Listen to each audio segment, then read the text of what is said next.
All right, guys, how about now? We've got it unmuted. Can you still hear us? Can you hear us properly? Is the loop still there? All right, I just commented on the thing as well. Can you hear properly now? Hello, hello. Testing. Yes, all right, we are good. We're good. We sound normal. No loop. You did it, Trent. You're a genius. You figured it out.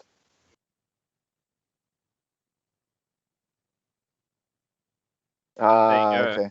Makes sense. There you go. Well, guys, good news. The tournament will be starting very soon. We're just getting the rest of our tech stuff all sorted, and then we should be starting very shortly. So look forward to that. And thanks, Eggman, for the raid. You raided us last time we did this as well, so it's good to see that you're raiding us again. What a legend! Love me some Eggman. Love Eggman, dude. We have a love relationship. Me and that guy. Hayden. Thanks, Eggman, for letting me get my my battle hour award. I guess for beating me so bad, Bandai. I felt sorry for me. They gave me this award. Much appreciated. Didn't you play something really random? I played Bulma Gogeta, but I didn't run any of the good stuff in it, like the generic red good stuff. I was running the Gogeta engine in that. Fair. And then turns out when you lose one fusion piece from your hand from hand destruction, the deck becomes unplayable. So it was a traumatic experience, I'll tell you that much. Then you just have lots of big cards that you can't play. Yeah, I'm just sitting there in my hand. It's like, damn, I've got all these cool Gogeta cards, but no targets. All right, here we go, guys. Table 1 coming up.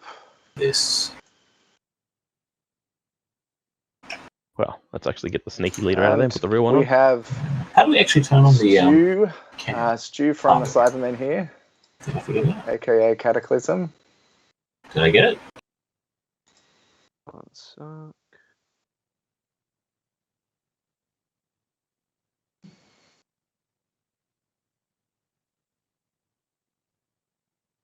Oh.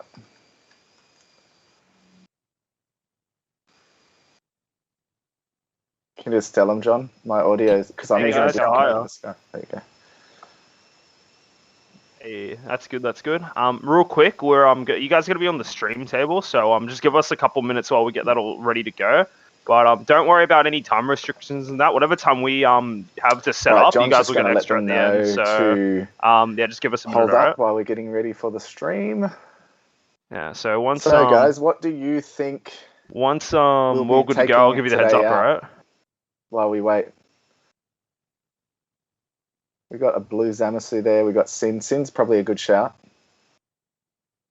Oh, Zamasu. I mean, do you want to play Zamasu? I'm not going to say your name, sorry, dude, but g'day from Australia to Chile. Your name's a bit explicit there.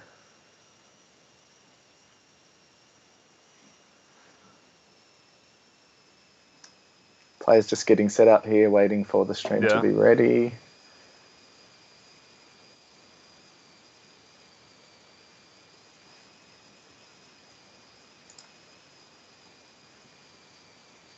Yeah, I feel that is very truthful. That's fair. So we are going to have... I think there's a lot of good promos in the next set. Although it sucks saying that the promos the promos are expensive to get and stuff. Yeah. We got Stuart Holland on Sin Shenron coming up versus a Zamasu. Set 7 Zamasu, which is awesome. I think that's set 7. Yeah. Okay. Oh, yeah, I know what you're talking about. Yeah.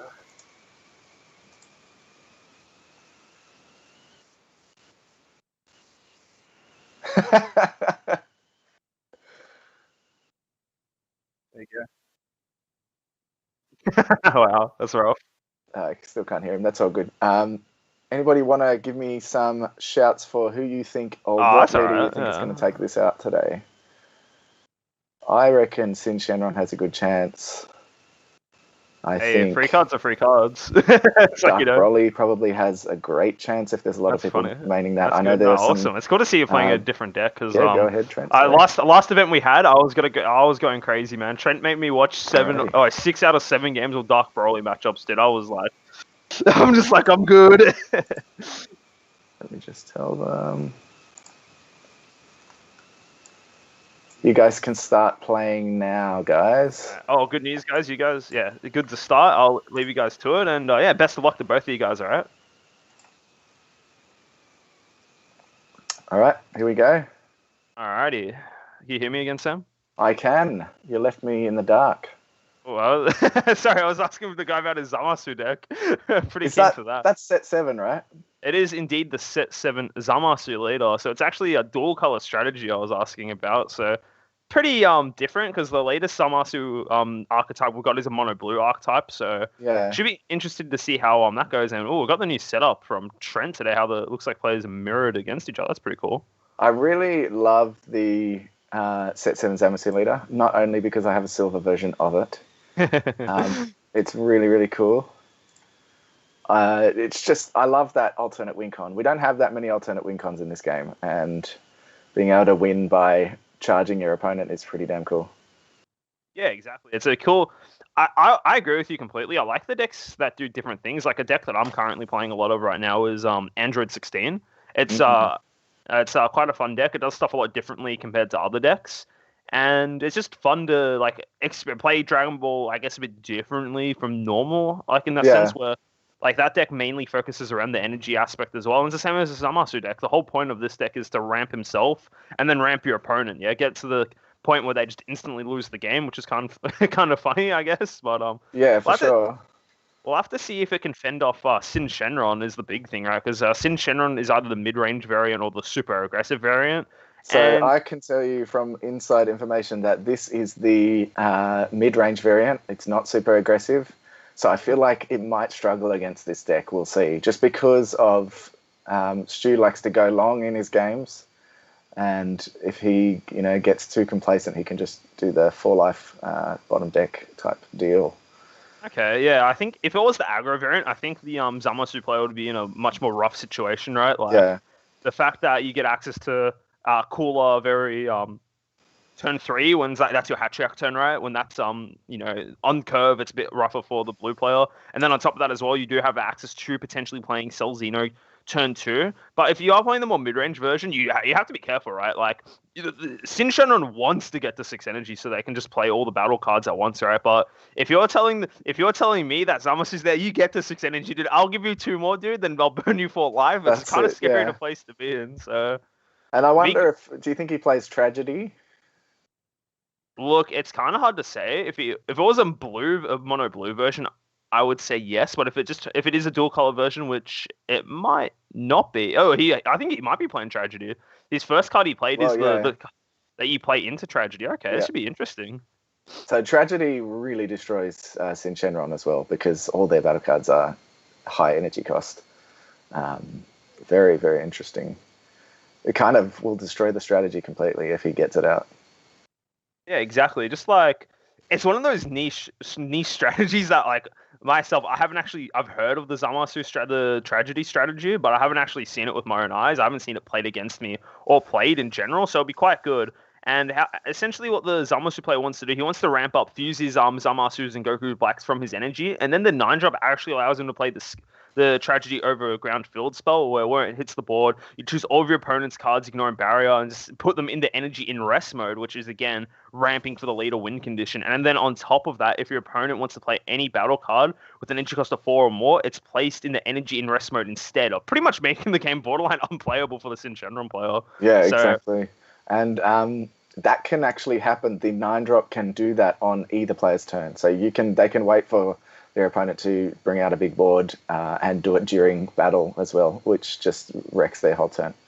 Exactly. Well, it looks like Stuart is going for an aggressive start, which is what you want to see in this matchup, right? We were saying before, the longer the game goes, the more scary it does get for the Sin player, because it eventually gets to the point where they can't play any cards, right? So it's good to see that they're starting off with the I can't remember the name of this Shenron, but it's the guy that when he attacks, you can take a Rage. Rage Shenron, yeah. So he'll take a life. It'll be a 15k crit. It's decent. It's fine to do this on turn 1, even though you need him to sacrifice for the big Omega Shenron. Yep. But because your leader will restand him at the end of the turn, it's decently safe because generally your opponent doesn't have early removal, especially in a blue deck. Eternal Mez, where are these two players from? I assume Stuart's from Sydney, is that right to say? Or he's from Victoria. He's from Victoria, okay. And then I don't know where Thomas is from. But then we got Stuart from Victoria, and then Thomas from somewhere else in Australia. I'd assume, but I'm not entirely sure. Eternal Mez, I'm not entirely sure. So I want to point something out here. He didn't restand Rage with his leader at the end of turn. He missed that checkpoint. So that could be a problem. That is very true. That means he can just use his leader to swing into it instead of attacking the leader. So that's a pretty minor, pretty small misplay. So I'll have to see. He does take the hit instead. So maybe the Zamasu leader is forced to attack. It's been so long since I've seen the Zamasu leader. It might be one of those leaders where it actually has to attack the leader card to draw cards. It might. I'll quickly look it up now. Can you grab the pairings link for them, John? Yeah, easy. Let me grab it off train. I actually don't use it half the time. 1 second. Where is it? Two super combos out there. He didn't kill the Rage, which is, I think, very lucky. The problem is, if that Rage does not stay on board, it sets you back a whole kind of turn, because you need to sacrifice a card, a Shadow Dragon, to play the 8-drop. But again, as I said, he plays mid-range, so he might go into Sin Shenron instead of Omega Shenron. Yeah, I think with all the continuous support that Sin Shenron does get, it you actually just get so many more options. The deck used to be a very linear deck back in set 10, but now it's a very flexible deck. You're able to switch between the aggressive strategy and the mid-range strategy depending on what your matchup is, right? So it is very cool to see that the deck has evolved into such a unique and diverse deck. Yeah, exactly. And also, I did just find the link. It's crazy the amount of support that deck has had, because the deck has evolved throughout the sets, because it's changed so much with all the different support. I feel like no other deck has gotten that. Yeah, exactly. It's kind of cool as well, because they literally said they were going to do it, right? They said, all right, all the units, the intended Unison Warrior boxes, Unison Warrior is only meant to be 3 sets, but for all 3 of those sets, they're like, all right, we're actually just going to continuously buff this one deck over and over, right? So I think it's really cool that they actually stuck through with them. They made the deck a very powerful deck, as we can see right now. It's one of the most popular decks in the format and in the game in general. So it's really cool to see. It is. So Stu did end up getting the Omega Shenron out here. He can then use that to copy a card, a Shadow Dragon, in the drop area by sending it to the warp, take up to 1 life, and it gains the skills until the end of your opponent's next turn. It wouldn't be unusual if he copied the Rage here just to put on extra pressure. Yeah, it looks like he's doing that right now. Looks like he's doing that. Yeah. So this is part of the reason why the aggro strategy for Sin is so good, because you essentially get to swing a cheeky 15k critical right off the bat, then right afterwards you just upgrade your 15k crit swing into a 35k crit swing, and you're also drawing a lot of cards from your life as well while doing this, so you're actually able to awaken fairly early with this deck, when it was intended to awaken on turn 4 when you drop the 4-cost Unison. Yeah. This new Sin Shenron lets you go so aggressive and see so many cards, and that's why part of the reason why the strategy was so good. But it looks like we have Zamasu Negate. Interesting. 4-cost Zamasu Negate. Okay. But that Zamasu Negate, doesn't it need specified yellow energy? Or am I crazy? I think you're right. I don't know if Trent can hear us, but you might want to check that, Trent. To me, I'm pretty sure that you need 1 blue, 1 yellow to negate an attack with that Zamasu that just came out. Right now. Meanwhile, Stu played the what's that guy's name? The Nova Shenron, I think. Nova Shenron. You can play that for 1 if you have a Shadow Dragon in play. You can use it to play a Shadow Dragon from the drop, but he burst and he didn't hit anything, which is a bit unfortunate. Yeah, it tends to be when early game that card can kind of whiff, just because you don't really have that many cards in your drop area to begin with. It's just when you start using the Oceanist to burst cards and other cards as well, Ice Dragon too, you get to see more options for that Nova Shenron. Yeah, he needed that Oceanus, whatever it's called, to play that turn 1 to get those in the drop. I think that would have been easier. Already it's looking hard. It's looking like the Zamasu play is going to get to 4 energy, I think. I don't think he'll be able to kill him quick enough, Sin Shenron, depending on what he sees. Yeah, more. Also, I just found out that Zamasu card, the dual color one he's playing, it does say it costs blue yellow. So to get the attack, if it's your opponent's turn, it's got Aegis as well. It's indestructible. So I don't know how it hit the board because it does have a permanent skill if your leader card is Zamasu and it's your opponent's turn. Reduce the cost by 2, but it doesn't. It's still blue yellow. Yeah. It's still a blue yellow requirement. So I don't know what is going on. I don't know if Trent's listening to us, but. I don't know. What do we do? You're the pro streamer. Are we allowed to say anything? I want to message Trent now. Because it obviously wouldn't make a massive difference. It just stopped him from getting hit with crit once, but you don't want it to continue through the whole tournament. Yeah. So you do that while I'll talk about what's happening. Zamasu, Zeno Unison coming out here for 2 energy, and then he's going to +2 to play a energy and rest, hit a multicolor, which is pretty good, and then he passed turn. All right, I'll just let Trent know now, so they're gonna look into it real quick. But yeah, So he's got Zeno on board here. Yeah, so this is pretty cool. So thanks, Hurricane. We let Trent know, so he's gonna check with them. Anyway, so he's got the Zeno Unison out. This Zeno Unison was actually intended for the set 10 Zamasu leader, but I guess it works with the set 7 one as well. Yeah. So, yeah, I believe that... Ooh, interesting. Here comes the SCR already. Yes. Yeah, I think he definitely doesn't have any yellow energy still, and he used the negate that you need yellow energy to use, 1 yellow, 1 blue. It's on the board there. There was no way to play that without it. Even if you just make sure that it doesn't happen again the rest of the tournament, it's probably a good idea. Well,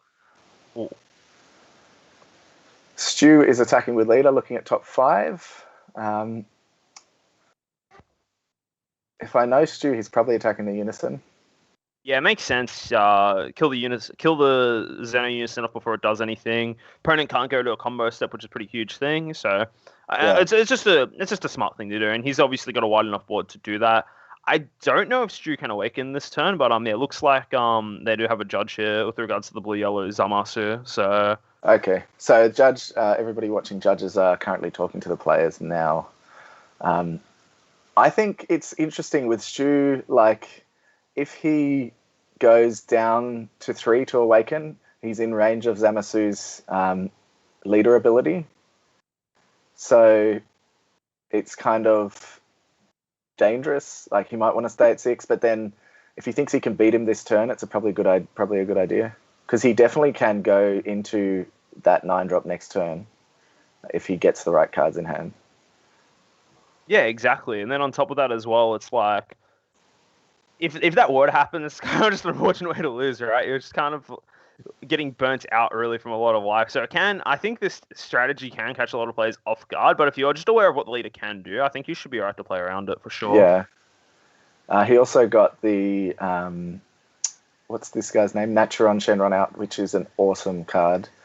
That guy has an auto that when your opponent plays a battle card or Unison, you may choose that card and switch it to rest mode and negate the skill for the turn if you do. So you can choose which one to use it on as well.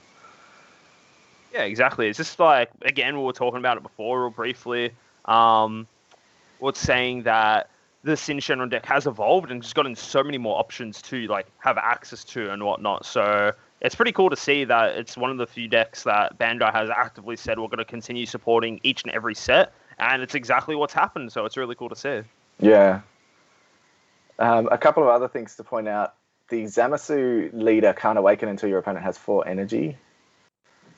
So Stu's only got 2. It looks like, I think he didn't charge that turn, which is smart, especially since Sin Shenron can play easily with 2 energy, no issues at all. Mm-hmm. And the other thing is the SCR Sin Shenron there isn't affected by your opponent's skills, or can't be removed by your opponent's skills, so Tragedy doesn't affect that. Yeah, correct. And it's actually 3 or more energy to awaken with it. So Yeah, it's pretty 3 or more, smart. sorry. Yeah. It's actually a super heads-up play from Stuart to not go anywhere past 2 energy. Like, yeah, it can make your turns a little bit more awkward, but you more or less just make your opponent unable to play the game to an extent, right?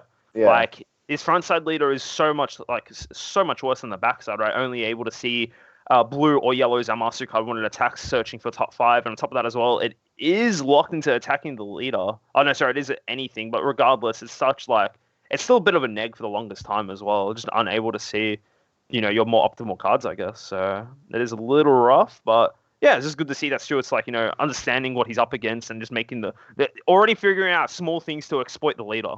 Yeah, and I mean, I don't know what's going to happen here. I don't know how they're going to reverse it. The thing is, it really doesn't affect the game that much. It's just because he only negated 1 attack with it. It wouldn't have been a massive deal. It looks like they're just going to put it in the drop area and keep playing. Interesting. Anyway, it is what it is. So we'll just that's fine. See how the game plays out from here. Honestly, I'm just glad they can continue. It would be annoying if the first game went to a game loss or something. So that's good. Strategy is the goal, but I think Sin can still be sort of not. That is true. That is the main goal, but I don't know. I feel like Sin just has a lot more options than the Zamasu deck. Just to deal with these things, right? Like, I feel like the Sin has more cards inherently that answer the stuff that the Zamasu play is trying to do, right? There's a reason why Sin's been one of the top meta decks for this entire format, right? Yeah. And there's a reason why no one's really been messing around with the Zamasu, the new or the old stuff, right? So there is reasons for this. You're right. And if you look here, he's decided to go down to 4 by copying the Haze Shenron. He was going to double strike the Unison there. But I really like that play. It's such a good play on the Sin, because most people honestly either take the Rage or the Oceanist Shenron when they go for its effect. But when you take Haze, right, like, just to be, it also lets you clear a body off the board too. That's in rest mode. Yeah. And like, no one particularly wants to combo over a 30k swing. That's also why Dark Broly is so good, right? Like, you constantly swing with 30ks all this. Yeah, people just want to take that. The other thing is, I like copying that Naturon again because it gives you the double strike, and it also gives you another version of that auto where you can rest mode a card that they play for their turn, which is very nice. Exactly. There's so many that card's like insane for Sin Shenron for sure. Just the amount of skills they can actually gain, because all the Sin Shenron cards have such a variety of effects. Some of them have dual attack, some of them have critical, double strike, triple strike even. And even in the next set where the Sin Shenron gets more support in the promo cards, there's another Nova Shenron coming out that has, I think, a couple of keyword skills. So it just gets crazier and crazier. It is. For sure. It's so good. So he wasn't able to get it down to 0 unless he has an overrun, which I highly doubt. He's past turn already here, so restored the blocker, which makes sense. So I'm curious to see what Thomas can do here. Like, it is a bit of a rough spot to be in, and again, as I was saying before, I'm not entirely familiar with exactly everything the Zamasu deck can do, but we know for a fact that he literally cannot awaken here, because again, we were saying before, the awaken condition for Zamasu is if your opponent has 3 or more energy. And against Stuart, just going to 3 energy is a simple strategy, but it's working, Yeah, so the funny thing is, when he used that Zamasu negate, if he used the Goku Black promo championship negate instead, he would have been able to charge one of Stu's cards or whatever and awaken. But I don't know if he plays that. I don't know. I'm not entirely sure if he would, but it does make sense. It is a card that, inherently buffs the deck, so have to wait and see. But there is actually other ways that there are other blue or Zamasu cards that do allow you to ramp energy, but it is just unfortunate that we're not seeing them here. And this Zamasu is pretty good. Let's him charge. Yeah, that is temporary ramp for the turn, and then you can combo with the Zamasu ability to ramp even more. So there is a chance we might see the tragedy come out this turn. I don't know exactly how much energy the play is, but it might happen. He needs 4 energy to bring the 9-drop out, I believe. If he gets that, then he's good. The question is, how much 5-drop is free. The field's a 9 cost, but it doesn't cost anything to get out. Once you have the 9-drop out, it's free. Yeah. And he's got the Goku Black and the Zamasu here. Yeah, there's the fusion. I think it's happening. Energy. I think it is, yeah. Oh my god! And wait, that means he ramps him 3 energy this turn when he plays that big boy. So the only problem is when you're playing the tragedy version of this deck, if you don't have any of the other ramp cards, it's hard to get your opponent higher than whatever you ramp with tragedy. So sometimes it's not the best idea to use it straight away. But Stu will definitely play around it, so it'll be interesting to see what he does. I think it's not too bad to do it here, just because of the sole fact that like Stuart has a massive board already, including that Nitro, which will keep on getting skills. Of course, you said before that the SCR is immune to skills, right? So that's staying even after the tragedy effect. Yeah, so exactly. Have to wait and see. Well, this is pretty cool. He was able to ramp pretty successfully, regardless, and now he's in a. Honestly, it's a pretty good spot to be in if you're Thomas here. Like, you're at the point where you can actually start to stabilize. Like, he's at 6 energy now. Of course, at the end of the turn, he will drop back down to 4. But I wouldn't be complaining if I was him for sure. And he can actually use that tragedy in energy because the 9-drop plays it from deck or energy, I believe. And there it is. He's playing it right now. This is and on top of all this as well, he finally gets to awaken. That's the big thing here. He finally will be able to awaken. He's going to ramp 3 of his cards here if he does decide to play the tragedy right here, right now. And then he's able to actually finally flip his leader over, so he's a bit more defensive as well. So this is a huge turn for Thomas here, if he does decide to use the full effect of the Zamasu. It's a very, very exciting matchup, I think, because I doubt Stu would have come into this thinking I'm going to have to play against the Zamasu deck. So it's very cool. This is great to see. This is what I love, right? I love seeing people like... The one thing I've noticed about this card game compared to other card games is that, like, from what I've heard anyway, because I haven't really played any other card games, people always like, in Yu-Gi-Oh! Or Pokemon, everyone's like, oh yeah, just play the best deck, want to win. In Dragon Ball, people just kind of play what they want, right? They don't really care if it's the best deck or not. And Thomas is showing that today. He's just bringing out the Zamasu, and it just shows you can just catch people off guard with these unique strategies. Definitely. A lot of this game I've noticed is on, there's a lot of rogue decks that can really threaten the meta. And people don't plan for them, and it can get you wins. Exactly. It's like, on top of that as well, we're in such an open format too. There's a lot of good cards to play. And, it looks like he's not going for the tragedy play just yet. Decided not to do it, yeah. You did say you can do it during either player's turn, is that right? Or yeah, you can. It's an activate main / battle. So the idea is to get them to play more cards or do it when they go for game, and get rid of all their battle cards. But it is risky here because Stu knows that, so he might he could just combo his cards off. We don't know. Well, the thing is that there's actually really, if Stu has the 2 cards in hand, if he has a Vegeta's Final Flash and a Haze Shenron in hand, he can just negate the skills of the Zamasu, then use Haze Shenron to get rid of it, right? That would be amazing.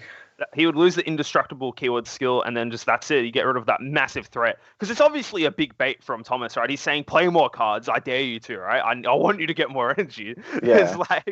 So it's very interesting to me. But if Stu does have the cards here, it'll be in a great spot. It just, because Thomas spent that last turn ramping. Tapping an energy during battle. Yeah. Dragon Thunder does the same as Vegeta's Final Flash, so it negates a battle card skill. This is a massive play. From Stuart. If he does have the Haze in hand, this is a big power play here. I think it was a little greedy from Thomas not to go for the not to play tragedy straight away, right? Definitely. It kind of secures him. I feel like he definitely should have done that. It was, I don't know. We don't know if he has Haze. You can see 1 in his energy, 1 in his warp already. I feel like if you're going for that, you have to have the Haze here. There it is. There's the play. This is such a great play. So that negates the skills of Zamasu and then KOs it. That was an amazing play from Stuart. That was his only out in that situation, yeah? He had to turn up the skills of Indestructible and then just go for the Haze Shenron. That was the only way he can get out of that situation. And that just throws Stuart so far behind. He literally spent that last turn getting such a massive advantage, being able to go up the chain to get the 9-drop out. And he just got a little greedy, daring Stu to play more cards. And then what does he do? Stu plays around it. He has the cards to answer the problem. And then there it is. That was such a great play. That was so clean. I'm glad that we got that on the stream because that was awesome. Now the next question is, what does he do here? That's the thing. Stu's going to go hard this turn now. He's John kind of telegraphed what he was trying to do. He could have put all his eggs in that basket, or he might have a backup plan. We'll have to see. He does have 2 super combos on board. If the Omega is used to copy Oceania, then that can get rid of one of those super combos. I think that's the play you would go for if I was Stuart here. I would take the Oceanus, because the thing is that you don't really know what's in his hand, but you know what's in his energy, right? Like you can see Thomas has two 9-drops in his energy, and he'll be using the Zeno. He has to use the Zeno to grab one of them back, right? Otherwise, he can't really play it. Yeah. Whereas the other one, you should be able to play. I believe that's one of the ones you can play from energy, or you can use you can fuse the targets from your energy, right? You can fuse the targets from your energy, yeah. All right. Well, then he needs to get the whole combination again. And I also wouldn't be surprised if the Zeno Unisons are parting ways with us this turn. Just like it was I respect it. I respect it from Thomas, right? Just seeing that going all the way up that chain, right? Being able to get the combo you need to threaten win the game, but just being a little greedy there, probably not thinking that there was a way to clear it, right? Sometimes you just fall into the trap, oh, my card has indestructible, or my card has barrier, right? There's no way my opponent can get rid of it. Well, yellow is one of the colors that has the ability to negate battle card skills, right? And then on top of that, Sin Shenron loves punishing people for being greedy with the higher cost energy cards in the early portions of the game. It was a greedy play that could work into other decks, but not into Sin Shenron. It's just unfortunate. I mean, Stu has been playing Sin Shenron since it first was released, so he's got his, he knows exactly what he needs to do. So I think it was really smart from him. It looks like John didn't use the Zeno combo. He rest moded the Omega Shenron, which saves those Zenos from being destroyed by it. And Stu is going to awaken here. I'm tapping 1, drawing 2. I'm curious to see. Yeah, you go. Sorry, you go. I was just going to say, as far as I know, Stu doesn't play the Pan, so that's why he doesn't mind about awakening at 3 life. Yeah, the Pan's really good. I feel like some players fall into the trap of playing around it too hard. Same as some Dark Pearly players with Heartfelt Plea. Sometimes it's such a good value play that you want to force it, but sometimes you just get punished for over-forcing it, where you don't have the right setup for it and trying to force it out anywhere. Yeah, you definitely need to think about if it's worth all the trouble, if you're not in the position to just play it naturally. So he's going to play something from the drop. Probably the 3-drop he just comboed off the Haze. I'd say so. Because that means he can evolve 3 into the 4-drop if he's got another one in hand. So it's essentially 2 attacks here, which is quite nice. Skills are obviously negated to that, so it's not critical. He doesn't get the card back, which is all good. No Hatchiyak out of Thomas this turn, so obviously he doesn't have it in hand, or he might just not own the card. You don't know until we see the list and whatnot. But yeah, this is a pretty good turn from Stuart. He's applying a lot of pressure. He's fairly safe. I do know there is Goku Black cards that do have triple strike, but I do not think from just seeing the cards that Thomas has been playing, it doesn't look like he does have those cards in his list. I don't think so. Could be wrong. Like he might just play one next turn, but yeah. It is just he also, Stu's got that blocker as well that can block, multiple times a turn. So here's the super combo. What did he grab back? I didn't see. It looked like the 9-drop maybe. I think he's grabbed anything. No. He's grabbing the 9-drop back. Oh, he actually grabbed the 5-drop back. Okay. Now that makes sense. He needs to actually fuse them out, so that makes sense. Yeah. But he'll probably want to do both, ideally, unless he's good in hand. He could have his 4th one if he plays 4. Well, if he goes strategy again, he wins. That is true. If he's able to go up the chain fully again, he can pull it off. But I think just the fact that that Stuart was able to thwart it just such at a pivotal point where he wanted to do it a turn earlier and just wanted to grade for it a little bit. Yeah. I think I do agree. It can be either player's games, but it is very risky still, regardless. Like, it's at the point where Stuart has such an amazing board. He is passing turn here, and he's dropped the Vegeta Unison as well. So there's a lot of things that are looking really good for Stuart. But, we'll just have to see what Thomas does on this turn here. If he's able to go fully up the chain once again, that'll be quite impressive.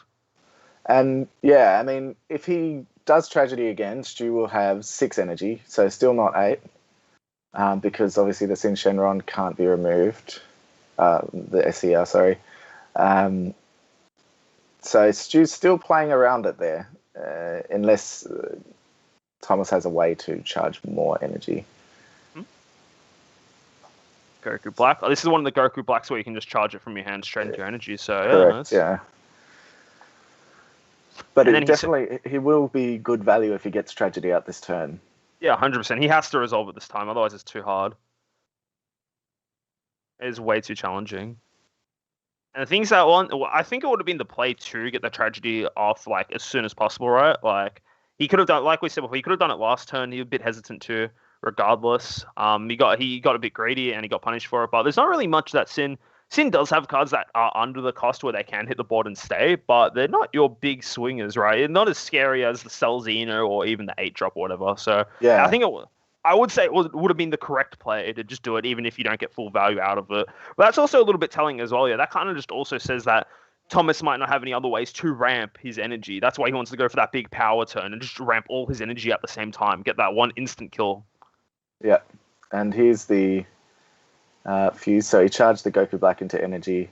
Yep, and just fused straight away. And then fused straight away. So he can't ramp again this turn. That is correct.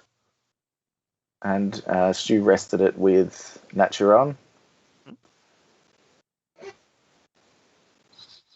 So you just assume he has the 9-drop if he's going into that, otherwise. You have to assume, right? He's got 2 in his energy. He's already used 1 from his drop, so hopefully he does have the 4th one in hand. No, he just passed turn. That is quite bizarre. There might be one more thing, that he might have the Hatchiyak in hand, is the only other thing I could say. But if you're worried about Hatch, I think if you're Stuart, I think this is where you finally go to 3 energy and threaten that cooler. I think it's at the point where you don't really care if they awaken or not. Yeah, here's the charge. There he is. Yep. This is fantastic. So he threatens the cooler here now, right? Like he swings. Use your Hatchiyak. It's fine, you know. I feel like if he does have cooler and Thomas burns his hatch, no, he's tapped an energy. I was going to say that would probably be game, but he looks like he's going into Sin here. He's going straight up the chain. This isn't that bad of a play either, honestly. He's going up the Sin Shenron chain that negates all skills. This again just buys him another turn. That means he can't go into use the tragedy effect this turn. And then if he does decide to go for an additional turn afterwards, right, you just haze it. You just not haze it, sorry, you just use Vegeta's Vital Flash or the Dragon Thunder, I think it's called, the other one he used this game, and just negate the skills. So honestly, not much to be worried about. I think you're in a great spot for Stu here. Been a great game so far. I've been quite enjoying this. This has been a little bit back and forth. Pretty cool Definitely. to see. It's great to see. Very strong from both players until that misplay, but otherwise pretty good. Stu's attacking in, so we're not seeing Baby Hatch. Does he only have 2 cards in hand? I think Thomas only has 2 cards in hand. I think so. He's swinging with the Zeno here. Am I just crazy? No, he's super combo. I'm crazy. Samus super combo to rest it. So Thomas has only got a couple of cards in hand. I feel like this might be game here. If he doesn't obviously drop the hatch, this is a double strike going in now. I believe so. I think this is where I think Stuart takes it here. We'll see what happens. So Stu's explaining what. Oh, you can see you just saw a cooler in the drop there, so he definitely wants it. I think he's just explaining what all the different cards do. That's all right. I think it's at the point where it's kind of rough for for Thomas. Yeah, I don't think Hayes can do Zamasu really can do anything if he didn't have the hatch in hand. It kind of at this point, it is what it is at this point. So yeah, he can awaken now, but that's kind of not going to help him too much. That is true. I believe his awaken condition, it might be a +2. I'm going to check that right now. I had the card open on my screen 2 seconds ago, and of course I got out of there. So just give me 1 second to get that back up. His awaken condition is to untap 1 energy and draw a card. So it's okay. It's okay, but definitely doesn't save him in this situation. I don't think he's going for it right now, I believe. Or that was the Divinity Divine Judgment, I think. That one means you can't play, I think for the rest of the game, you can't play any non-Goku Black or Zamasu cards. Is that what that does? Back to the good old internet for our answers here. I don't think I've ever seen that card played before in my life. People don't play it because it really restricts your deck. Like you can't play, say, Drop on a Boonie now or something, because all the battle cards you play now have to be Goku Black or Zamasu. Well, outside of the Zeno super combo, that's the only card he's been playing anyway, so it's not too big of a deal. But I will try and find it. He's going in for game here. He is. I think that's it. I don't think there's any. Blue doesn't have an answer, I don't think, in the battles, in the combo step 2 deal with these big attacks. So I think that this is a win for Stuart here, if I'm not mistaken. Yeah, and that's game. He had the Heron's Lineage SCR. That is true. He could use that. That is another way to do it. That's it. That is GG. GG. Good. Well played to both players. Obviously, you can tell where the big turning point of the game was, where Thomas decided not to use his 9-drops ability to play the Tragedy Foretold. That would have been a card that more or less locked out Stuart for the majority of the game there. So I think it was a little... I understand where the play's coming from, right? He wants to try and be a little greedy with it and try and get, the full value, get him straight up to 8, then burn him for 4. But I don't think it's worth the greed after all. Like, you awaken there, you clear your opponent's board besides the SCR, which you can most likely deal with in your terms of just negates and whatnot. And you can, from that point, slowly grind the game out. But I think he was just going for that instant kill, ramp him straight up to 8, then burn him for 4 life on the following turn. I understand it, but I was a little bit greedy for sure. Yeah, it's definitely, it's kind of beyond belief to me. That's the card I was talking about there that ramps your opponent, that Goku Black is showing on screen. It seems to me like it was a very unfortunate decision not to use Tragedy. Obviously, it wasn't going to win the game then and there, but it just would have given him so many more options to try and survive even. The thing is, we didn't get to see the deck in its, in its complete kind of what he's playing in it. But it didn't seem like he had another win con. It looked like the only win con he had was the Tragedy, the ramp, which is probably not smart. I don't know. Yeah, I'm just also I just found out what that extra card does now. The Divine Judgment. If your leader is a Zamasu, you can negate the attack and then charge the top card of your deck in rest mode. But then you're only allowed to play Zamasu cards, Goku Black cards, and then Mono Blue Unisons for the rest of the game. So it kind of shuts off all your other negates as well. Yeah. So I understand why that card is that used. The fact that it turns off literally every card in the game almost, so it kind of sucks in that regard. Yeah, but I've never seen anybody use it. I remember when it came out, people were like, no. Like, the thing is, that's crazy as well. If you actually activate that card, you can't go for his main win con, the Divine Tragedy, because that's not a Zamasu or a Goku Black card. Like, it literally says you can't activate anything. So yeah, that's kind of and is what it is. But yeah, look, I will say it was really cool seeing the Zamasu deck. It is a shame that that one turn. Hats off to Stuart for sure. That was such an amazing his only out in that situation was to literally negate the skills of the 9-drop, then kill it with a haze, and he did just that. He had all the cards in hand to deal with it, and it was really cool just to see that he actually was able to understand, even though it was a rogue deck, he was able to adapt on the fly, see what his win con was, see what his opponent's win con was, and just play around with it, sitting on 2 energy for majority of the game, killing the only win condition he had to do, and I just at that point, just slowly accruing more value than your opponent, so it was really good to see. Masterful. Love it. One for the highlight reels. One for the highlight reels for sure. That is a highlight reel player, right? Just some people just wouldn't go for that player. I swear, some people just don't see that line of play sometimes, and just being able to identify what you have to do to win, it's just great. So yeah, good stuff. 100%. I reckon Stu most likely mulliganed for preparing exactly for that. So I'd say very, very good play from Stu. Just unfortunate for Thomas. I think another day, if he did do that Tragedy, it could have been a completely different game. Yeah, 100%. Just again shuts off it makes it so Stu can't really play the game, right? It's the hard cast is big boss monsters instead of just just cheating them out for free, more or less. Yeah, exactly. Yeah, that was a pretty exciting round one. That was pretty good. What do we got? What do we got on the timer for next round? Good question. Good question. I will open it up. Connecting. So it looks like it looks like it's finished. Or am I crazy? Go. So that was a pretty long round one. Not gonna lie. Took a little bit. You got 7 minutes to go. 7 minutes to go. Yeah, that makes sense. Should be a bit of time left, but we'll get out of here now. Yeah. I think that was exciting. That was good to see. I'm happy that the first round was not a Dark Broly matchup. I don't think I can cope if I see too much of that deck today. But no, it's all good. It's all good. Yeah, let's hope we don't. I mean, it's an amazing deck in terms of playability, but it's definitely not my favorite deck to watch or play against, for that matter. Yeah, it's not a fun deck to verse because the deck does the same thing over and over again. It's kind of annoying, and you kind of forced to run the cards to answer that. So it is quite frustrating for sure to verse that deck. Oh gee, are they sending out the pricing after this regional? I still haven't gotten first. I'm not. We're not the right people to talk to with regards to that. I think Trent might pop on a bit and just clarify that. For what? So I again, like John said, we're not officially able to answer that question. But from what I've seen from Christelle on Discord, they will be sending them out on Monday, or at least that's the aim.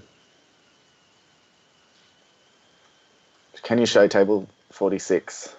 I don't think we can because that's Trent stuff and not us. We're just here to kill some time, We're just talking about card games, but yeah, we literally don't have the power to do it if we wanted to. Is the thing. So it's unfortunately, we're not controlling the streaming software. No, yeah. Trent's doing that, and their game would just be finishing anyway, so it wouldn't miss out all the good stuff. Yeah, it would be very interesting. Who else we got? We still got a few games still going. I can see in the Discord a fair few games. I feel like a couple of people are probably going to go to time here unless they're just finishing up. We've got 6 minutes to go. So anybody got suggestions or tips for who they think or what they think is going to take the tournament? Is it going to be another Cell Surge win? Probably not. I don't think. I think people realize that the ways to play around that deck now that they know what it is. So. No, exactly. See, I had to get in there quickly before anybody noticed what was happening. Smash and grab. Yeah. But for what I would say that would take the event today, I would normally say King Piccolo, but I don't think King Piccolo... I don't think there's a lot of representation of King Piccolo in OCE from what I've seen. But I think that there is a chance. I do have a feeling Vegex might take it. I think Vegex is kind of under the radar again, and we have a lot of Vegex players in OC as well. So I'm be surprised if Vegex were to take it today or Sin Shenron. We do have a lot of Vegex players. I know there are some kind of well-known OCE players playing King Piccolo. At least I know that William Lawson is, who has won a couple of events previously in the last couple of months. He's playing King Piccolo as far as I know, so that would be interesting to see. Someone wants Snrubs. Can we run some predictions on stream matches to gamble channel points? I would love to do that. But I don't think we're allowed to. That would be cool. Like I've seen PPG do it a couple of times. I don't know if Trent, if you can figure that out. I had a look, but obviously we don't have access to that. I don't think. I think only the channel admin has access. Who is favored in the Vegex versus King Piccolo matchup? I honestly think it's Vegex, and my reasoning behind it is that the King Piccolo deck inherently actually has a good time into Dark Broly, just because Dark Broly is swinging with the 30Ks and you just stop them with Violent Rays. But the thing with Vegex, the only thing you're really stopping with the Violent Rays is the Demigra swing, and they can just start their turn off with that, right? And you don't really have a great floodgate as well. And on top of that too, Vegex mainboards the silver bullets of Goku and Vegeta. So, the Black Marseille, sorry. And so let's just say, for example, right, you have your Goku on board, right, and you have the Vegeta on board. If you want to play anything from the combo step with the Marseille's on board, you have to drop 2 cards. And on top of that as well, let's just say now, we're talking about before the token blocker negates, where you can use for free and play a token. If you activate that card, and then you have one of each of them on board, you activate the skill, you have to warp a card from the Goku, and then you play the token, and you have to discard 2 cards from the Vegeta. It feels like if your opponent can establish the silver bullets in that matchup fairly early in the first couple of turns, it feels quite unplayable. And I know from experience because one of the players today, Benny, destroyed me in that matchup, and I was quite sad. And that's why I think the matchup is favored for Vegex. Fair. I've got Deep Six says Sin Shenron. Haunted Plays, which is Corey, says 100% Android 18. 18 has a good shot. I like the mill deck. The mill deck's kind of cool. I quite like it. It is pretty crazy. I know Simon is playing that. He's been honing it down for a few weeks, and I feel like it's scary as hell. I think the big thing with the deck... All right. I'm going to say right now, I think the combo of Rebirth of Justice into the Freezer is actually a really big meme. I'm not a big fan of it just because of the fact the Freezer doesn't have Deflect or Barrier. But saying that, though, some decks just cannot straight up answer it. Like, if you're playing red or black, there's no card in your deck that answers that combo. Well, I think the only kind of card that answers that at the moment, against that deck, is God Sealing, because Freezer in green, they just God Sealing the Freezer. All those counterplays can be hit by God Sealing. And from my experience playing, I've played a bunch of games against it in testing, and they're never playing that Freezer out unless they have God Sealing as a response to Freezer and things like that. Otherwise, just making sure that if you're playing against blue, that the unison is below 2 markers. Yeah. Well, the thing is as well is like you can never play it into yellow is another thing too. Let's just say now you're versing a Mecha Freezer, right? It's literally impossible for you to do anything about that. You can't do anything about the extra card counterplays, right? And even if they would activate an extra card in response to it, their order would go in depending as well. Like, it doesn't even have to be an extra card counterplay. It'd just be like, oh, well, it has to be a counterplay, but you get the point, right? Like, you activate an extra card and that taps it as well. Or even Poutine can tap it too. I think, versus yellow, I think there's no hope for it. Like, it just gets tapped out and it's cleared. It'll be interesting to see. I'd love to see a match, because I played with Sin Shenron against it, maybe 5 or 6 games, and most of the games I didn't get any battle cards out. So it's like they run 8 counterplay battle cards. So they run 4 of the Android 18 counterplay that bottom decks are 4 or less, and it's a blocker. And then they play 4 God Sealing, and then they also play God Slicing, which is another 4 or less counterplay, and some play Desperate Measures as well. It's like the whole deck is just around stopping you from playing battle cards until they can destroy you. It's pretty. You're talking disgusting. about Black Kamehameha. Is that what you're talking about? The God Slicing? Yeah. Is that what? Okay. I can't remember what it's called. Yeah, I couldn't remember the name of God Slicing, but yeah, that makes sense. Look, I think I don't get me wrong. I think it's a good strategy for sure. It's a strategy that still play even before nowadays when the deck first came out. The Freezer first came out, because it was just an easy way to build up tokens, and it's a lot easier to pull off now too, because you have better ways to play tokens and more defensive tools. But just to those points, I feel like it just has like, it's a one-trick pony kind of strategy. Like, the only way you win the game is by playing Freezer, and if your opponent is aware of it, they can play around it for sure. Yeah. Definitely. It'll be really cool. I hope we get to see it, to be honest. Yeah, same here. Hopefully, it's a fun... Trent can hook us up. Yeah, for sure. I'm kind of keen to see it. How many coffees has John had today? That's a great question. I don't want to talk about it. I've had 2 today. Yeah. Talking enough for the both of us. It's good. I can listen. I try. That's funny. I'm very warm in here, though. Yeah. How's it in Victoria? Is it cold today? Look, I do have it's not too cold today. I've got the heater on next to me, keeping me nice and toasty. So, that's pretty good. But last week, it was really, I feel like this has been one of the coldest starts to winter, honestly. I feel like I wake up for work every day and it's like 8 degrees outside and I'm just like freezing. So, but yeah, look, honestly, I'm kind of weird though, because I kind of like the cold weather, because I do a lot of the stuff I like to do, like snowboarding and that, is during this time of the year anyway. So I'm kind of a fan of it. So, but I can 100% see why people would be complaining about it. It can be extremely cold in the mornings for sure. I'm the same. I love the cold weather. I much prefer. I hate being hot. You can always take off your jumper, but you can't. You can always put a jumper on, but you can't take off your skin. Exactly. Yeah.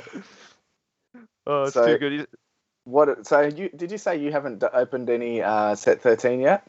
I've opened 1 box of set 13. We visited one of our friends here in Victoria. He actually opened a game store recently, so I went to visit him. I bought a box out of just last second decision making, and I bought 1 box. And I bought 1 box and 2 special packs, and my pulls were pretty good. I got 2 SPRs from the special packs, and then I got another 2 from the box. So I'm pretty happy. And I've got another 3 boxes on the way. So I just have to pick them up when they get in here on Monday. So. Oh, that's right. You did show me those. I've got for people. I know the Americans haven't got these yet, so here's my SCRs. Very nice. I'll put an opening up on our channel soon. Yeah.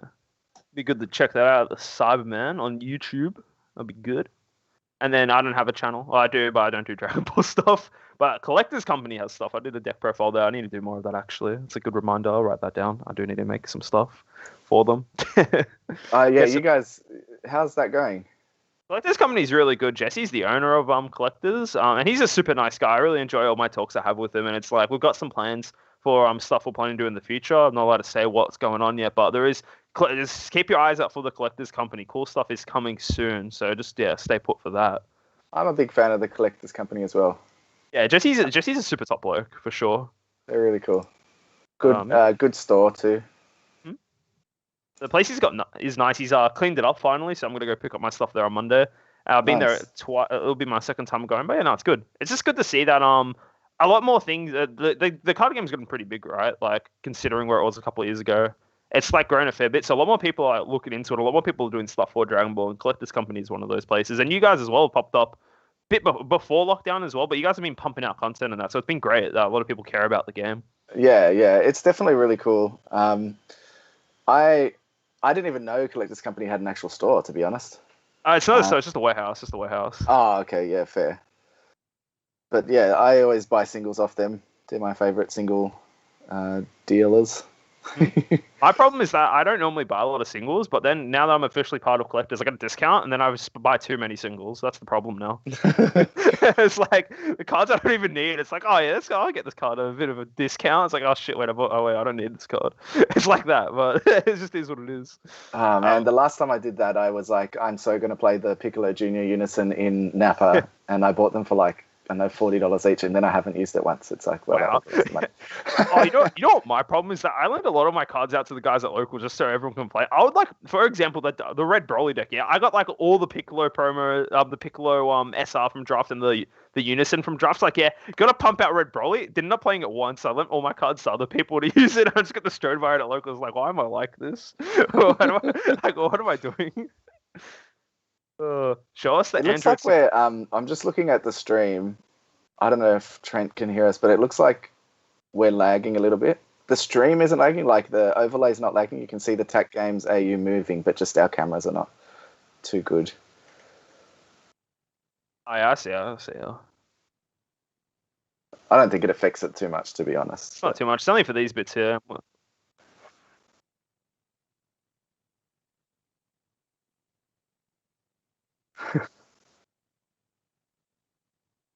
Okay, cool. Let's be quiet.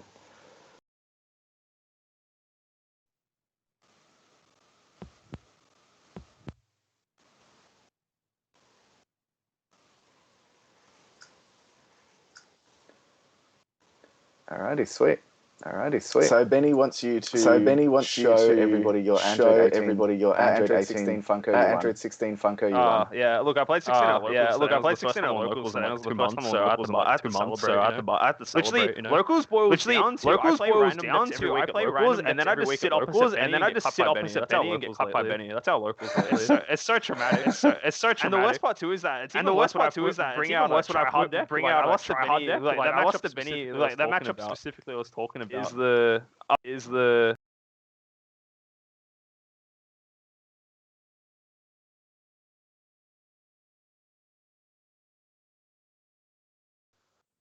because our video looks nice now, but the audio is no good. What was I saying? Yeah, so it's either my locals experience the past 2 months boils down to I play a random deck and don't care what happens. I usually go 2-1 anyway. And then when I play a try-hard deck, I lose the Benny anyway. And then I finally won because someone beat Benny for me. It was great. I had a great time that Tuesday. It was so good. It sounds like me. That's what I do. I just come in with a different deck every week. Yeah. It's just fun though. Like, if I wanted to try hard, like, it's time to try hard, but just playing for fun's more fun right now anyways. 100%. Mate, I'm trying to get this chilled built for Thursday when our locals is, because it's going to be sweet. Drop me some tokens. Yeah. It might be time to whip out the Android 18, the Milbum, the one we're talking about now. Oh, yuck. It's so horrible to play against, dude. You should play it. You'll understand. Just play hyper defensive. Don't do anything until turn 4. Drop the guy. Win. Okay, I'm pretty keen for Android 18 next set. Like one of the promos for it makes it so there's like an aggro version you can kind of do that I've seen just from like theory crafting and just talking to people and that. So I'm pretty keen for it next set. And then Android 16 as well. I don't know, that deck, I don't think it's great or anything, but I think it's quite fun. Especially like, it's just a mid-range blue deck that you just want to try and get to your boss monster and just play that. It's not the strongest strategy for sure, but it is very fun. 100%. It is. I've played against that Android 16 as well, and it's very, very strong.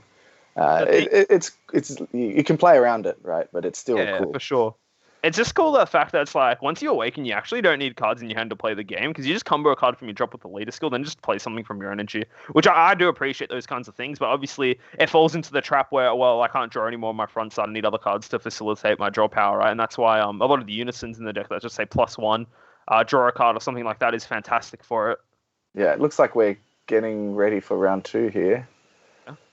I'm not sure. It's going to be in table 1, I believe, or at least Trent's looking at the stream there. Yeah, we'll just have to wait and see. So we'll be going to table 1 very shortly, guys, or just one of the tables to play. Yeah, so bear with us while we're getting that all set up. Yeah, very curious to see what's going to win today. Like I said, it might be Vegex is what I'd guess, maybe just from my experiences losing to it.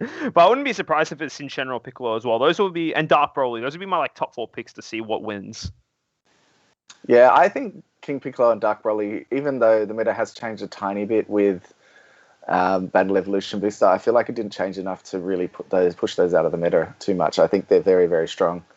Yeah, for sure. And then they're both getting support in the new set as well, which is pretty mental. Yeah, two of the top decks. I don't think the support for King Piccolo is that crazy, honestly. Like the new 1-drop Piccolo is, I think it's okay. I'd want to say. I see the value of it for sure, being able to combo something and then play your Unison from your life, right? But there's actually no way to guarantee force your Unison into your life unless you active battle it with your leader, because you can't actually. When you swing with the King Piccolo, that's the Namekian or play it. Yeah, exactly. So you have to kind of just RNG it from the top of your deck. So, but the active battle comboing for life for sure is great. But there's already a lot of cards that do that, like Attack of the Demon Clan or the Piccolo promo card. So that one a little bit lackluster. But Dark Broly just having another 6-cost target is always quite nice. And this time it's an Oberon one. So I don't know my full opinion on that card just yet, but it should be okay. It's interesting that they're putting Overwhelm on a Dark Broly card, but obviously it does fill the drop back up, so it helps you kind of recycle. But it's definitely an interesting piece of support. I know the King Piccolo definitely isn't amazing. It's just crazy that they're like, oh, these 2 decks definitely need support when they're 2 of the top decks. Yeah, same exactly. with that. I don't know if people are playing playtimes over with with Dark Broly. I haven't looked at any new lists, but that just like that card helps Dark Broly so much. If you need a negate on your opponent's turn, you can play your 1-drop Broly and get set up. Yeah, that's the new Evolution Booster Renegade. I think it's pretty solid as well, for sure. Because it also means that you can get the Dark Broly out without having to send cards to your Warp, so you can actually get more things going again. So I think it's a good tech choice for sure. Yeah, it doesn't replace Power Burst, or things like that. Oh, no. The Power Burst is too good of a card. It's being able to do it for free and whatnot. It's literally a +2 negate, which is kind of crazy if you do it the Sparking version for Power Burst. Yeah, I think I'm pretty keen for next set for sure. There's a lot of just good cards coming out, like generic good cards. Like even this, there's a Dubora card that's coming out where if it's my god, my favorite card.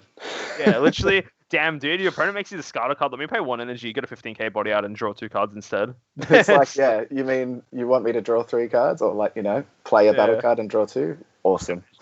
Just imagine if Ribrianne gets your opponent Ribrianne, so you just pitch 2 Duboras. Yeah, cool. I'll pay 2 energy, draw 4. Some shit like that. It'll be funny. Yeah, that's what I was saying that last night. Like good double, Ribrianne me, I'll drop 2 and tap 2, draw 4. Yeah, crazy. Seems like FTO J and C.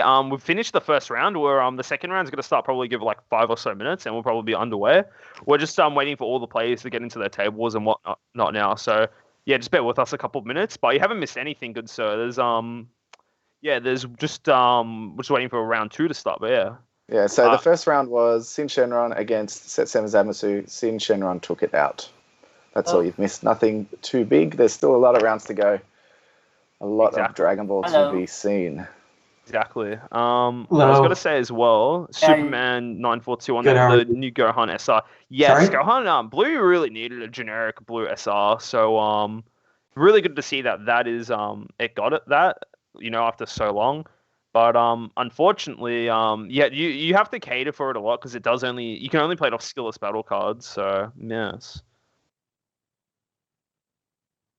All right, easy. I'll go talk to the guys. Give me 2 seconds. I'll stay over here and hang out with you guys. So what are we doing, boys? They've currently got 3 players on table 1, so they're just trying to figure out who is supposed to be there. There's a Cell Surge player, an Android 16 player, and a King Piccolo player. I'm good. I've got a bit of a problem. I don't think there's a 3-way format in a 3-way battle format. Super players there. So I think someone's on the wrong table, boys. That could be exciting. Cell Surge. I wonder if that's Cell Surge Victory Strike. I hope they know that the ban list / limited list is in effect this tournament.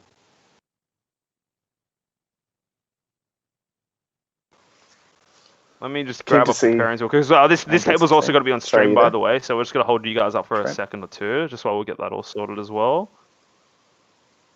I think John's. How you guys been doing? How's you guys' first round? I assume all of you guys won here, so that would been pretty good. Pretty good, yeah. We got to see a Set 7 Zamasu on stream. That's pretty exciting. So it was pretty. So King Piccolo obviously winning first round. Android 16, definitely a strong. Yeah, kind of lost to a Sin Shenron, but that's just it is what it is, you know. I am interested to see this Cell Surge to see what it is because two says here. So can I just get all you guys' names? Sorry, is that alright? Being able to have 4 Hope of Universe 7s in it, which you cannot anymore because that deck is limited. That card is limited. Now Ethan Mazer is definitely here, and is there an Alan Liu here as well? So John's just trying to sort this out now. Right, yeah, I was on mute. My bad. Yeah, I'm here. Yeah, so that's you, Alan? I'm the one with the cell leader, yeah. Alright, awesome. So we've had a couple. Yeah, what was your name? Sorry, Josh. King was Piccolo. it? A couple of people say Dark Broly for the win. We've had Android 18. It's because I'm looking at the round 2 thing here as well. And it says it's Alan versus Ethan on this table. So that's what I'm looking at right now. Yep. Early days, of course. Yeah. What was your name? Sorry. Alright, give me 1 second. Let's see if I can find you. My teammates. I have 4 guys playing in this tournament today. Stu playing. Yeah, you're on table 11, man. You're on table 11. That's what I'm looking at. Yeah, no stress, dude. All good, all good. Just hope everyone can get the table all sorted. Dylan playing Cooler Mill, and Simon playing Android 18 Mill. Alrighty, well, right, so they figured it out. At least we got that sorted, I guess. Android 16 against Cell Surge. So we are going to see Android the Cell Surge and the Android 16, which is cool. I really want to see Android 16 on stream. That was great. Definitely. Sorry, Trent. It's a fun deck for sure. But yeah, give us just a minute, guys. You guys are on stream, so we're just getting that all set up, and I'll give you the heads up when it's good to go. So just bear with me a moment, right? I'll be back 2 seconds.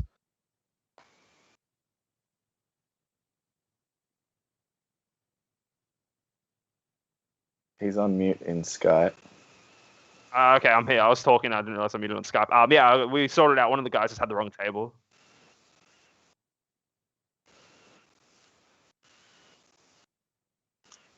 I believe so, yes.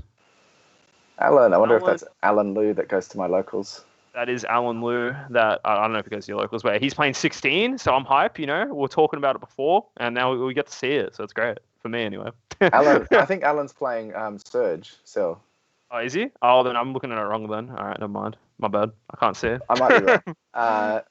But my question to I put the question to people. I haven't had any responses, but. What is the Cell Surge player playing? Okay, they can go. 1 sec, let me get the guys going. All right, you guys are good to start. Best of luck to both of you guys, all right? All right, cool. All right, just let them know. So what's the Cell Surge player playing? If he's playing Victory Strike, he can't have 4 Hope of Universe 7s in his deck because it's limited, and the limitation and the ban list is active for this event. So do you think he's trying to play it without it? Look, I did see a new version of it come out today, and there's been a small archetype that's been propping up, which is the Maidens version, because there's honestly, Maidens actually has a lot of support right now, and it is playable in pretty much like any green deck, so I wouldn't be surprised that it is that version, but again, I just don't know, because Superman says Maidens or Victory Strike. Yeah, we'll pretty much see straight away, I'm sure, as soon as we see him charge, we'll know what it is. Yeah, for sure. And as I was saying before, I'm super excited for this Android 16. We were talking about it before, that it's one of the decks I quite enjoy playing. And you said yourself you've played it a couple of times and you've liked it as well. So yeah, I think that it has the potential to, and not a lot of people have played against it yet. So it has the potential to surprise people. Exactly. Knowing's half the battle, right? Like, if you don't know if you have to read like all your opponent's cards, you're already at a massive advantage. You're at a massive disadvantage. Sorry, it's like, if you don't know what's happening, then it's like it is what it is. Yeah, exactly.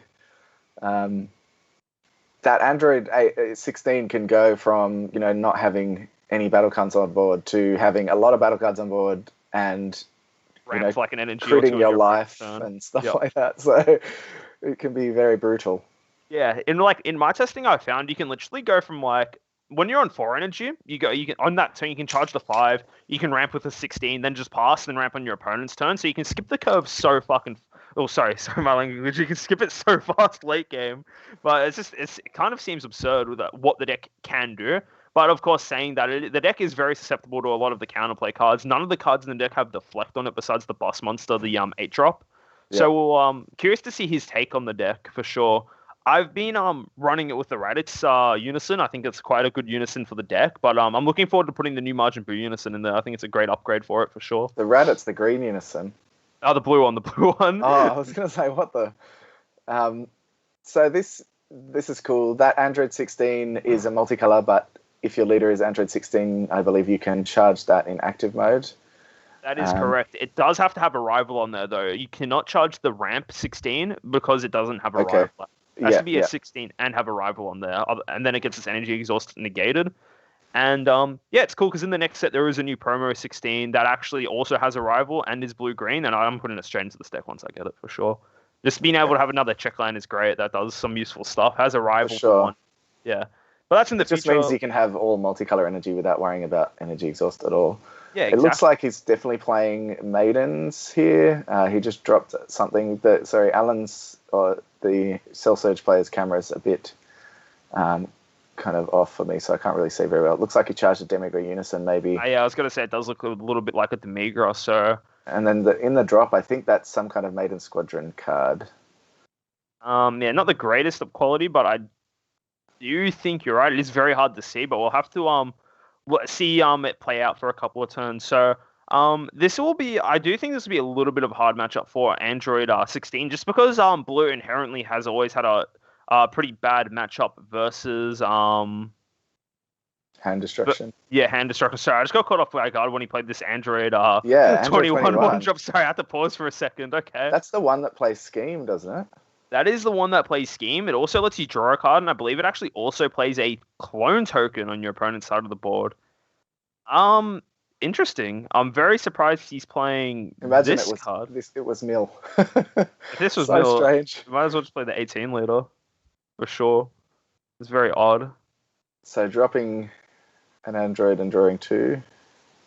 It's very good. The front side of the lead is amazing. Just the fact that you can discard any Android card from your hand. It's not even locked to blue or green. So if you're playing other color Android cards, you can discard them as well to get the +2. And it's got, I think, arguably one of the best awaken conditions in the game, where if you or your opponent have a combined total of 5 life, you can activate your awaken skill and take cards from your life down to when you have 5. And then on top of that as well, untap 1 and draw 1. It just means you can't really get stored out of the game from high life total, right? It means that you can just, when you need be, if you're getting stalled on max life, you get a very powerful draw ability. And majority of the time, your turn 2 play is normally the ramp 16, so you're able to get that out, go to 3, and then if your opponent goes, they'll most likely have 2 energy as well, and that is a total of 5, so you're good to go.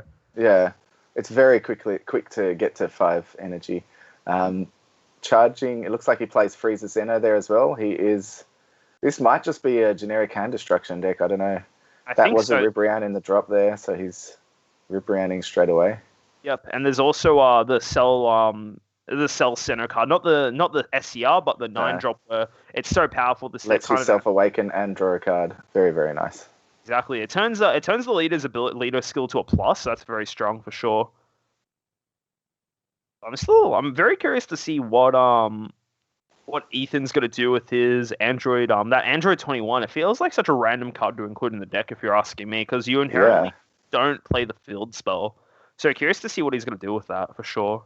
It's very weird. I mean, it could just be he wanted a cantrip that he can drop with the leader. But seems strange.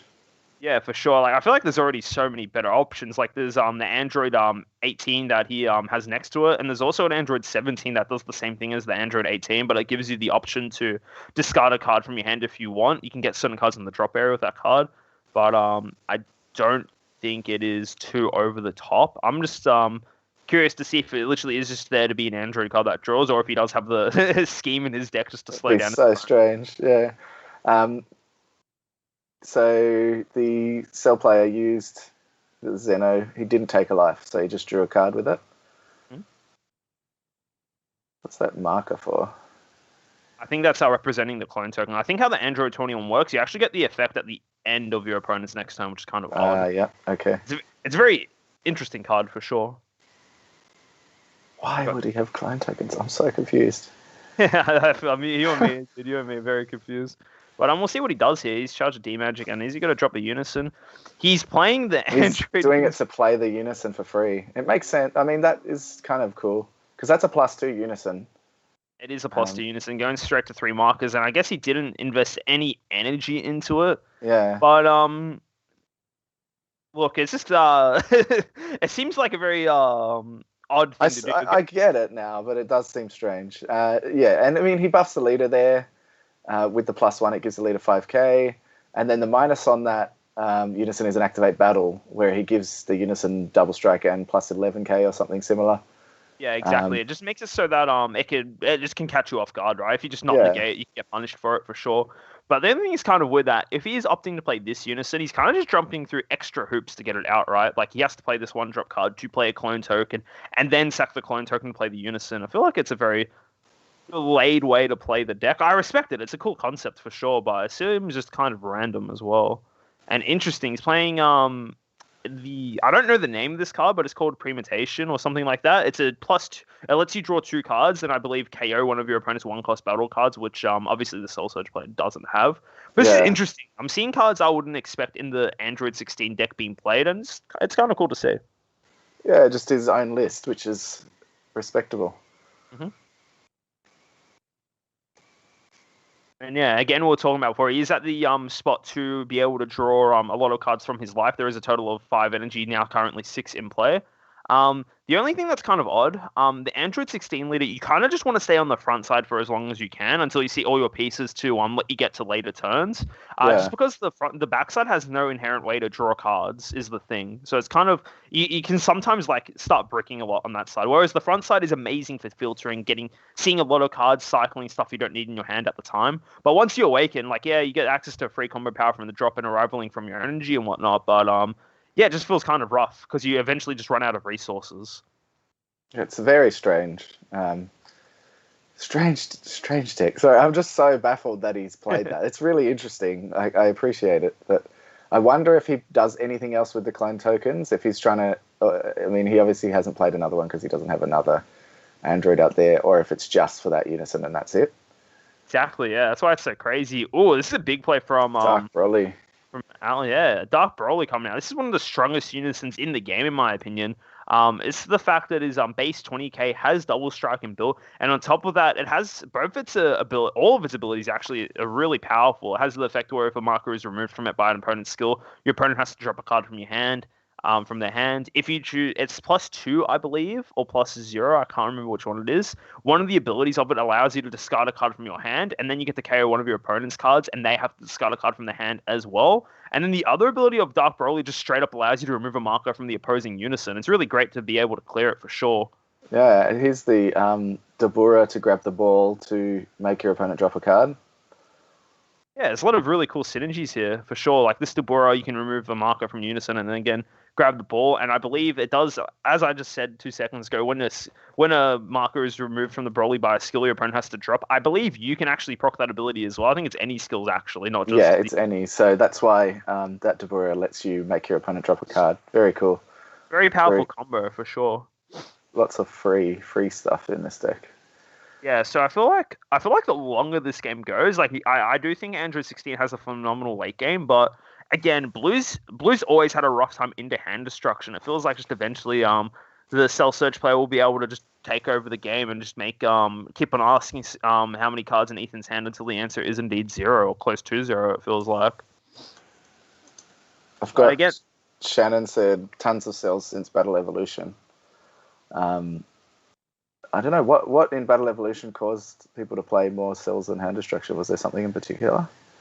Look, I'm not entirely sure. I think Green has solid just generic go-to archetypes. Like, for example, I think the Frieza Zeno archetype where you can play it off the surprise attack and do all that sorts of stuff. That's playable in pretty much any green deck. I think it's fairly popular in the Cell Zeno deck and Margin of Vegeta for sure. As we can see, he's literally going to it right now. And I think as well, like, low-key, the mating stuff is kind of good. Like, low-key. Yeah. I don't think it's been completely figured out yet, but the big thing about it is that it's like no one knows about it. So you're doing all this maiden shenanigans, and your opponent probably has like not even seen half of these cards before. Yeah, that's true. He just he actually just plussed on the Broly, KO'd the card, tried to play the Frieza which would have allowed him to go into Zeno and do some shenanigans. It got bounced back with Trunks, so that's pretty strong. Mm-hmm.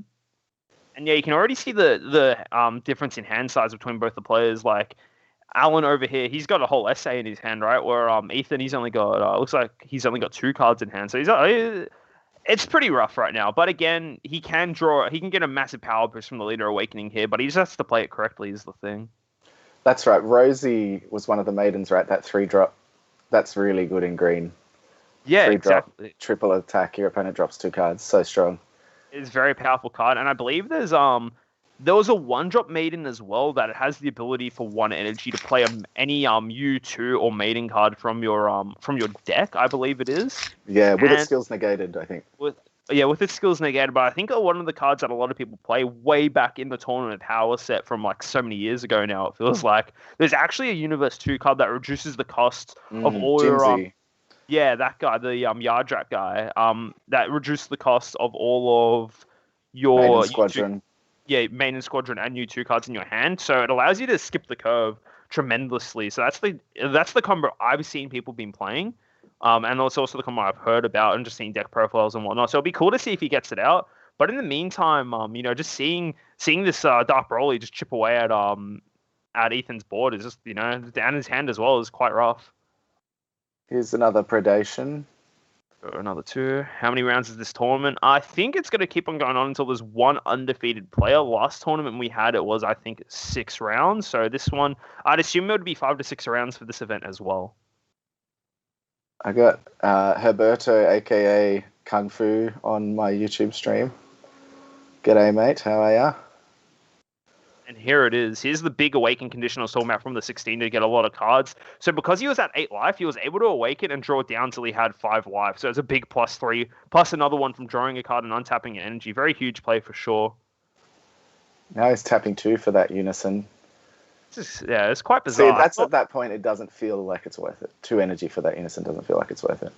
Yeah, I feel like there's the Raditz Unison I was talking about, the blue one, the Great Ape one, I think is a lot better than this particular Unison. I also think the new Majin Buu Unison that's coming out in set 13 is a fantastic card in this deck as well, because you get to turn 4 energy fairly quickly, since you do have a lot of cards that allow you to ramp.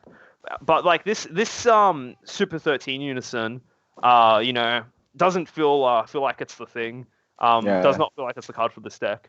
Well, he won his first match, so at least it's doing something, but we don't know what that was against. Shannon, yeah, exactly. It is 2:05 p.m. in the afternoon for me in Sydney. Same for John in Victoria. It is 2:05 p.m. That is correct. Got no boxing match. Oh, yeah. Last time we were talking about me and Vinny would have a boxing match. Marco, we're saving that for the real life events. We can't do that just yet. It wouldn't be as fun, We should charge a big entry fee for charity or something, and we can beat each other up. I'm totally down for that. The idea was, how they do like chess boxing, how they spend a couple of minutes doing boxing, then a couple of minutes playing chess. I've never heard of that, and it sounds amazing. Yeah, they do it. We need to do it for Dragon Ball. You do a couple minutes in the ring, going at it, then you go a couple minutes on the card game. That's the plan in the future for sure. This would be a fun idea. It's for real life event. The leader on Ethan's side is Android 16. I've just got 3 chats open, by the way, John. That's why I'm replying to a bunch of different people. No, that's all right, man. No stress, dude. No stress. But yeah. So back to the game. It is now David's turn. He's just charged a ball. I wonder if he's going to try and... he plays that new Android's extra card. Battle. Is that a battle card? I think it's a battle card. It's a battle card. It's yellow-green, so this card's kind of good. If your leader is an Android card, which Cell is, it actually is a free 5k combo, which is kind of huge. Yellow and green never had a really free combo outside of the super combo draw, so this kind of just lets you get your arrival plays off much more easier. You can combo that off and instantly arrival the new Android 13 from the draft box, the one that lets you KO 2 cards at your opponent's turn. And on top of that as well, there is a Rubrian card I believe way back in the day that does have a rival as well. That does KO a 4-drop card into play. Yeah, that was from one of the draft boxes, I think. I think it was actually from set 9. I think it was in. Oh no, that's right. It was just after because the Android's 18 one and came out in the draft box. That's right. And then there was Rubrian. Yeah. Marco, yes, it's me and the Cyberman today, Sam Russell himself. So yeah, we're commentating today's event, so it should be pretty good. Benny's playing today, I believe. So yeah, it should be good to see how that goes. You recognise my voice, Marco?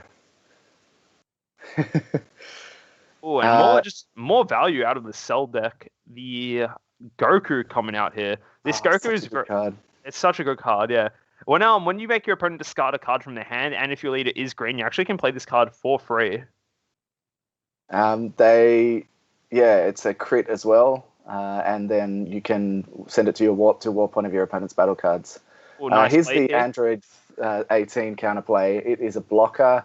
Can play it for 1 if your opponent has, if you have a blue unison with 2 markers on it, and it bottom decks a 4 or less battle card, and it's also a blocker, 15k, very strong. Such a high value card. I think it's the card that carries the Android archetype super hard. Like honestly, just having such a powerful defensive tool lets you get away. That's why the Android 18 deck probably propped up. Small cards like this just enable you to go for those extra turns that you so desperately need against a lot of these aggressive decks, right? Exactly. And then there's the new kind of green version of it in the cooler from set 13. Exactly, yeah. Shannon just asked me, why didn't I enter? I won the first regional just to talk myself up a bit, and I figured it'd be cool to jump on here, chat to John, and watch some games, and I'll probably play in the next one, maybe. Eternal M says, some places have released Supreme Rivalry cards early. Would they be allowed to play those new cards in this tournament? So it's not early in Australia, and I believe in Europe as well. UW4 has been released pre-release, but it is not legal until the 7th of May in big tournaments, so they are not allowed to play it in this one. Exactly, yeah. So we our pre-release events are all on this weekend. So some players do have the cards, myself included, and Sam as well. I've opened 1 box, Sam's got 2, and I've got more boxes on the way at another pre-release I'm going to later this weekend. But now it's just obviously it would be very unfair that some players could not use the new cards. For example, it would be obviously an unfair advantage, and they're not allowed to be used until we just put in the chat till May the 7th. So be pretty awkward. Someone just starts playing their King Vegeta deck or something in this tournament. It'll be kind of awkward, you know. So, but yeah, the cards it's not released early. It's just around the world the cards come out at different times, and in Australia we're pretty lucky to get them a bit of ahead compared to the rest of the world. Yeah, I think, and just back to the game here, I think they're waiting on a judge maybe, because since he played his Android 18, they have stopped the game, and he's waiting. Alan is waiting to see what's going on. So I feel like they must have called a judge, because he did look up the card on his computer, I saw. Yeah, no, this is a fine play. The Android 18 does hit this. He does have the energy for it. He does have the unison in play for it. Fun fact about this 18, though, it's actually not the unison that you need only has to have 2 markers. You can actually have a green unison or a different color unison as well. True. Very nice. So I have been experimenting trying to use Demigra unison. Oh, not Demigra unison. Yeah, no, Demigra unison in this particular deck, as well as so you can have the Freezer counterplay and the blue Android 18, but it was kind of a bit clunky, so it was not worth it. Not worth it at all. No. I think that the question that he has here is that's a skill that he's using to play the card, and he's saying that it happened in window 2.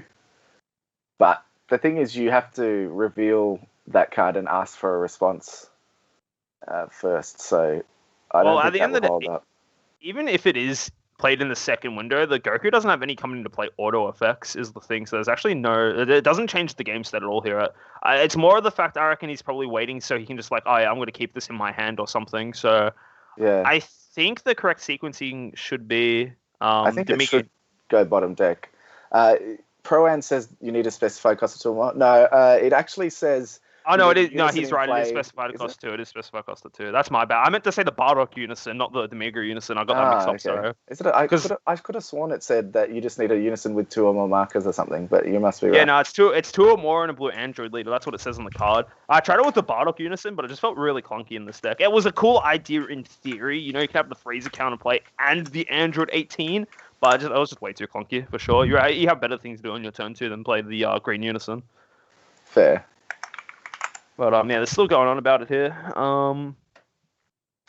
Yeah, just wait to see when this gets resolved. So yeah, it would be cool. Because the rumor has been that eventually I'm going to get dual color Unisons, right? So that's why I was trying to experiment it with this Android 18, but it felt really clunky, honestly. But to be fair, if you were to do dual color Unisons, they'd have to be like pretty crazily nerfed, right? Because you get access to so many free counterplays. Yeah, the counterplays are once per turn, but the fact that you can, like, just imagine running a deck where you can have God Sealing and the Freezer charismatic villain. It seems kind of does not seem like fun thing to verse for that sure. Would be so good.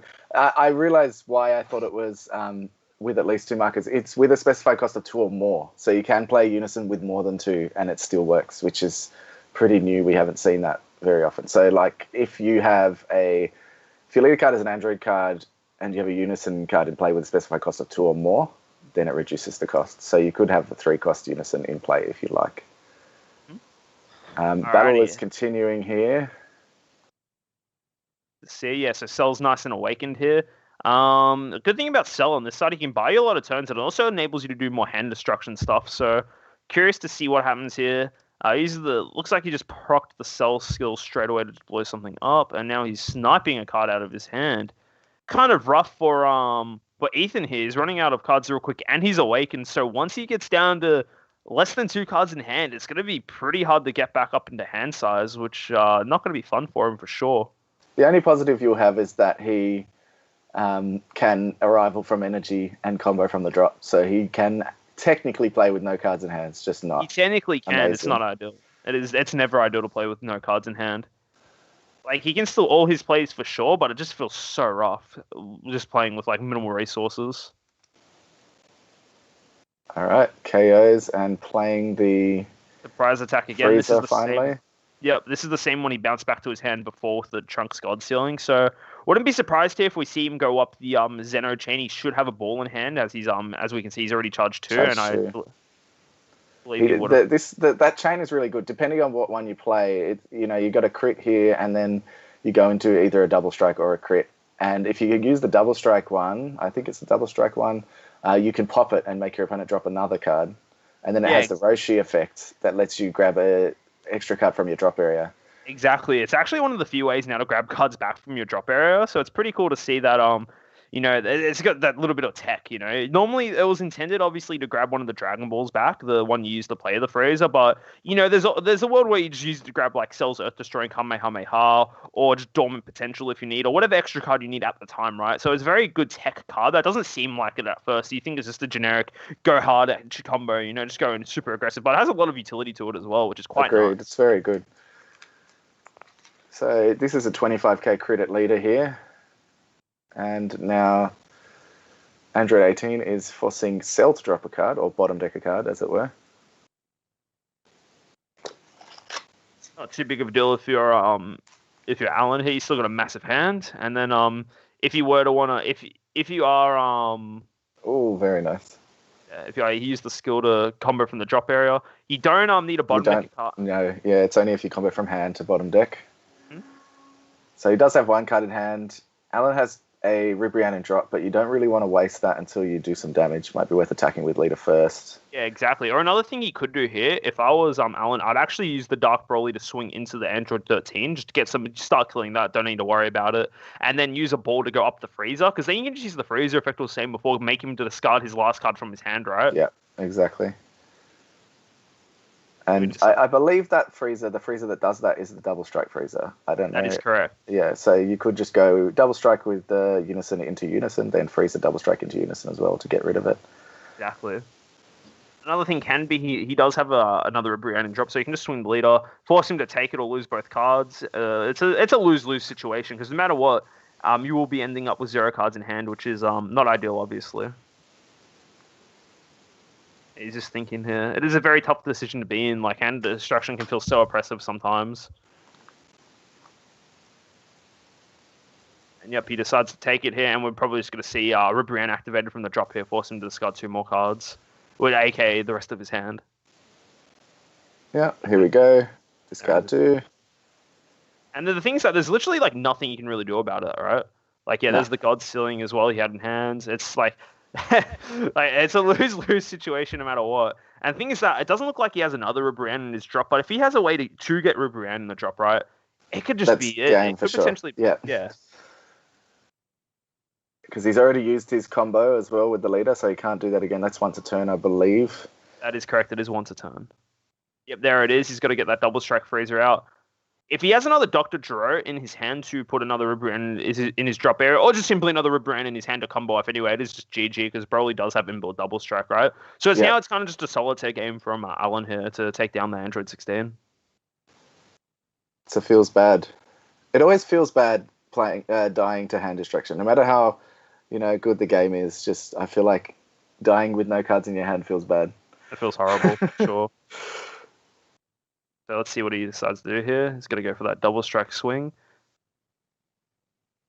So yeah, there's a lot of cards that exist that just enable it 100% win. It could be a Ribrianne combo here, Gerard putting Ribrianne in the drop. Even the freeze that gives you a battle card crit could be a thing that exists here. So he does take it. Yeah, he's going to use the skill to make him drop 1. Yep. Doesn't matter what it is. The only card that saves you in this situation is a Sparking Negate. But even then, the game still feels so rough. So he can now choose to probably grab that ball back just to get that extra combo power. Yep. And he's still got 2 energy up. Enough cards in hand. I think it's safe to say that it is a GG from this particular position. So, yeah, because there's the swing. Most likely no negates unless he's pulled the miracle card. Doesn't seem. Yep, and that's that's brutal. Wow. Good game. Android 18 bottom deck his last card. That was pretty rough, not gonna lie. That is SL hand destruction is like death by 1,000 cuts. Yeah. You can say that again. Feels bad. It is. Hand destruction is not a fun deck to verse for sure. Like, it just hand destruction is probably my least favorite deck to verse. I'm not a big fan of it in the slightest, but I understand why it exists though. It is I'm the same, but I like playing it. So does that make me a hypocrite? Oh, that's funny. But like looking into this though, I think the deck, the Android 16 deck, it is a cool take on it, but I don't think it's the most optimal version of the deck. I don't think that the Android 13 Unison is optimal at all. Like, it makes it a lot harder to do certain things. You'd much rather play a different Unison, like the Baby Unison lets you draw a card, the Raditz Unison that gives you extra defensive tools. There's stuff like that. I feel like it's a lot better for the deck than playing the Android 13. Like, I respect the idea for sure, but I don't think it's the correct way to go for the deck. I feel like it's just if you want to use those particular cards, you're better off playing the Android 21 leader or the Android 18 leader, respectively. Yeah, I agree. It's just kind of detrimental to the whole game plan. I admit that I really think the tech's cool. Like, it's cool, spicy tech, but I don't think it's the ideal play at all. Like you said, Raditz, I think Baby is a good choice, although that doesn't come out until 3 energy. But you are ramping, so not too bad. Yeah, exactly. Like, ideally, you get it off, like, ideally, it's your turn 3 play, right? Like, how it's meant to be. And that's why it's, like, very odd to see his Unison, like, card of choice here. Like, I get it, playing it for free, like, using that Kill Little 21 combo, playing a token on their board and removing it to play it for free. It's a cool combo, but it's not an optimal combo is the problem. It's very lackluster in a sense. It's like, well, it's cool, it's different, but again, there's other decks you can just play to make the most out of that. True. I can tell you that Stu lost his second game. Stu was the Sin player from game 1. He lost against Xeno Gogeta. Xeno Gogeta. That deck's a bit under the radar too. I think it's okay. I think it's just like a worse version of Vegex, but I do see the potential behind that deck for sure. It definitely can be painful, especially like you said with Vegex. Once they get the Goku and the Vegeta out that really stuff you when you use counters, is painful.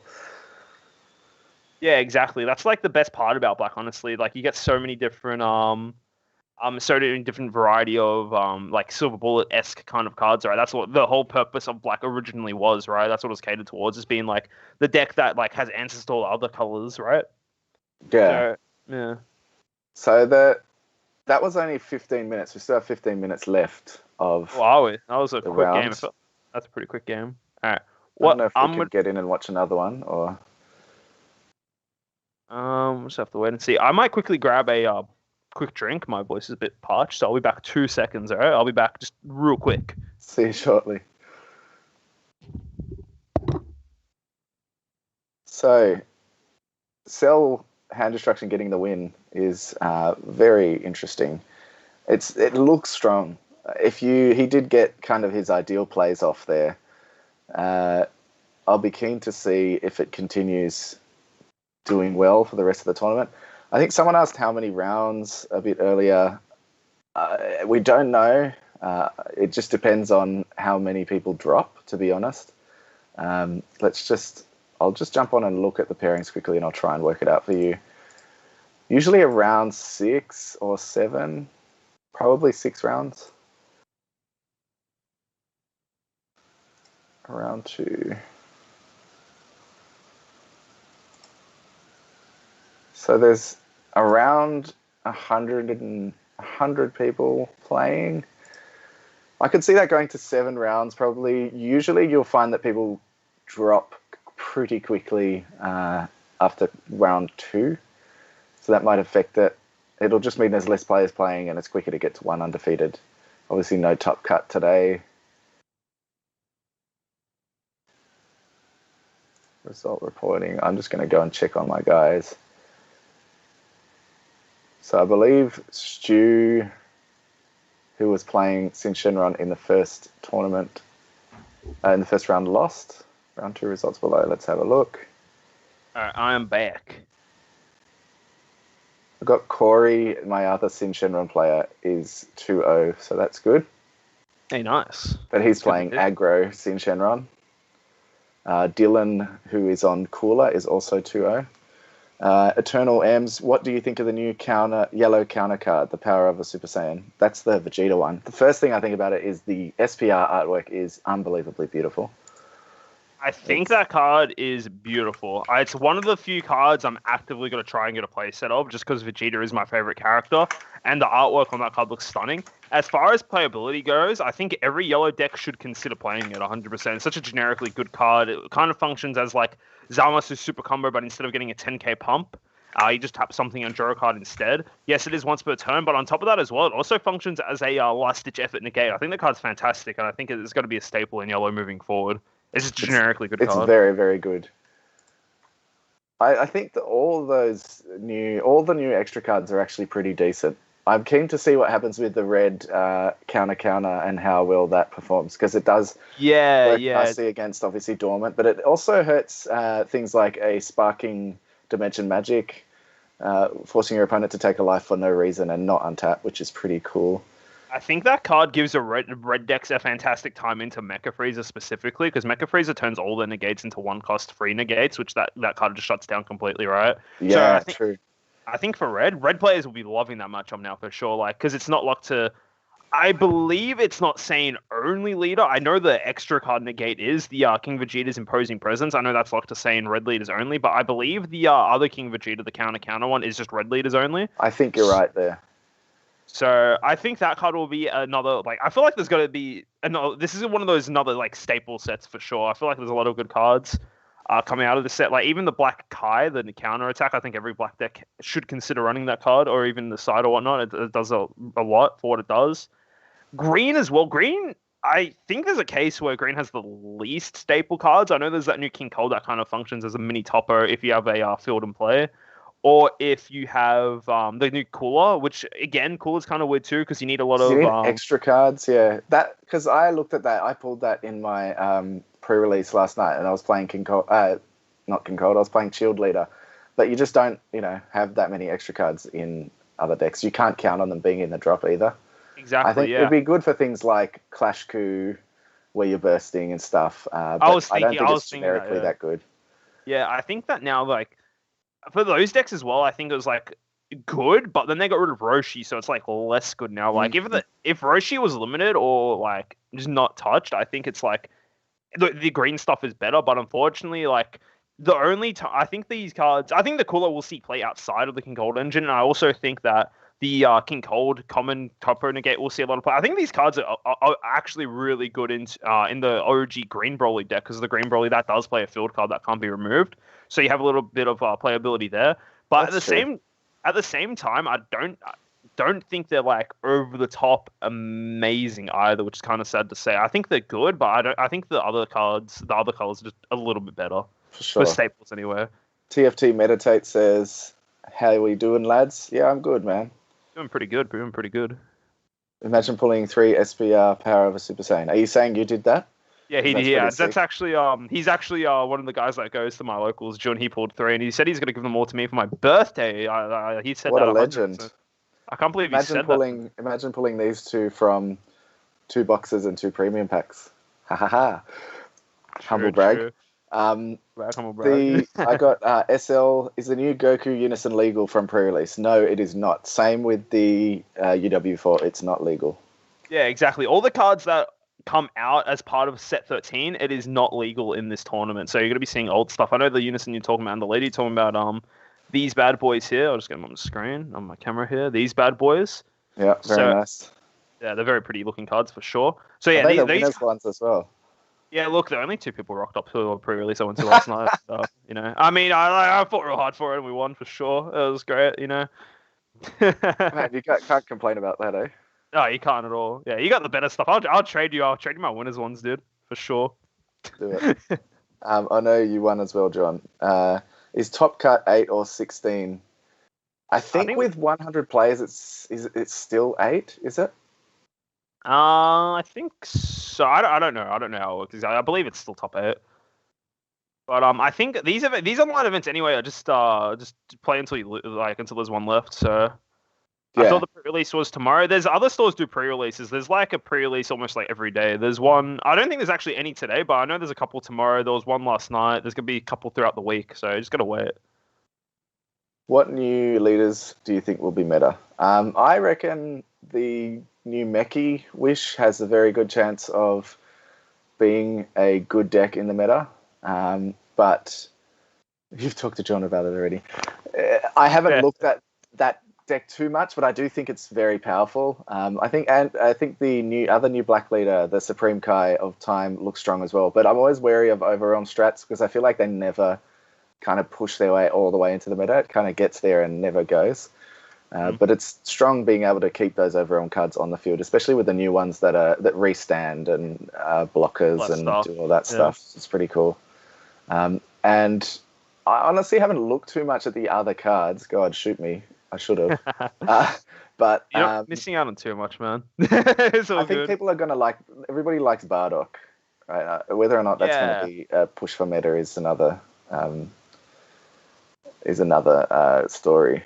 Yeah, sorry. When I said that it might be top cut 8, I didn't mean top cut. I meant just the top 8 get the extra prizing. That was my bad. I was gonna say for the Bardock deck, it's gonna be one of the decks I try to build first, get all the cards for it. Not necessarily because I think the deck's meta or anything, but I believe the deck will be quite fun. I just feel like that if you want to do that strategy, there's other archetypes that do it already better, just spitting out a lot of weaker, like 1-cost battle cards and doing like all those aggro shenanigans. I think there's decks that do it a lot better already, but it might be just fun to see how it goes. So personally, I don't think any of the new decks, other than maybe Meki, are going to push out the current meta decks. I think they might sit there with them, but I feel like things like Dark Broly and King Piccolo are still going to be really good in the meta. The only other deck from this set that I believe has a good shot in the meta or sitting in the meta is, I think, King Vegeta. But that's also really hard to say because a lot of the cards that make the deck really good are locked to promos, so we're probably not going to be seeing that deck for quite some time. Whereas the Meki Kapuro deck, it's one of the only decks in the new set that doesn't actually have a single promo card for it being printed outside the one you get from the special premium pack. Yeah. So It's really good. It's good to see. I mean, I hate the promos that are that you're all forced to play for a deck to be good. Yes. I like promos that make decks a bit better, but I don't like promos or give you alternate ways to play a deck. But I don't like promos that make you play them, like the Red Broly one, for example. Yeah, exactly. You needed that, like Red Broly with that promo versus without it is just two completely different decks, right? Yeah. Same with even King Piccolo to an extent. The promos aren't actually that necessary, but they do help a lot. I feel like they're not as bad. Scion, King Scion is pretty crazy. Yeah, Scion's, it's super good, but you can still do the rest of the stuff without it. Of course, you want the Scion, right, 100%. But then, like, literally, King Vegeta feels like it just goes back to the example of, well, like, this Raditz lets you play all the cards. Like, literally, all the cards in the main set for the King of Vegeta say you can choose X character or Raditz, but there's no Raditz in the set. So where is this Raditz? It's a promo card. Yeah, that's mental. That's the kind of thing where, the deck doesn't function without that card. Yeah. It's pretty crazy. For sure. But, that's, I think I think also another deck that would have been good from the next set. I actually tested a bit of King Cold when all the cards got revealed and before the Roshi ban got announced. I was playing around with that a bit because the deck has access to a lot of powerful things, right? There's actually a negate that kind of functions as Shocking Death Ball, but it's actually choose up to 3 cards worth of battle cards. I saw that. And it's also free. Right? Yeah, it's a 2 cost, but it's actually free if you have 3 fields in play. Nice. And you can just cycle that off Roshi's in the thing, because the deck has a lot of way to draw cards and discard cards. So, that was really good. But now I haven't tested it since the Roshi nerf, but just already thinking about it seems like a whole lot less good. Like, it seems pretty average. Yeah. Now I really like that the Unison for that deck lets you play those fields for free as well. Yeah, exactly. It's just so much value.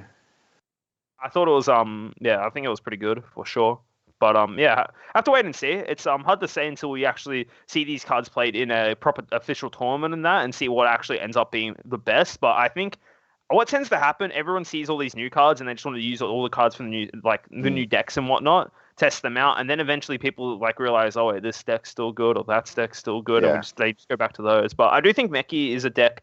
It's just that generic black deck that's has a lot of easy access cards to get, and you can just kind of slap it all together and away you go, Pro-Am says no cut, top cut, then prize how. So what we have is there's a top 8 or top 16, but they don't get cut into a small elimination tournament. So that top cut means when they take the top certain amount of players and they put them into a smaller elimination tournament to see the final winner. It just goes by Swiss. So the top player who's undefeated of the day is the winner. And then the players underneath that get prizing up to a certain amount, which will probably be 8 people. Yeah, that is how it works. John is back to work. June is back to work. Bye, June. Green decks feel impossible to play with Dormant and Charismatics. Without Dormant and Charismatics. Big agree. You know what's funny? This has always been a trend in Dragon Ball. I honestly swear, green is like the worst color. Like, actually, the first time green was actually competitively good was when that green Broly BR deck came out. That is the first time that it was ever good. And then since then, it was kind of average until the Unison Warriors stuff came out. And then it became okay again. But it doesn't do anything crazy. Green feels like the most fair color, which is kind of bizarre, considering Dormant's such a powerful card. But even then, it's just all these other decks do all this other stuff. And I'm sitting there you can only attack twice a turn. But my opponent doesn't care half the time. It's all right, let's go next. You can't do anything to me. Yeah. It does feel like green is hard done by, I think. So many people complained about Dormant. But it really, it's just because it's not fun to play against. It's not stupid broken or anything because, as you can see, we are not seeing any green decks winning anything. Yeah, it's just not fun to verse. Yeah. I will agree that I think Roshi is an inherently broken card. Being able to essentially run 8 copies of any extra card in the game is kind of insane. But it just feels like green doesn't have anything that's really over the top. Kind of sucks. We're in time now for round 2, so 5 minutes and 3 turns. So we'll be getting to a new game shortly, which is good. Bring back Piccolo Surge. No. No, thank Do not you. bring back that. No. That deck was broken because you literally just got the plus cards for not doing anything. I hated that deck so much. It's The cool thing about Dragon Ball is that it's a game that it has a lot of interactions between you and your opponent during both players' turn. Huge part thanks to the combo step, which means like all your cards are kind of relevant in your hand at all times. But the problem with Piccolo Surge, you're just like, all right, cool. I start my turn. All right, let's have a look at the top card of my deck. Is it good or not? No, it's good. I'll add it to my hand, and I'll draw another card. Keep on doing that until all right, I've ramped. I'll play Victory Strike now, or I'll go G to 7 you, or I'll do something to yours. Not a fun deck to verse, and that's like kind of like it just removed interactability completely from that. Yeah, I really didn't enjoy the times of Piccolo Surge. Goku Surge to a lesser extent was not as fun, but at least there was interaction. Yeah, there. Just not the fact that they didn't have to attack at all and kind of just did nothing until they won was so annoying. Exactly. It's not fun at all. Like. It's funny because that's what Android 18 reminds me of. Although it's not as dumb, it still needs to attack. Yeah, it still needs to interact with the opponent. That's the thing. When they released it, that's why I was never a fan of the Wish Leaders when they were in the thing, because like Shenron Wish Leader was actually degenerate. Like from on turn 1, before your opponent even gets to play the game, you get to draw 2 cards for doing absolutely nothing, right? It's just so much plussing for no reason, right? And you're not even interacting. You're just playing a single player game to an extent. And it's like, well, that's not fun. So I'm happy that they've actually like not gone back in that direction. I can't think of a deck that is the God Solitaire deck. Yeah, it's true. I mean, and even with the new Wish Leader, the Meki, they're making you have to interact, so that's good. I'm a bit sad that Wish... Sorry, was that Trent? No, you go. Oh, no, that was you. I was just a bit sad that Wish is kind of nada at the moment. I feel like it was a cool archetype. They just need to find a way to make it more balanced. Yeah, hopefully they can find that with Meki. We'll have to wait and see, though, because I think Meki has a Wish Leader. I'm happy that he has to attack to draw cards. That's a huge thing, right? Like, that's fair.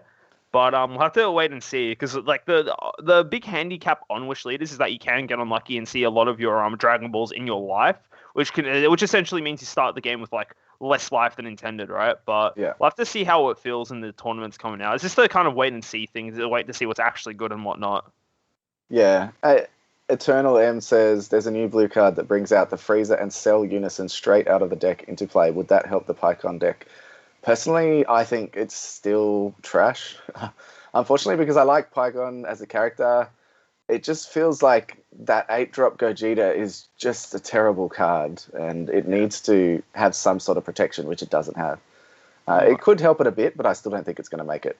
Yeah, so I'm reading I actually pulled the card in foil. It's a Son Goku Hellish Throwdown. It's a blocker, then auto. It's a 1 cost, then auto for 1 blue. If your lead a card and energy are all mono blue, and you choose 1 card in your hand and discard it, at the start of your main phase, play up to 1 Fraser and Cell a match made in hell from your deck with 2 markers on it in rest mode, then shuffle your deck. So that's I'll show it to the camera. This card here. I don't think it makes the deck insanely powerful. I think it's okay, but yeah, as you were saying before, you're not really building into a good boss monster in that particular deck. I don't think the new Gogeta is particularly good. It's kind of awkward and doesn't seem like there's anything crazy you can do with that archetype anyway. So I don't think. Yeah, I mean, just the fact that nearly every deck has built-in removal for boss monsters, it just means that you're barely ever going to have that, order that stuffs your opponent's hand actually proc, which is the reason Gogeta 7 was good.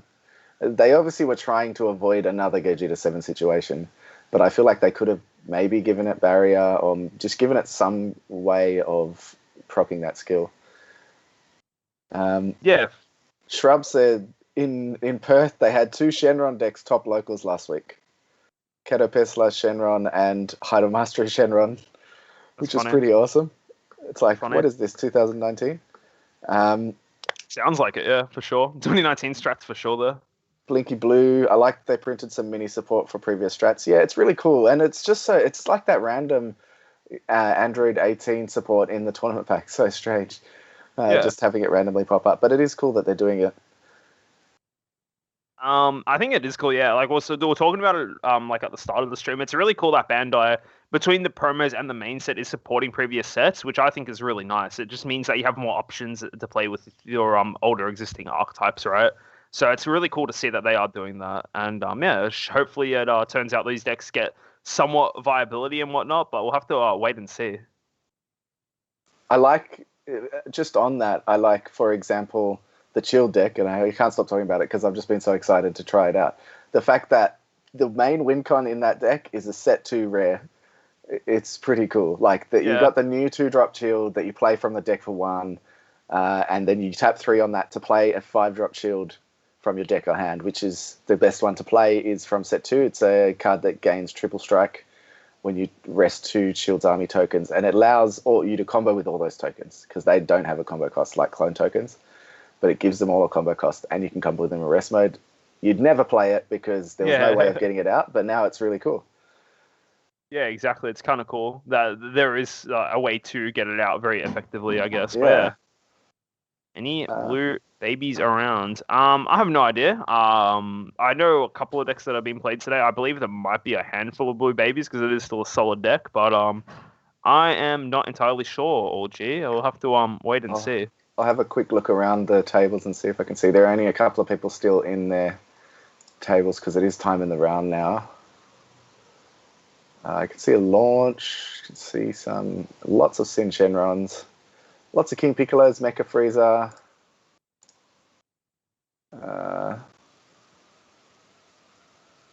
There's a Imagine Vegeta. That's my boy Peter Proctor, most likely. He's always playing that deck at locals, so it's good to see he's doing well with it. Peter's really cool. I like him. Yeah, he's cool. He makes very innovative decks for sure. Dark Broly. Dark Broly's still playing. I feel like they didn't get the memo that it's time in the round. Well, yeah, so next round should be starting very shortly, so we'll just wait around, I guess. Should be starting, very, very soon. So I didn't see any blue babies, but I didn't look in too many tables, so for sure we'll see them, I'm sure. Throwback to set 2 days when I lost a bad ring laser plus that shield. Funny. Man, see, I wasn't playing in set 2 days. I only started playing after set 4, so I didn't get to experience any of that awesomeness. So I'm really happy to be able to play these cards that I've never played before, which is really cool. I've been playing since day 1, so I've seen all the cards, all the insane stuff. So I think it was pretty funny actually. In set 1, no one really cared about yellow for whatever reason. Well, then it just turns out yellow was just so annoying because it had all these Bloodlust, like back when you were on 4 called Bloodlust and 4 Bad Ring before it got banned. In hindsight, it was actually really good, but no one was really just playing with it, which is pretty funny. Everybody's playing blue, right? Yeah, blue. I actually was a big fan of set 1 Champa. It was just you can do a red-blue build, which just inherently just had answers to everything, which was quite nice. And that was the deck I had the most success with back in set 1 days. Because it was a leader where crazy what this leader did. When you attacked with a 15k battle card, you drew a card and that was it. That's how far we've come. That's what that leader did. And then when it awakens, you drew 2 and you can give you can discard a card from your hand and give one of your cards double strike. So that was that's set 1, by the way. Yeah, that's so cool. different.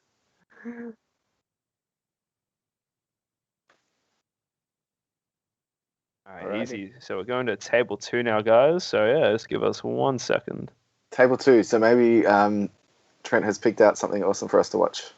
I hope so. So far, it's so good in terms of matchups. We've had some cool stuff.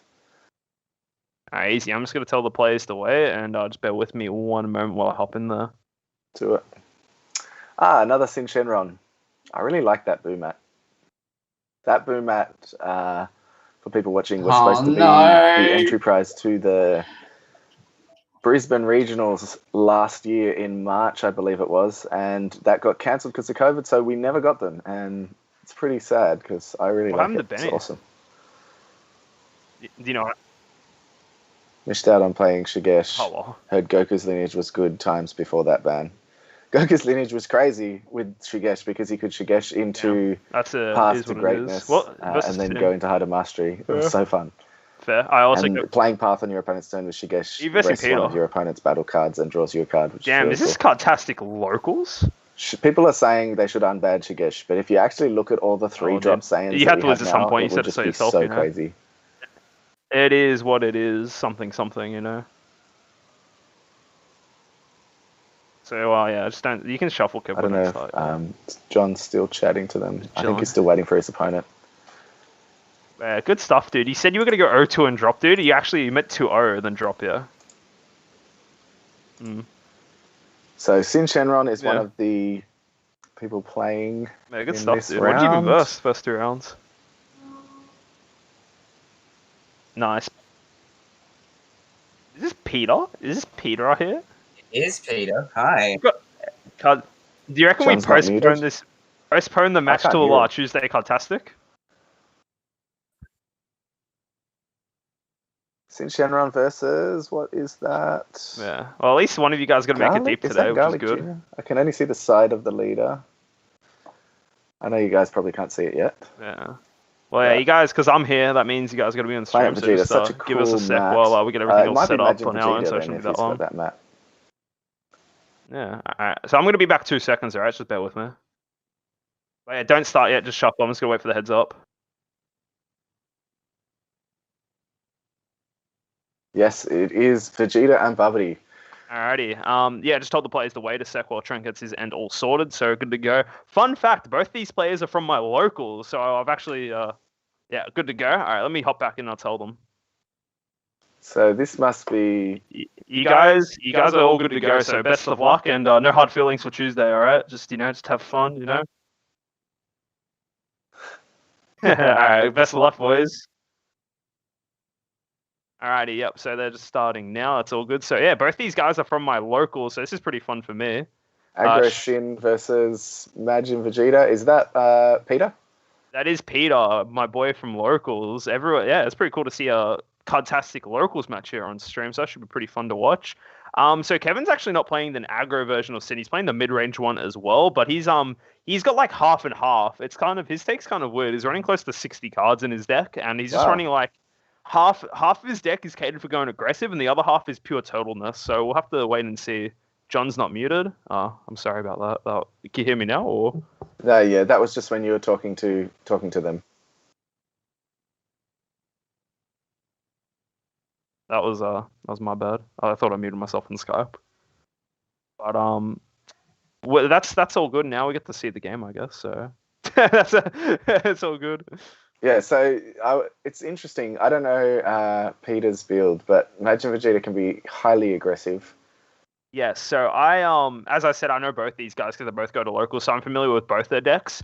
Peter's take on Majin Vegeta is quite different from the one that actually won the event last weekend. So he's not actually running any of the Xenoverse chain besides the Frieza chain. He's actually running a more low to the ground, under Violent Rays kind of deck. He uses more of just the generic green like Beerus, Divine Majesty, and Belmod, just widen his attacks. So I do remember he actually top 16 or top 8'd, I think it was top 16 last regionals. So I did a little video on his deck. So it's probably similar to that.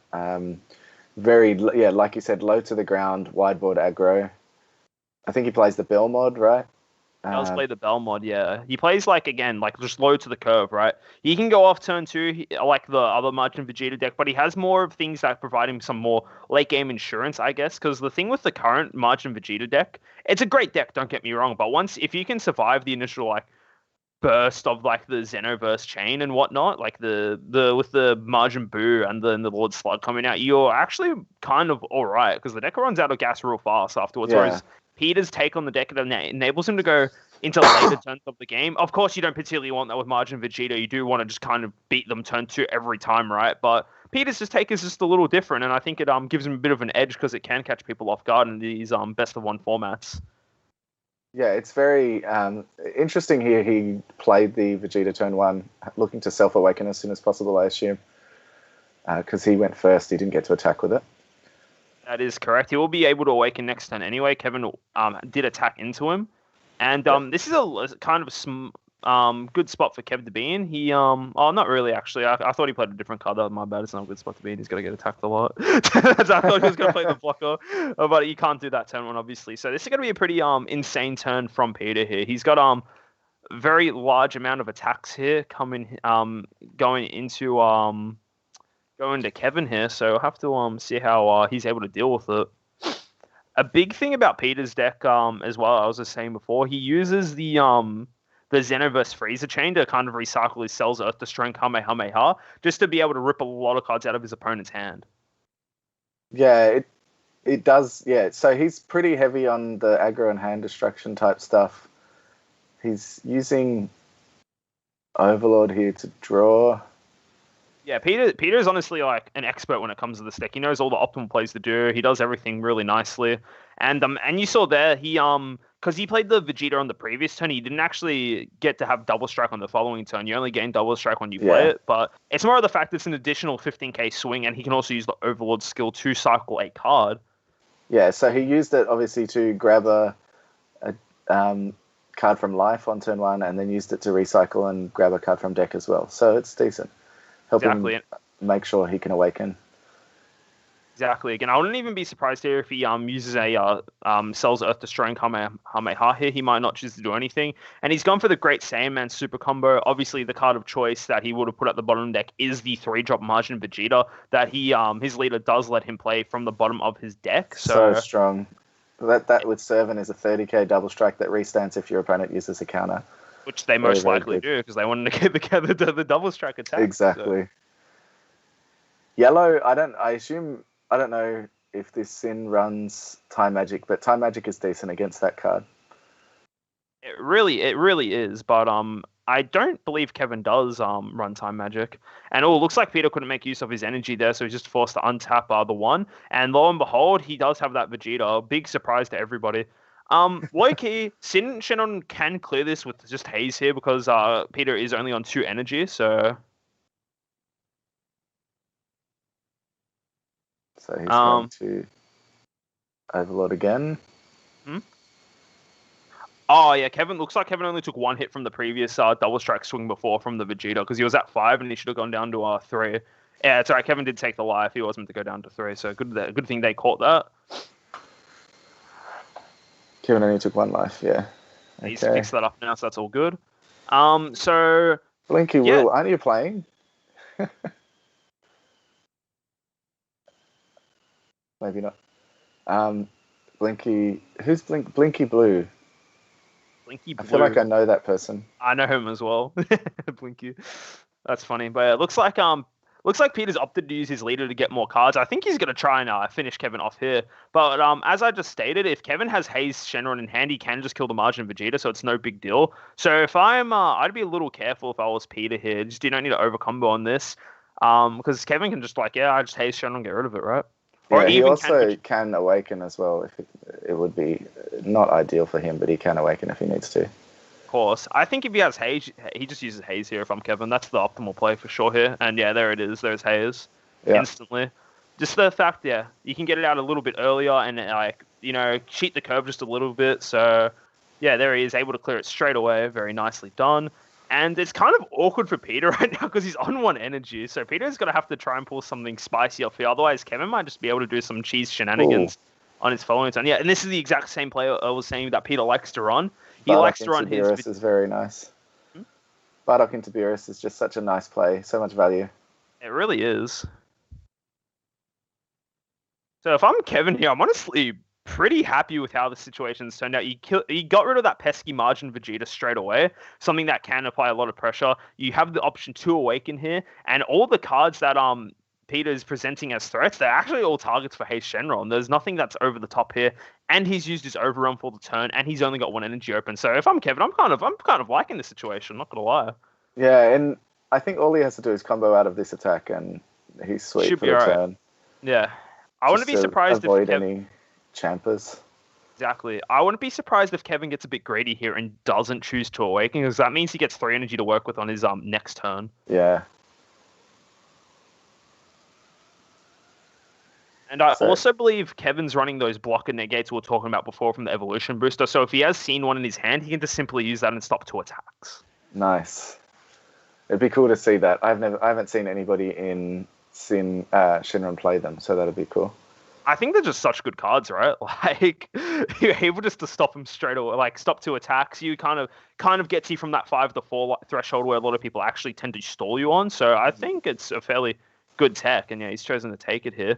Living life on the edge, but at the same time, you don't have to be too worried if you're Kevin, right? Like, I mean, if he has another 1-drop Vegeta, that's immune to Haze, but it doesn't look like he does because he would have done that already. I think so too, and on top of that too, Kevin can still awaken and untap 1 and draw 1. Yeah. Oh, he's going for the... He is going for the double strike. This is still quite risky because if Kevin has Final Flash in hand, he just awakens, Final Flashes it, and then just calls it a day. So we'll see what he opts to go for here. Yep, there is the all-in. It's a better. I think that Dodoria is a better option than the Vegeta as well because he could, if he did negate the attack, he doesn't have to take the life. That is true. So I wouldn't be surprised if Peter all-ins here. Let's wait to see what he does. That being said, he can still Belmod at the end of this turn. He's got 3 battle cards in play, so that is an option. But we'll just have to see how hard he goes. But I think Kevin will have to awaken here. Well, yeah, if he does awaken, untap 1 Vegeta Final Flash, he can still Belmod and go for that last life because unless he actually outcombos the attack. Looks like Peter's thinking here. I don't know. I wonder if he's going to go any higher. Currently, there's 25 base. The thing is that if he awakens and does Vegeta Final Flash, he actually just outcombos the attack. Yeah, Peter's just going for it here. He knows that next turn is going to be so rough. Oh, but again, nice. Kai. If Kevin just has Final Flash here, it is what it is. He's flicking his hand. Does he have it? Super Not yet, but he's looking. What does he have here? He might be able to out-combo, though. I don't know. Although that Kai does give him an extra 10. He's got a super combo. Waiting to see here. Let's go a very fast game real quick. 15, 25, 35, 45, 55, 65, I think. Into 15, 25, 35, 40, 45, 55, 50, 55... that was 60, 65, and then another 5k I think gets him out. I'm just holding my breath here. It's just like, oh my god. More. I must have counted wrong. Oh no, he didn't combo with the ball. Okay, he is comboing with the ball now. There you go. He got out. That is huge for Kevin. I think Peter only has 1 card in hand. I assume it's that's just a scoop now. I think, oh my god, wow. There you go. This is the Vegeta coin flip special, I guess. So, see what Kevin has in his hand here. He taps 2. Let me guess. Vegeta unit. Oh, Trunks power overseeing time. Okay, double strike. That's a wrap. That's a wrap. He just goes back as super combo. He does have sparking, but he just dies from leader. So. This is a pretty funny game. I'm not gonna lie. What the hell? Well, that means there's going to be a pretty big break in between this and the next. Maybe Trent can get us on another one. That's funny. That was quick. That was pretty funny. GG, double strike out of nowhere. Yeah, he's gone. Yeah, well, that was a good game, I guess. That was a quick speed run any percent from Kevin right here. From Peter as well. What not really much to say about this game. It was like the Vegeta Peter did what he wanted to do with Margin Vegeta, but sometimes it's not enough. I feel like Sin Shenron's one of those decks that are able to go crazy high in the combo power, so just as well, right? It draws a lot of cards, it awakens +2, and then he's got the token. He does have the negate as well. Yeah. Good game. God. It's gonna feel bad, you feel bad sometimes going in that early because he had Cell's Kamehameha in hand. He had heaps of combo power. He could have just waited and tried again after not being able to get through. I think what I was gonna say, sorry. I think the only thing that kind of is rough for Peter is that Sin Shenron, as we just saw, there has a fantastic clap back, I guess. And the reason why he actually runs that Trunks there, just because a lot of the cards in Sin Shenron actually burst other cards, so. The chances are you're going to burst the Cell Zeno, and you can just use that to grab that back, right? That's the main reason for it. But obviously, able to pick up a super combo from that is just ridiculously good. So, good game. Just wow. I'm just surprised how quick that was. That was one of the fastest games we've ever seen on stream. As someone, Daniel V said in one of my chats, as someone who ran Reboot Gohan, I know the exact feeling. Yeah, Reboot Gohan was another one that just got slapped on the crackback if you couldn't finish him. But, I don't have any sympathy for Reboot Gohan, I'm sorry. Yeah, it's pretty not fun deck diverse. There's a reason why it's banned in our best of 1 format. Coopzilla says hi. G'day, mate. How are ya?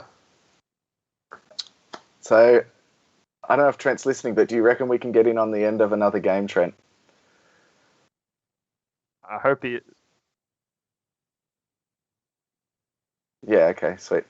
That was funny. That game was so fast. What was... Yeah, that was less than 10 minutes, I think. Sometimes it happens. I feel like I understand where Peter he kind of has to go for it there. Like he did see a couple of his super combos. He saw his Kai as well, so he was able to pump the numbers up real high. But sometimes it's just like not enough. Like Kevin kind of just took every attack, right? Like Peter's using cards to enable his combo and whatnot. Even on the I think what won Kevin the game honestly was the fact that Peter dumped like 4 cards into the Vegeta swing, and Kevin's like, yeah, cool, I just haste general with 2. So it's like the card value there was just insane. And then he was just able to carry it out from there. Because normally what ends up happening, a lot of players are forced to negate other attacks. But like in this case here, it's kind of just like, well, you just kind of chill, I guess. Yeah, feeding him cards. And that was the whole reason he could combo out in the end. Exactly. All right, we're back to just us. Back to just us. I'm going to go through and see if I can look at some interesting decks here. We do have an Android 18 mil on table 2. So that means he's undefeated. Dark Broly, surprise, surprise. Cheeky surprise, surprise. King Piccolo, and there's the Gogeta Zeno, undefeated on table 4. Mm-hmm. We have Sin Shenron and Android 13. That's cool. Yeah, so I saw Bandai actually posted their own take on Android 13, which I think was pretty cool. It was actually pretty solid. Like, I really do appreciate Bandai doing that, right? You can see what they're going for with their strategies, and like a lot of good players can just be like, a bit more refining of said decks, right? And they can be a whole lot better for sure. There is a blue baby on one of the undefeated tables. He is playing against another Android 18, so I can tell you there are at least 3 Android 18 mil decks. There you go. In People this tournament right now. Crazy. Yeah, it looks like a lot of people. I feel like one of them can win, man. I feel like if there's those 2 are undefeated, I feel like they can take it out. Again, have to wait and see. I'm not too sure how many rounds are left. I believe there shouldn't be that many players left undefeated, so I think there should only be 2 rounds left, I want to say. So we'll have to wait and see for sure. See what ends up happening. Another blue baby. So yeah, there are a couple of blue babies. Someone asked that earlier. All G. And they're doing pretty well so far after 2 rounds.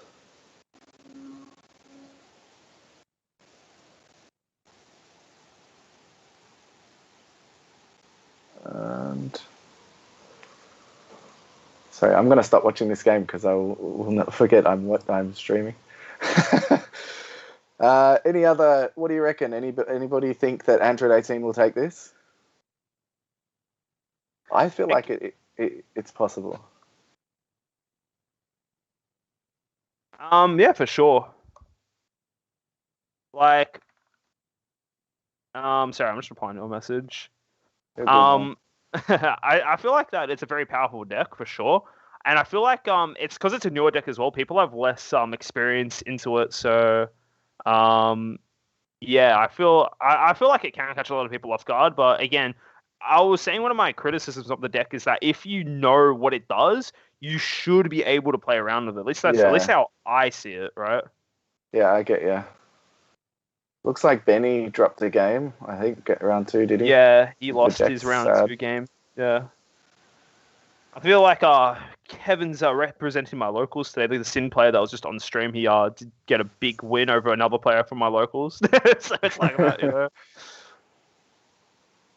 But yeah, I'll have to wait and see now, I guess. But yeah, it's crazy how quickly the that round finished. To be fair, it was like a super aggro deck versus Sin, which can punish on the clapback, so yeah, it's super fast.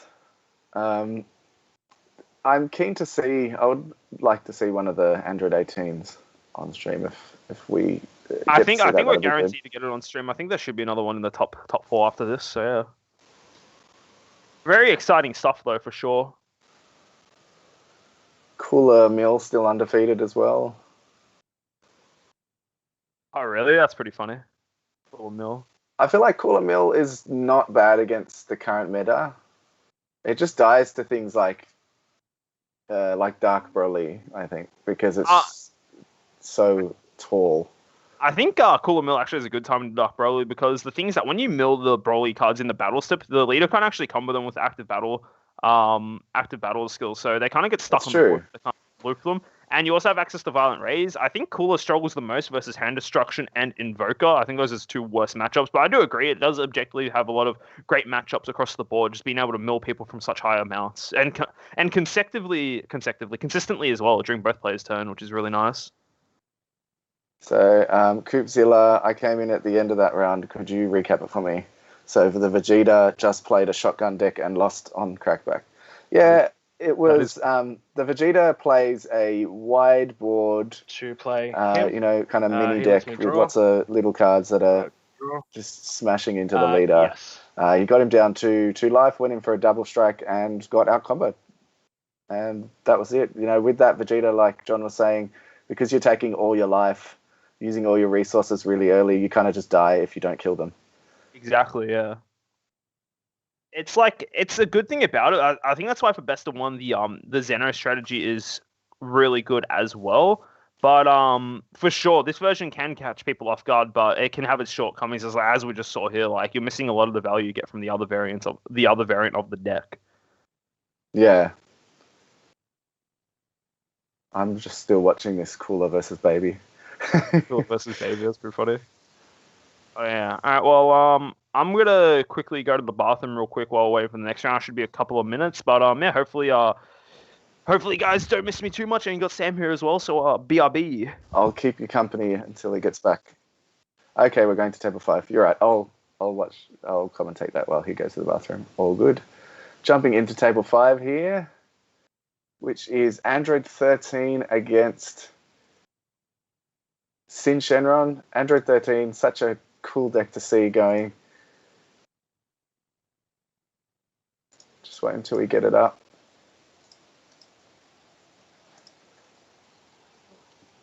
It's turn 3 for Sin Shenron at the moment. It does look like it's the aggro version of Sin Shenron because... Oh, yes, this is Corey. So I just realized he's one of the Cybermen. He's playing aggro Sin. Interesting matchup because I feel like he wouldn't have prepared for this at all. He probably should have prepared for Hand Destruction at least, but against Android 13, it's hard to know if you're not used to playing against it what it actually does. I'm not sure if you guys could see the game yet.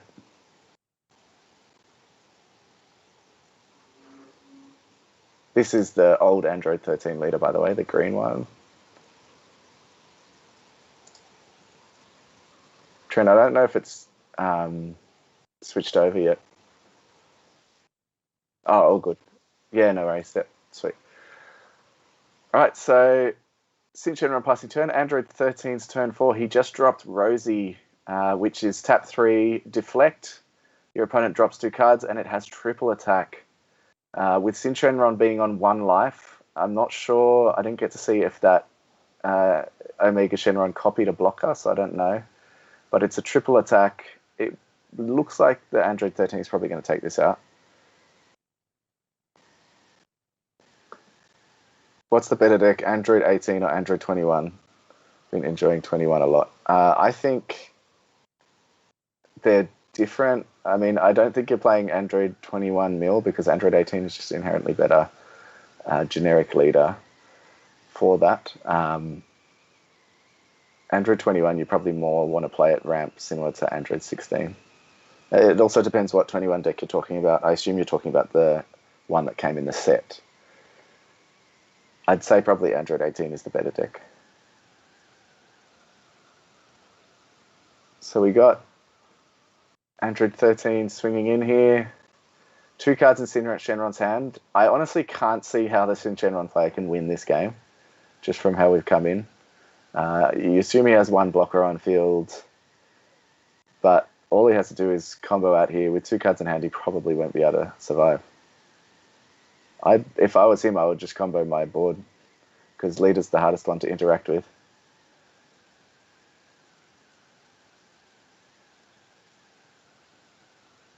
I honestly thought we were going to see Cooler Mill.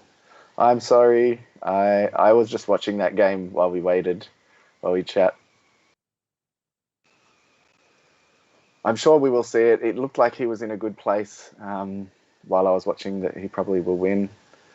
Dragon Thunder, giving the leader 5k for the turn and negating the skills of one of your opponent's battle cards if you do use energy to play it. So he did.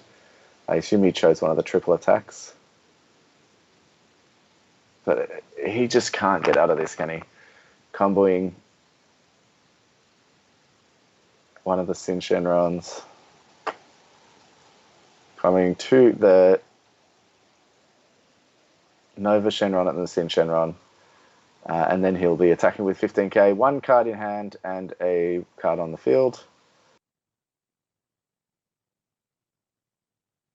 And that's going to be game, I think. And that's it. GG. Had a Nimbus in life, which is unfortunate. Well, that was quick. John still hasn't got back from the bathroom yet. He won't even know that we watched another game. Let's have a look at the timer. Wow, it's still only been 23 minutes. Here's John back. I'm back. Mate, you missed another game. Oh, it happened. It happened and it's finished. Oh, okay. Fair enough. 13 beat Sin Shenron. Like, we're talking about green 13. I see. Yeah, the OG. The OG, true. That's pretty cool. That deck, interesting. It's pretty funny. Android 13, wow, that's funny as. Never knock the Android 13. So strong. Brandel C wants to see cooler. After there being archetype-specific Senzu beans, do you think there will be some for red and green next? There's actually already one for red. It gives your leader 5k for the turn, and minus 5k off your opponent, I think. Something like that. Yeah, it's the Corrin's Medicine or something. It's from the draft block 6, I think. It's a rare one. It's from the set that had the Giant Force. Yeah. So I'd assume green would probably get one for sure. Yeah, I reckon so. But the thing is that you see all these other ones, and then Senzu Bean's still the king because you just untap 2 energy. Yeah, it pays you. They all do the similar thing, but untapping 2 is just too good. Yeah, 100%. Cooler mill. Yeah, I know. I know you want to see it. I hope we'll see it soon. I'll check in on that match now for you. Let's see. Here we go. So, it looks like Cooler Mill might be losing this. He just got hit with Fu Shrouded. Oofed. What table number is that? That is table number 9. Table number 9. Yeah, he just scooped, I think. It feels bad there. Let's go chilling on table 7 then, see what's happening here. It's Mill versus... this is Mill versus 18. Let's see. Well, Mill versus Baby, sorry. No, Mill versus 18. But is that Mill using the Android 21 leader, or... No, I can't see it's Android. It's Android 18. There it is. Sorry, I was looking at the tokens and wondering what that was. Mm-hmm. I think he's just using them as a counter for for sure. But I don't know. Nathaniel M1358. Thanks for subscribing, man. Appreciate it. Brendel C. All my hopes and dreams are lost. He wanted Cooler to win. Cooler can still top, though. Cooler is a deck that you top with, but it's definitely not a winning deck. I don't think you can win with that deck, unfortunately. The deck just has too many flaws, I think. That's the thing. Like, it's really fun to play, and it feels like it does a lot, but unfortunately it just is, it just doesn't do enough. Like, it doesn't really get to play the game till turn 3, which is kind of rough for a lot of decks nowadays. Yeah. Whereas and charging, as always, charging multicolor turn 1 hurts if you don't have a Beerus in hand. Exactly, yeah. It's very rough to play that deck for sure. But it is quite fun, though. It has a lot of unique answers in the meta, but it's just unfortunately not enough, which kind of sucks. Spartan 93 EC. I'll be running yellow 13 for core TCG's tournament. Oh, true. You got to be using that Bandai list. Yeah, I wonder. Well, that was apparently a budget list, wasn't it? Yeah, Bandai. I do really appreciate Bandai's deck lists they're posting. They do the budget versions of decks, which is quite nice. And I quite like it because they're solid takes of the decks. I just need a bit more refining, is the thing. I do quite enjoy that. Yeah. Is that the super combo for Rejuvenate? Sorry, I'm watching. We shouldn't be talking about the game. I forgot we're not streaming that. All my hopes and dreams are lost. Yes. Well, hopefully we can still see Cooler. He's only lost one game, I think, so he can still top with that. Yeah, have to wait and see really. And now there's lots of Android 18s looking through the channels. Yeah, I think when a unique deck wins, it catches a lot of people's eyes. So like, yeah, people stop playing it then. So it's kind of like that for sure.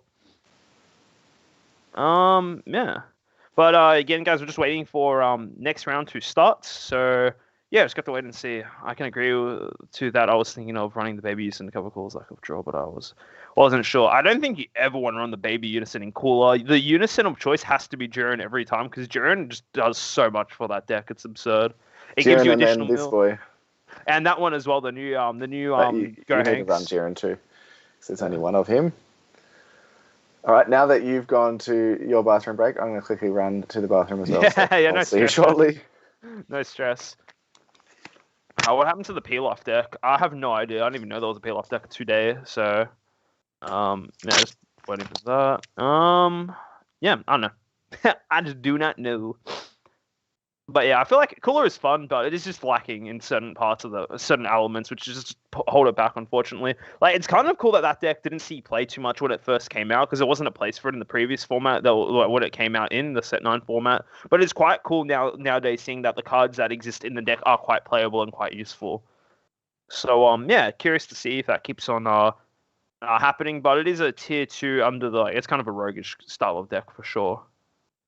And the peel-off deck, it's not good. It is not it. Unfortunately, it is not it. Yeah. Yeah, guys, do not know how long the next round, until the next round begins. Just have to wait and see. We've got a Sin that's undefeated, a couple of 18 mils. I believe there is some other goodies there too. I think Baby is still doing all right here as well. But yeah, it's just about waiting and seeing. So yeah. But how are we all doing, guys? Are we enjoying the stream so far? We're just chilling, you know. Waiting and seeing. What is the decks that are gonna be played? I just like the engine being able to be splashed in Soul Striker or Launch to see use at least. Yeah, no, it's cool. I think I was talking about before, in red and blue decks, you can actually splash the same 16 cards into every deck, which is the Beerus Super Combo, the Majin Buu Hercule Arrival, the Cooler Arrival, and then 4 Senzu Bean. I feel like you can there's a case to run that 16 card like engine in every blue or red leader deck, just so it gives you the option to play a bit more defensively on your opponent's turn. I think that's really good. Just like the engine, you know, you guys, Dashner, how you doing? We're just finished up round 3. We're waiting for round 4 to start. So just just give us a little bit. Just waiting for that to take off. But yeah. All right, I am back, and I just have some news for Brandel C. I was incorrect. I was watching the game, and I just assumed because I saw Free Shrouded on the board and then scooping that the game was lost by Cooler, but he actually won. Cooler's still 3-0 undefeated. There you go. It might be a Cooler in the next rounds then. There you go. There's hope. Cool to see.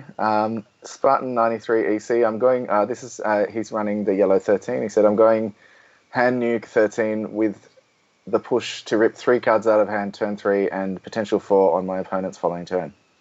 There you go. That's pretty good. Brandel C's got the COVID vaccine.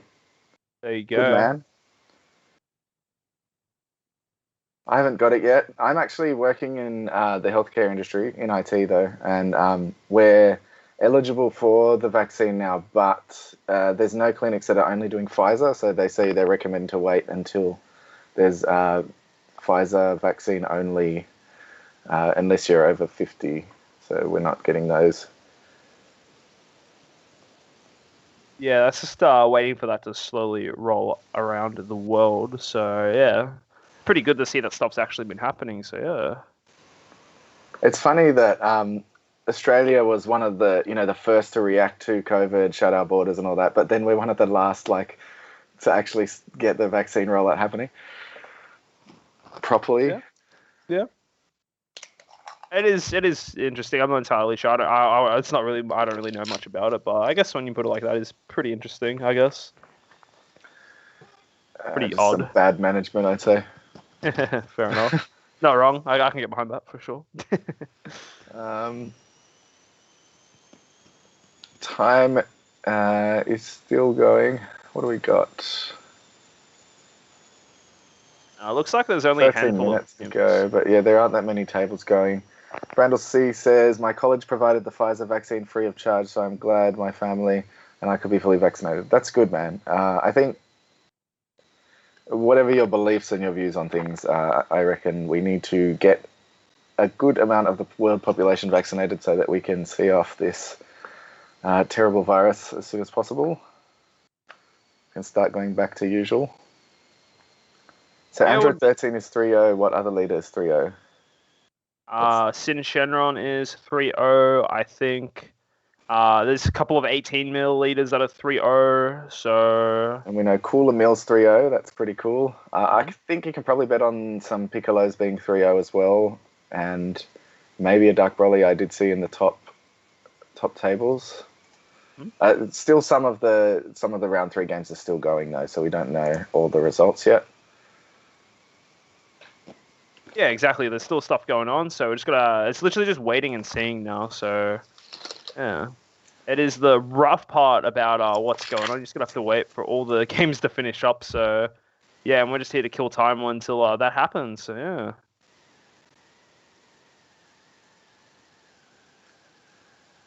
Kung Fu says, if your deck draws a lot, then playing more than 50 card would be logical. Will mill strategy in the meta? I think the reason I think Mill's coming back slightly because the only reason Mill got phased out is because Vegex existed and that deck inherently is an auto win into Mill. And now Vegex isn't seeing as much play, even though I still believe it's still a pretty solid deck. It isn't as popular, so you can kind of... And so many of these other decks, like Sin Shenron, for example, and Dark Broly, they go through their decks so fast, whether it's just drawing or bursting cards, where it's just... There's an opportunity to exploit them with milling them in that regard. So, yeah, and then the argument for running more than 50 cards if mill is logical is that it just ruins consistency, is the thing. Yeah. But I do get it completely if we're running more than 50. In most cases, running more than 50 cards is probably not ideal. If your deck has an unbelievable amount of search and draw, I understand doing that, and it may work better just so you can get those extra tech pieces. But I'd say most cases, running 50 is ideal. I ran more than 50 cards. I ran more than 50 cards in the last regional. I think I ran 52 because I wanted Vegeta's Final Flash and I couldn't figure out anything else to cut. It didn't hurt me too much, but there was that last game, John, that you watched. Yeah. That I just could not see what I needed. So maybe if I had 50 cards, it wouldn't have been the same. Yeah, I think the only 2 decks I'd actually say it's fine running more than 50 cards in would be Sin Shenron and Launch. The reason for Sin Shenron is that if you're running more than like 50 cards, like let's say like I know Kevin's running I think like 56, I want to say. He's running Ice Shenron 4 of, right, which essentially is the same as like 10 cards in his deck. It's stuff like if your deck has something like that, then yeah, you can justify running more than 50. And then the other thing is Launch draws an absurd amount of cards that if you're not running more than 50, you actually will like just mill yourself out, even not versing mill. Yeah. So that's another deck that I think is fair enough to run more than 50. Yeah, I know people sometimes run more than 50 in like a Overwhelm Strat Vegex as well to make sure that you do proc the leader skill when you're using Overwhelm. I think that's pretty scary with the Vegex when you Overwhelm like too many times and you can actually get milled out and you already burst yourself a lot. So I do know a lot of Vegex players run closer to 60 sometimes. But Spartan 93C, I had my second Moderna COVID-19 vaccine 2 weeks ago. I felt a huge relief with stress just leaving afterwards. That's cool, man. I've been listening to a podcast. We're getting away from Dragon Ball now, but I've been listening to a podcast called Business Wars about the COVID-19 vaccines, talking about Moderna, Pfizer, AstraZeneca, and all the rest. It's really interesting to hear how they developed the vaccine so quickly. It's cool. There you go. Yeah, that's interesting. It's good just to see that like the world's kind of like going back to normal-ish, I guess, being able to like do things that we considered the norm back in the day, or like a couple of years, like 2 years ago, I guess, and slowly things are going back to that state where we actually are able to go interact with people and without like being worried about anything, as well as like all these big events starting to come back up. So I think that is really cool, and I'm very happy for that because it kind of sucks, being stuck at your home or like just forced to like miss out on so much of the things you'd consider like just normal things. Like locals, we get to do like locals again. I think we're lucky in Australia as well. For people, international viewers, we haven't had COVID much at all in all of Australia in the last few months. We've kind of gone back to normal, just being cautious as you would. But I know some places it's not like that.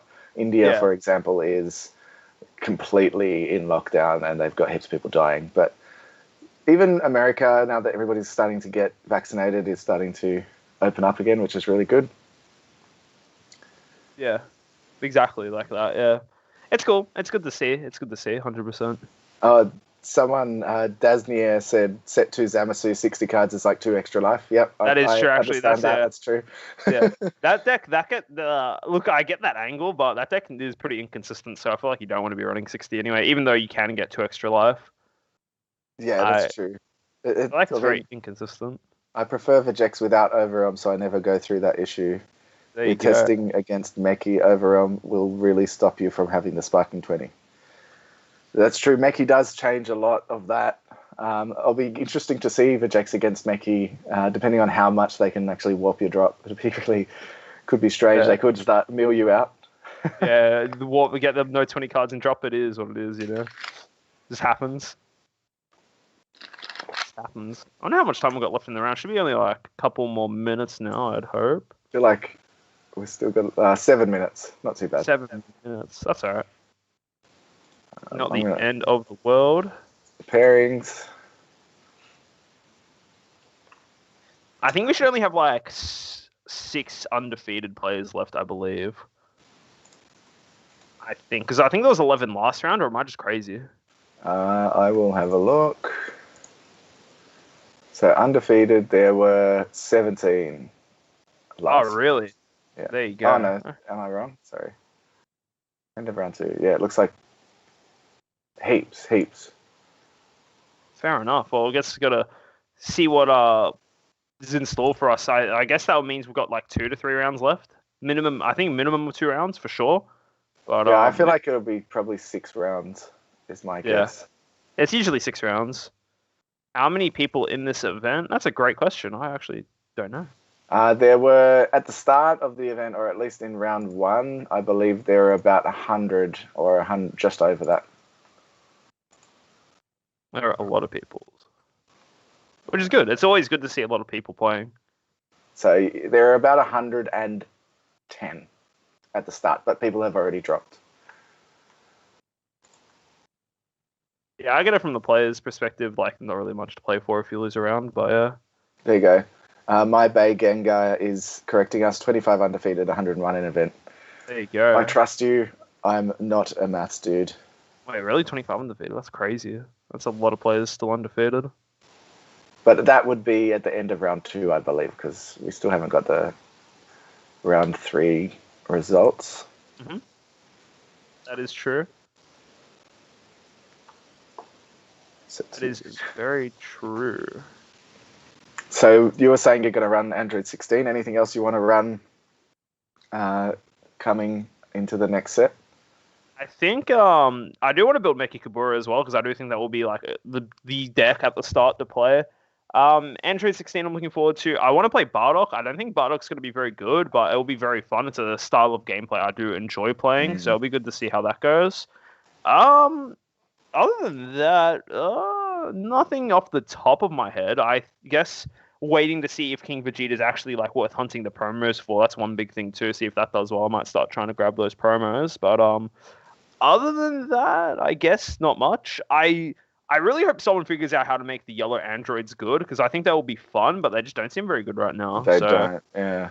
So I guess right now, Meki Kabura and Bardock are the 2 decks I would play. It would be King Cold as well. I was so hyped for that deck until Roshi got banned, and it's like it is. I feel like we're also going to see a lot of the Gohans, just because of the characters. Yeah, I feel Future like Gohan and Super Saiyan 2 Gohan. Look, I'm gonna hot spoiler for you guys. That deck is not good. I'm just letting everyone know now in advance. It is not very good. It's a fun deck for sure, but you're not gonna be doing very well with that deck if you decide to play it at a competitive level. It's not. You're better off playing Mecha or Sin or something like that, man. It's like, yeah, it's not worth it. But I do think the character is pretty cool. It's just unfortunately the deck is not very good. Man, that's how I feel. Like, my favorite characters, or at least my favorite villains, Raditz, right? And, the Raditz deck was just absolute trash. And then Nappa, which is okay, but it's still not, like, competitive. I just give me a leader that is good with a character that I like, please. Yeah. I want to see some cool, like, alternate leaders, like Nail, maybe, from Frieza Saga and things like that. That'd be cool to see. That would be pretty cool. It's true, actually. He hasn't gotten a leader. He hasn't really gotten that much support, actually, so... We need a Namekian leader that says if you all Piccolo and Nail cards have no specified cost. Sure, that'll be pretty cool. I think there's a few yellow. There's blue, red, green, and yellow Piccolo cards for sure, and there's yellow Nail cards. Oh yeah, true. Yeah, from Clash of Fates. Yeah, that's right. Yeah, yellow. What about yellow green successor Piccolo? That'll be interesting. Man. That would be pretty funny. But yeah, Piccolo's in every color, so that's because he's a main character, though, so that's why he's in every color. And surprisingly, he's had, like, no leaders for him, actually, considering it is Piccolo. I think he's got... Yeah, he's got 3 leaders, I think. He's got the Surge leader, which is unplayable right now. Surge, he's got the green one. Yeah. Which is set 4, and then he's got the Wish leader, which is Dende. That's right, that's right. He's got the Wish leader, too. But, they're not even, no one plays in Surge or Dende. You're not playing actual Namekians. You're not. And in the green one, it just kind of isn't that good. So just need something new, I reckon. Yeah, it'd be cool. Don't forget Kami. Someone asked best budget deck for set 13. It might be King Cold, honestly, because if you want to play the whole archetype, majority of that archetype is just rare cards. The only SR from that archetype, from this set anyway, is the Cooler, which is fine. But I guess if you don't own the Frieza charismatic villains and then Dormants, it might be a bit harder. Yeah. Other than that, I guess in hindsight, Meki shouldn't be that hard to get either, because majority of the cards aren't promos, and it's also just mainly cards from I feel the like set. Yeah. Meki should be pretty easy to get until people start buying it out. It should be good. Someone said we need a Popo leader. I feel like that's not going to happen. Imagine a Popo leader. The thing with Popo, there's so much controversy around the character because of the color of his skin. But a Popo leader with a hyperbolic time chamber field card or something would be really cool. Yeah, for sure. I'd like to see that. That would be pretty funny, but I don't really see it happening. It's Popo. Jesus, Popo isn't the most popular character of all time as well. He's kind of just like one of the supporting cast characters. Yeah. Making an argument for Popo is the same as like, well, why doesn't Chi-Chi have a leader, for example? And Chi-Chi probably is more of an important character than Popo is the thing. Yeah, you could do that. Like, you could do a Kami leader. Yeah, I feel like Kami leader as well. Yeah, I feel like a Kami leader would be makes sense than a Popo leader, in my opinion. Chi-Chi leader also kind of makes sense as well if you do it from the previous, from her Dragon Ball incarnation, because she doesn't really do much in Z and Super, but Dragon Ball, she's a fairly important character. Yeah, you could do it when, like, a young Chi-Chi. We've seen her on a few cards, but not many. Yeah, exactly. How many is Top Cut? I think Top Cut is 8, so... I believe, it's 8 to top. Man with a gun needs a leader. Mate, I have been saying, I can't believe they haven't made a farmer with a shotgun. Even just a card. Like, what is happening? It might be the gun, and they don't want to print a gun on a children's card, and that's probably what it is. Like, I'd say 99% sure. But, man, I would love an SCR farmer with a shotgun or something. It'd be so sick. It'll never happen, but it would be so cool. It'll never happen. Look at Launch, the character actually forgotten by the creator. Yeah, Launch actually got a leader too. Yeah, Chi-Chi, like, something like that would be pretty good to add too. Oh, and Launch had guns in her. Does she have guns in her artwork? I can't remember. I think so. I've got the card. Leader. Oh yeah, she does actually. She does have a gun on her leader. Well, that puts that to bed. I feel like the thing with Farmer with a shotgun is it's literally a character from like a few seconds of the anime, and then he comes back a couple of times as well, but not for long. I think there's other people that they would put in before that, unfortunately. I feel like Farmer with a shotgun is probably never going to get a card. It's such a meme card. I think low-key, one character I would love to see get a leader card is actually Charlotte from Legends, because I think that'll be a cool character to include, seems though he's got his own little game and whatnot. I wouldn't be surprised if eventually he does get added to the game, since though Heroes is such a massive thing in the part of the card game. I wouldn't be surprised if Legends, got some support. Even 21 from Fighters got a card, so I think it's a matter of time until we get Charlotte. But at least 21 was created by Akira. He drew that character. That is true. The thing, I don't know. I know everybody wants a Charlotte card, but I'm not a fan. Look, all right, look, I'm not necessarily the biggest fan of Charlotte, but I'm a big fan of his English voice actor, Kagi Films. I actually used to watch his videos a long time ago. I still watch him every so often, but I think it's really cool that a YouTube voice actor got to voice a Dragon Ball character, which is kind of cool for me. Just knowing, like, watching his videos back in the day, I think it would be cool if just because of that, from that perspective. Yeah, I only know Charlotte's like a Saiyan. I don't know anything else. Yeah, that's all right, man. That's fair enough. Look, I haven't played Legends for ages, but I just for the fact that I know his voice actor, and from that, that's what would be cool to have him in the game. So, someone else just said that. Yeah. Spartan 93 EC, Brandol C. We already have a Hercule with only 1 power, so what would Farmers even be? I don't know. You'd make him an extra card then. Just want him on a card. Yeah, exactly. If you wanted to, I guess, I don't know. It's just not an important character. Solo Kun YT YouTube they were talking about Android 13 Yellow earlier. The player we had on stream was Android 13 Green. Yeah, that's the green deck. And My Bay Gengar doing more maths for us, telling us top cut is 7 rounds. Everybody will be at 6-1 plus 1 or 2 at 5-2 in the top cut. In 6 rounds, 3 or 4 will be 5-1. Will bubble out of top cut. Yeah, exactly. So again, have to wait and see. Can we get a heart disease? Can we get a heart disease versus Goku leaders? What am I reading? Jesus. He got heart. Did he? I can't remember if he didn't end up getting that, right? Even though he had. He got it. No, he got it in the timeline in the canon timeline. Trunks came back and gave him medicine for his heart, but in Trunks' timeline, Goku just kind of died. Yeah. So yeah. Feels bad. It's the Dragon Ball canon. Goku able to become like a god, dude, but just gets a half Harris and dies. Unlucky. His shotgun has an extra card. Just label it Farmer's Shotgun. That would be cool. See, Loki, I'm surprised.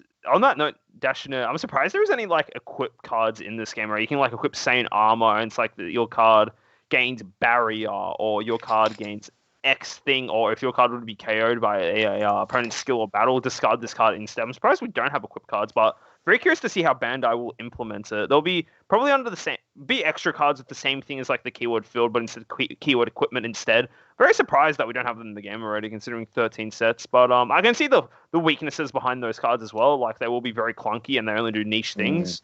So it'll be interesting to see if they end up doing that. It's something I'm surprised they haven't done, but I assume they're experimented with something like that in the past. They probably looked at it. It'd be like Poker Tools or whatever they're called in Pokemon. Yeah. Card game. I honestly feel like it would be, like you said, very clunky. Unless there's like, they do something to change it so you can have a certain number of these cards in like a side deck or something. That's, how... Yeah, I guess. It just feels bad. I don't like it. But they do like adding things like that. Yeah, they do. It would kind of... I can't see it being good in this particular game just because it would be rough, I think. It'll be clunky. Like, Unisons are also kind of clunky, but Unisons have such game-impacting effects when they hit the board. Whereas for an equipment card, you're buffing, like, a certain card, but you need the energy to play a good card you want to buff in the first place. Stuff like that. Like, an example of a card could be, like, if you attach this card to a battle card with the keyword skill Overwhelm at the end of the turn, instead of sending the Overwhelm card to the warp, send this card to the warp instead. I can see something like that being a thing, but you'd have to like really balance it for sure. Yeah, like Foo with the that attached would be lots of fun. Permanent your opponent discards or warps a card for every skill. Yeah, again, that's just a hindsight thing. That's just like an example of something they could do, but have to wait and see if they end up doing that, because they do. There was a point in the game where like pretty much every set introduced a couple of new keywords or a couple of new mechanics. Nowadays, it isn't like that. Now it's just like new unison stuff. Pretty much most sets. So I wouldn't be surprised if something like this wouldn't come out until the next block, because we're in still the unison block right now, the unison warrior block, right? Maybe afterwards they focus on like this new mechanic, but yeah. But how long is this unison warrior block gonna go for? It was meant to quietly. Yeah. It's already announced until I think UW6.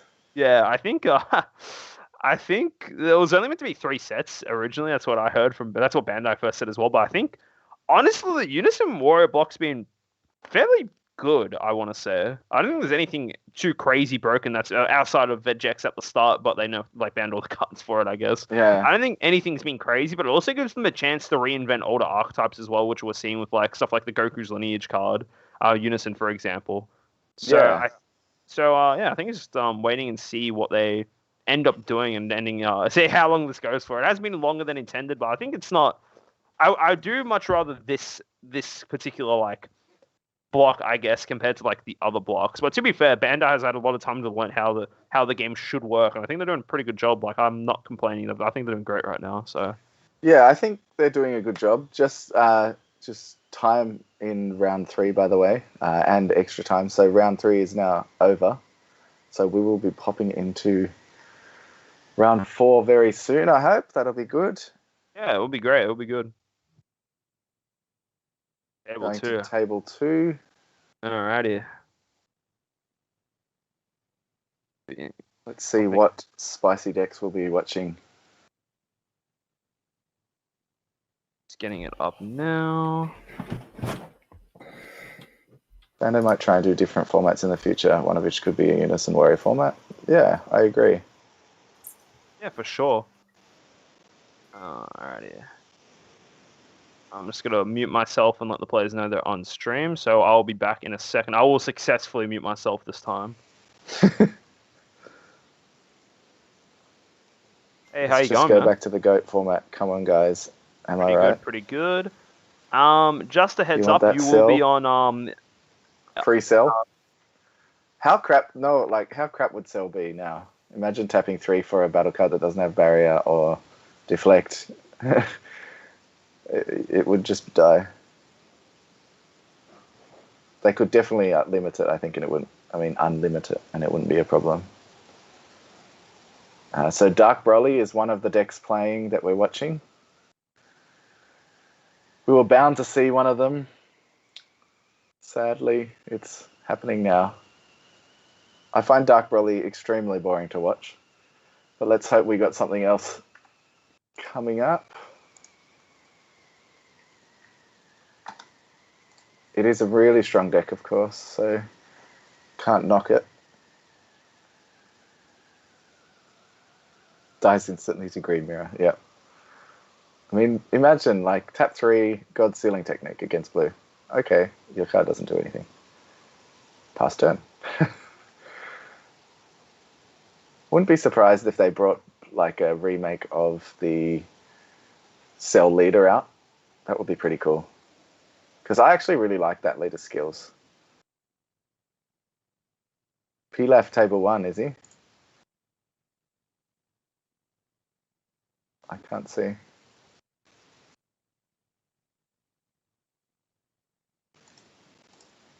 Well, my battle channel is not connecting properly. I can't see. Going back into table 2, still waiting on Dark Broly. Dark Broly is just big beefy boys. Yeah, it's just lots of 30k swinging at your face. Most people play less copies of cards to fit 50, but they can increase those cards just to give you one more turn. Yeah, they can, but also it decreases consistency quite a bit. Spartan 93 EC, Cell isn't a problem anymore, but it did restrict design for a while. Yeah, I agree. I don't have a problem with it being limited in the first place. I remember Cell was going around when I first started playing this game.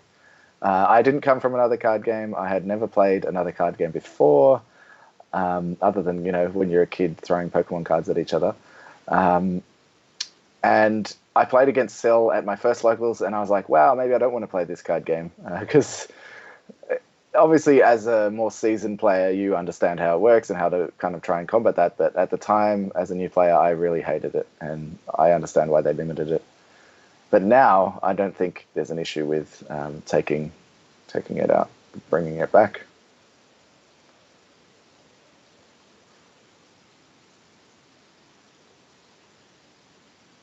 John's just having a chat to the Dark Prolly player, I think.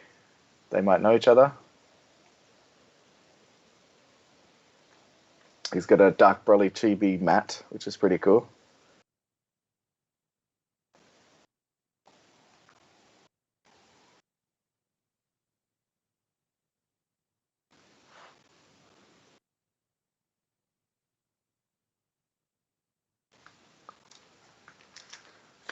I think they're just waiting for the other player to come in here.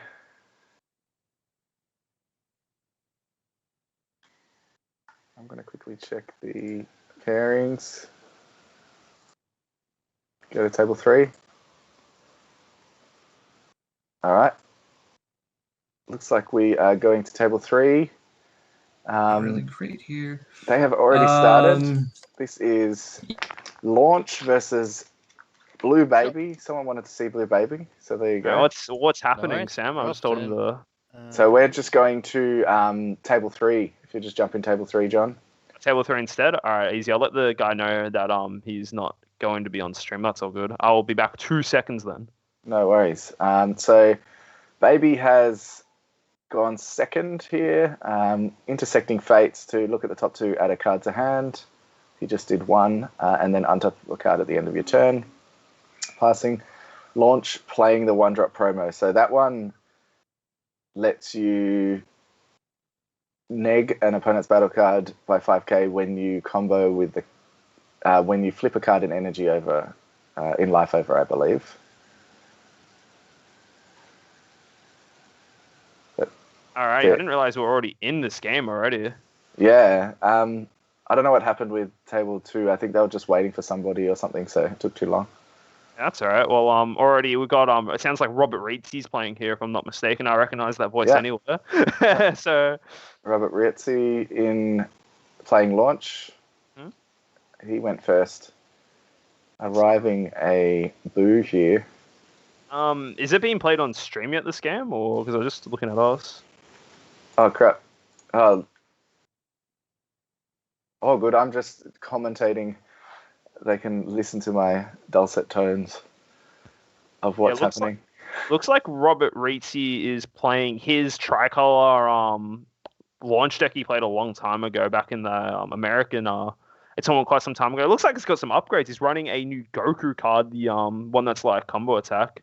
We're looking at us, or we're just trying to get that fixed up real quick, so bear with us for a moment. Funny, I actually played Robert in round 1 of the last regionals, the last Oceania regionals. I think he Fly to the Grand Eagled me when I victory striked him, but I still That's got it. funny. Luckily. That's funny. Yeah. And I know you guys can't see it. I don't know if you want me to keep telling you what's happening. It's got to wait a sec. You're right. Robert's past turn to Baby, who's now on turn 3, charged an energy.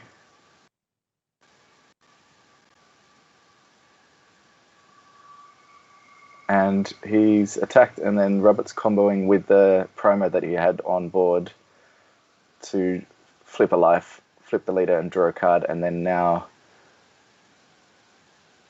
plussing his leader with Senzu Bean. I don't know. He untap and arrival a cooler. Sorry, guys. We'll hopefully get it. Hopefully get it up for you. There is no Invoker in this tourney. I didn't see any Invoker in the top. Yeah, I don't think there's any Invoker in this event. I think Invoker is very popular in OCA from what I've seen. Yeah, because 7U7 is in Australia. True. No, I just think I think the Australia play, a lot of the Aussie guys play super aggressive strategy, so I don't think Invoker would be able to cope in this format. And finally, we got it, guys. We're here. We got it on stream for you. So now you can see it is Baby's turn 3 still here. Use the leader skill to look for a counter and then bottom deck a card. And he's passing. Very interesting to see what Robert decides to do here, right? He's establishing a lot of arrival cards and he's bounced back the cooler back to hand. So one of the big strategies that this deck likes to do, or not necessarily the launch deck, but the combination of Boo and the cooler, you just keep on returning the coolers to your hand with the Boo effect and just keep on playing them on your opponent's turn.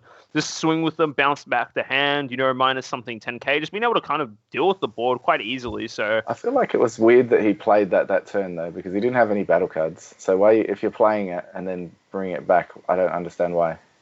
That is true, and this is a huge card that Robert just played, the green Vegeta 1-drop. This is one of those powerful silver bullet cards they brought out in Dropbox 6. Whenever your opponent activates a counter skill that untaps an energy, you get to deal 1 life to them and make them lose an energy, which is kind of absurd for a 1-drop as well. It's also got barrier. These cards are kind of very unfair if you're if you're playing against blue. They're such powerful cards that only cost 1 mana. Especially Blue Baby, because it has so much that untaps with the counter. So he's Senzuing here to untap that energy again. Pretty interesting he's decided to do that. And then obviously he's got to do his arrival shenanigans. The really cool thing about launch is that you actually get to kind of see every card in your life without taking it. You kind of get like full information of what's going on. And you also get to pretty much see every card in your deck because you just draw so many. Gildarts EU. I want to see table 1. Well, we are on table 3. So we'll get back there eventually. So, it's just waiting and seeing what's happening, So that is swinging into leader still. The baby player using a super combo to combo out. And just dropping a baby counter to go over the top there. Oh, yeah. Here's a double striker.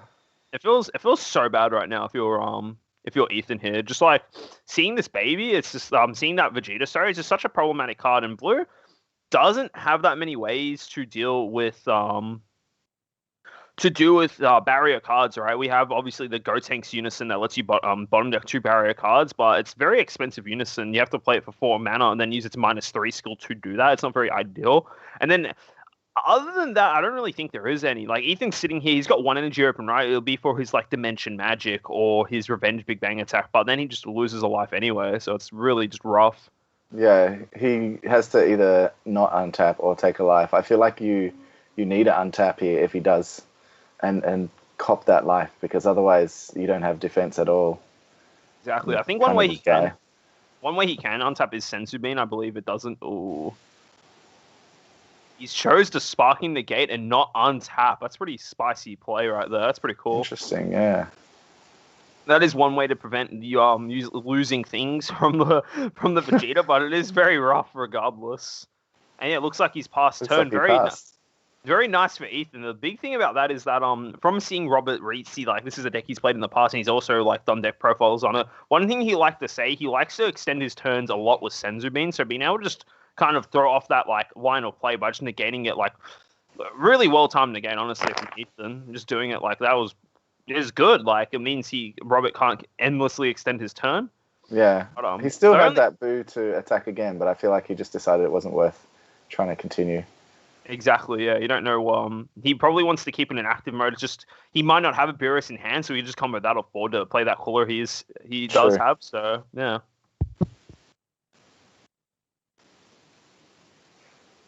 Baby doing baby things, searching for exactly. counters. Mm-hmm. Wouldn't be surprised if we see Ethan swing with Oh, maybe not even swing at all, because if you go to the combo step, you kind of just give Launch a chance to do what she wants to do. So it might just end up overlording the baby to draw a card. No, he's going for a swing. He's going to swing. And at this point, like, he's probably just trying to clear board. Exactly. Oh, he actually went for a swing. He actually went for leader. Yeah, for another swing again. I would try to clear board, honestly. I feel like clearing board's the correct thing to do. But I guess if you want to push for game, hopefully Ethan here does have Hatchiak in hand. Hatchiak, a pretty good card, you know, lets you end your opponent's turn, so you don't even need to worry about the Vegeta. So maybe hopefully he's seen that. Because sitting on 3 life is kind of super scary. And this is exactly what I said before. He kept that boy on board, the Boo Hercule, just so he can combo it from hand draw. Good call. And then here's a cooler. Oh, another one, actually. He can also do a cooler as well with that other energy if he feels like he needs to. He can. I don't think he will. If he does, it seems kind of weird to do. You're just more or less milling one card and you're returning it to hand, I guess. So I don't think it's the greatest of plays to do here. Yeah, it was just weird he did that turn 1. He arrived the cooler when Ethan didn't have any battle cards on board and then returned it to hand. It was strange. Yeah, I think he was just going for a bit of a fair play, I guess. I'm not entirely sure. It seems very random, I guess, is the best way to put it. But yeah, I think if you're Ethan here, you're not minding too much, I guess. Oh, wow. Rebirth of Justice. Guess what? He's playing one of the few cards that can kill this Vegeta. The Frieza. Frieza. And he's going to be like, hey, dude, you want to mill 8 cards, please? So that's a good thing that Robert did not decide to play another cooler. He would have been milling another 2 cards here. Very nicely done from Ethan. Good timing. That was really cool. Yeah. It's interesting there. I mean, he's going to give him a couple more cards, but Launch doesn't really want to go down. Look, honestly, Ethan might have just swung into one of the battle cards as well. It's kind of hard to hear where he declared to swing into. So, like, if he swings in the battle card, yeah, you just skip the combo step entirely, which is huge. This is exactly what you want to do against the Launch play. You want to give them as little amount of time to combo as possible. And the thing is that as well, Ethan might be sitting on Baby Hatch in hand, and that's just another denial of the combo step from Launch. It's like honestly really nicely timed. Yeah, if he sits on Baby Hatch here, and that means Launch's next turn is kind of just nothing. Like that's like my biggest problem with the Rebirth into Frieza play, right? The one thing I don't like about it is that the Frieza is very like easily removed and like just easily taken care of, right? It doesn't have barrier, it doesn't have deflect. But in the decks where you can play it off and do what you need to do with it, aka red or black, guarantee like you get to resolve the full effect. It's fantastic. And as you saw here, it's like very, very huge for Ethan here. Very big momentum swing. And here is the boy, Dimension Magic sparking.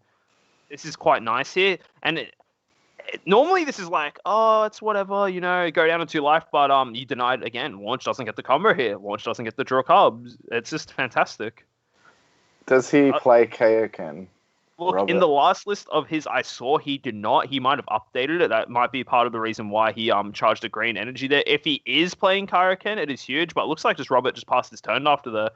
If I'm Robert now, I'm sweating if I'm Robert here. It's so hard to play the game at this phase where, like, you know, this freeze is out. Every time I play a battle card, I get the chance of milling 2. I can't really combo. They got all the energy up. So this is Ethan's in a great spot. Even though he's on 2 life and he can get shotgunned, I'm not too worried. Oh, ooh. Jesus. Heroine's lineage stealing that Frieza. That is funny. Wow, okay. That was really cool. Back to my point I said before, one of the reasons why I don't like this Frieza, it doesn't have deflect, it doesn't have barrier. That's quite... But that is that kind of is crazy. If he doesn't have Hatch, he can really do some damage next turn. The thing that's kind of cool about this now, for example, so we saw Rebirth of Justice, right? Rebirth of Justice has an effect where you can actually choose one of your opponent's battle cards and return it to the owner's hand. So you can actually choose the Frieza on your opponent's side of the board, and because it is Ethan's Frieza, it will go back to hand. I'm pretty sure you can't choose to then play that Frieza. I believe you have to play it before. You have to play the card first, yeah. Yeah, just imagine if you could, I'll return this to my hand, then I'll play it back. That would be awesome. Pretty funny. That'd be pretty funny, but I don't think he has the option to do that, which that'll be funny if he could. But I think that's his best way of removing it. It's kind of like it was my +1, but that was a really nice play from Robert for sure. Yeah, you can see Ethan's kind of thinking, what do I do here? Passing turn. I mean, he would have a bunch of negates, so it's okay. Yeah, for sure. Like a bunch of negates here is great. Like, yeah, he's going to do that now. Just draw a card straight away. And again, just as long as he keeps on denying the combo step, he's not too fast. And yeah, it's just so funny that he stole this freezer as win condition. Yeah, it's crazy. He's like, which negate do I use? Yeah, pretty much, yeah. The problem is that if he plays a battle card negate, he will be forced to mill 2 cards because all the counter will go off. Yeah. Yeah, okay. just use another Revenge Big Bang. Revenge Big Bang.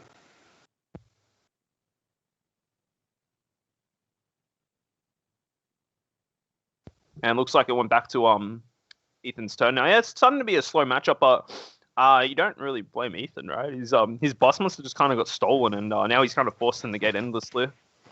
Yeah, I think it's very interesting to see what Ethan's going to do. I don't know what he runs in the deck, but yeah, you can see the golden ape in energy there. There's another win con. Yeah, for sure. I feel like you want to play that in response to something that Yeah, ideally. He does. Also, I realize he doesn't have a unison out as well. Yeah, I was about to say that. He really would love to establish one now, just being able to return stuff to hand and have an extra swing every turn.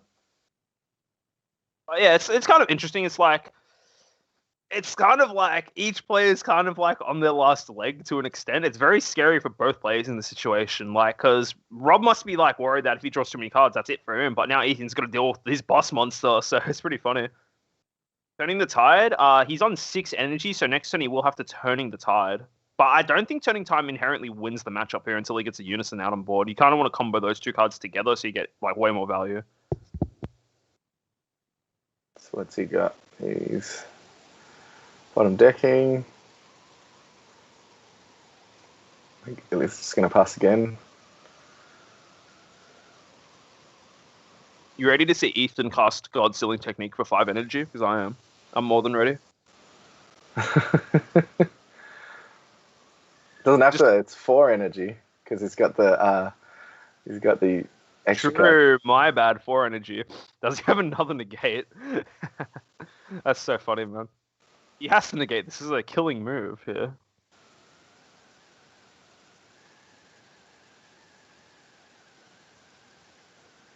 He's thinking about it. I feel like that deck should have a lot of negates. Yeah. Yeah. His whole hand should be negate. And pass just again. Robert passed again. It's just the wow. It's just the stall fest. The thing is that Robert's actually not charging any energy, so Robert's actually not losing any cards here. Where Ethan is slowly. So Robert is definitely in for the long con. Well, both the players are kind of in for the long con because it is baby versus, baby versus. This could go to a very high turn count.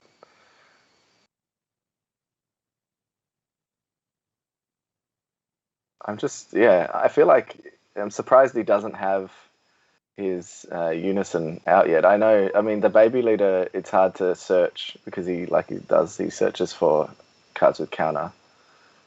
He's got 2 of those hits in his hand, so he can return things to hand very easily. Yeah, exactly. I feel like that Ethan just really needs to have a way to deal with this freezer, right? Like the Hero's Lineage stealing it was huge. He can, as long as Robert plays something, he can use that hit to return the freezer, because I think the hit has the auto, right? So you can choose the freezer to return it to his own hand. But yeah, exactly. Yeah. Now Robert doesn't look like he looks like he's wary of that, because he's just taking the hits. He's not even playing anything. The thing that's bizarre to me, Ethan still hasn't resolved his Hachiyak SCI yet, so he probably hasn't drawn it yet, is what I'd have to say. Yeah, and that's searchable with the leader skill as well, so interesting. Oh my god, is that true Pyro Shad? New phone, who dis? Don't know who that is, Apple Nexus. No. Hey, Apple Nexus. Apple. Oh, I know him. That's funny. Hey, there we go. Finally, something to do with this the lineage Mafuba. It would be nice to see that earlier for sure. So he Mafuba his own freezer? He did Mafuba his own freezer. That is correct.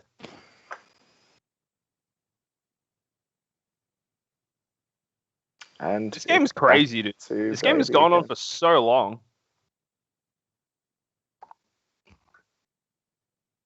It's funny because it actually hasn't been going for that long. It's just so many turns, and they're both not doing anything. True. That is true. It just keeps going.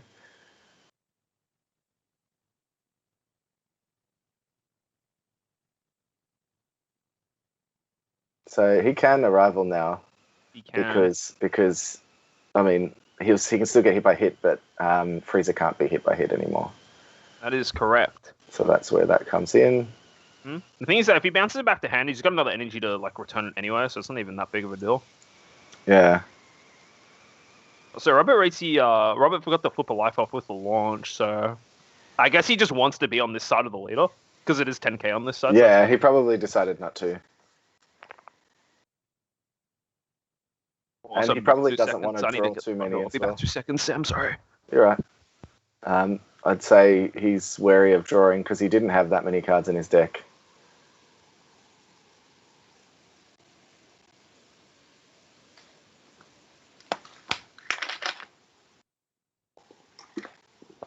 There is the unison there.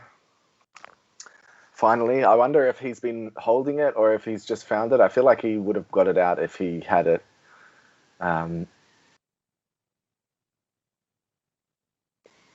I wonder if Robert plays another Vegeta. I feel like he probably only plays one. I know he likes to play a couple of one-offs, spicy one-offs. Sorry, but I have to get the door real quickly. You're right, man. But yeah. Got a unison out finally. Finally. So, as funny as this is, it's like, because this game's going so long, both players are running out of cards in their decks, and there it is. There is the hatch, finally, after how many turns I'm not seeing it hit the board. Yeah, I feel like Baby is in a better position here. I am bound to agree with you, because this game has just gone to astronomical levels of late game, where Hatchiak, sorry, not Hatchiak SCR, but Turning the Tide, I think, wins the game right here, right now. Because what you can do, you can Turning the Tide, and then what you can do is use the Baby -5 skill, and then give your leader double strike, which is quite nice. Yeah, Turning the Tide, or even Fu Shrouded.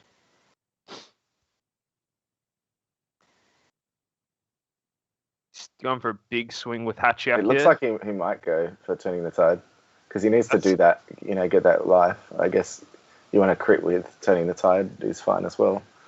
Mm-hmm. I'm just amazed at how late this game has truly gone. It's gone on for so many turns of just charging and passing in this particular matchup, right? I don't know what Robbie's doing, but he's intimidating. He just rolled 3 1s. The intimidation or factor, 3 6s, or whatever that was. Shrouded. That's another answer for sure here. Yeah. And he's given his leader double strike, so there you go. And he just scoops like that. He just scooped. There we go. Ethan playing for the infinite late game. There we go. And he had 3 super combos in hand as well. What a drawn out game. That game was pretty interesting to watch. Imagine tapping Fu Shrouded and still having energy.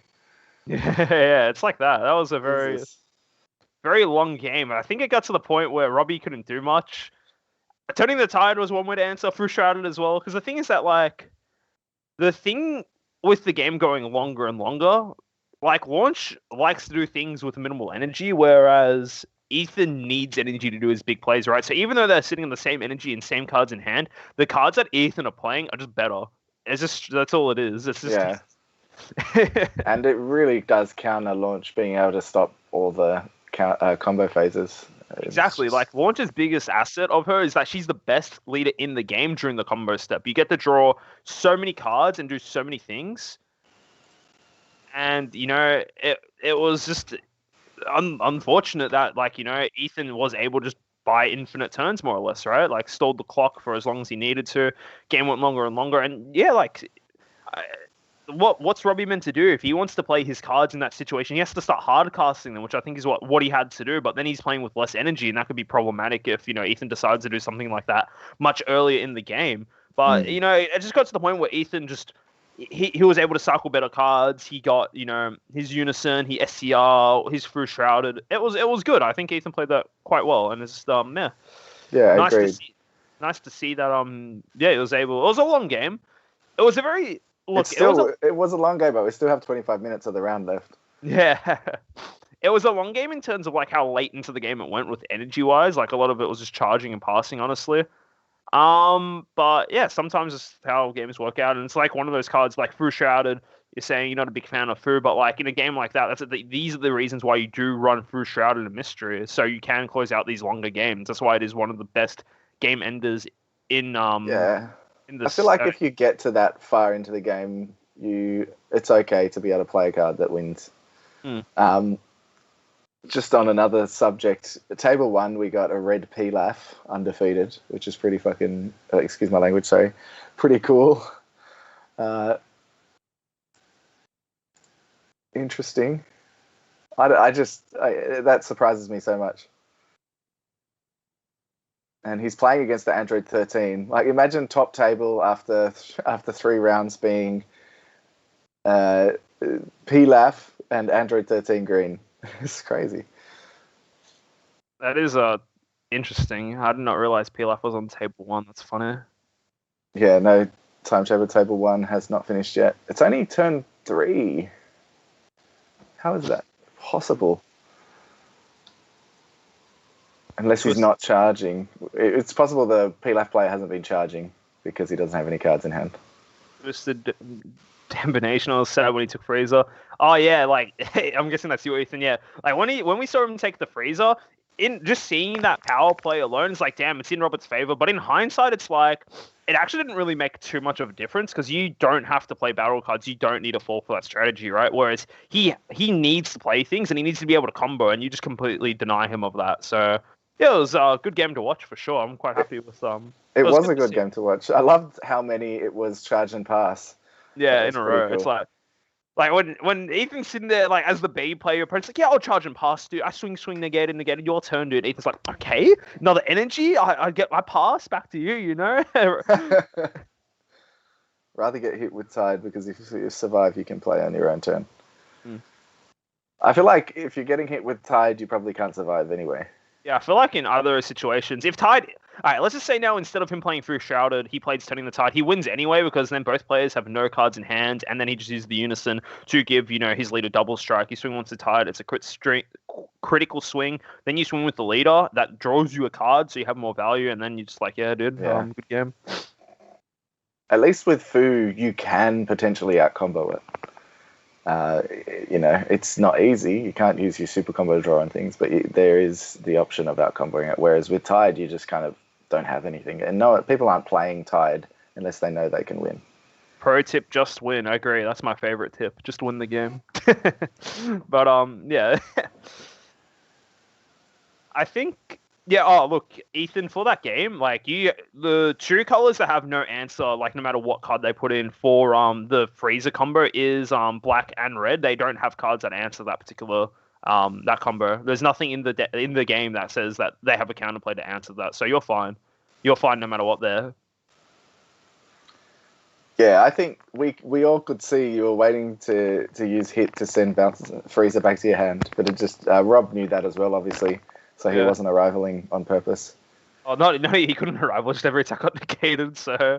Oh, but Ethan was attacking with leader, and that is he wasn't even arrivaling then. Yeah, that is true too. So, yeah.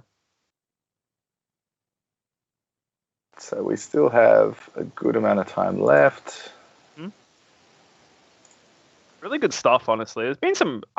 honestly, the games we've had on stream, so we've got to see such a variety of decks, so it's quite nice. Instead of, like... The previous event was just everyone just playing Dark Broly. That was a traumatic experience for my well-being. I saw that too much. Yeah, you had to see it all day. One round. All right. Seen one yet. I know. I'm so happy. Oh, look, we would have had one this round, but unfortunately, one of the guys. Unfortunately, one of the guys took too long. But yeah. But instead, we get to see variety of decks. That's a nice trophy you have there, Johnny boy. Oh, thanks, man. It's just chilling, collecting dust, I don't even know how it ended up there. Just magically rocked up on my desk, Definitely not having it in the background to flex, I promise. Oh, man. I'm going to check in on that cooler match. Mm-hmm. Oh, it looks like the game's over. Can't believe that Cooler is on table 1. I mean, not Cooler, sorry. Pilaf and Android 13 are on table 1. That's crazy. Pretty crazy. The cooler game's over. I'm not sure who won. So have to wait and see. But yeah, we shouldn't have. I don't think there's too many rounds left. There is still a fair few games going on, just because there's like, yeah, most of them haven't finished yet. So yeah, have to see. So yeah, end of that we had 13 undefeated. So yeah, end of the last round. 2 undefeated. 12 undefeated, you said, or 13? 13 we had undefeated.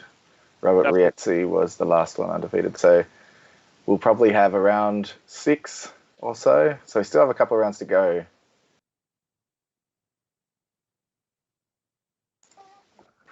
Yeah. Ethan, we got Michael Cush and William Lawson undefeated. I wonder who's playing PLAF. I think it's the Julian guy playing PLAF. It looks like he's about to beat Android 13 here. What a spicy table 1 game. My Discord is being amazing and not allowing me to go into the room, so I can't see. Oh, is it? Oh, it says you're in here, though. Yeah, I'm in it, but it's like not showing me the video. Ah, there we go.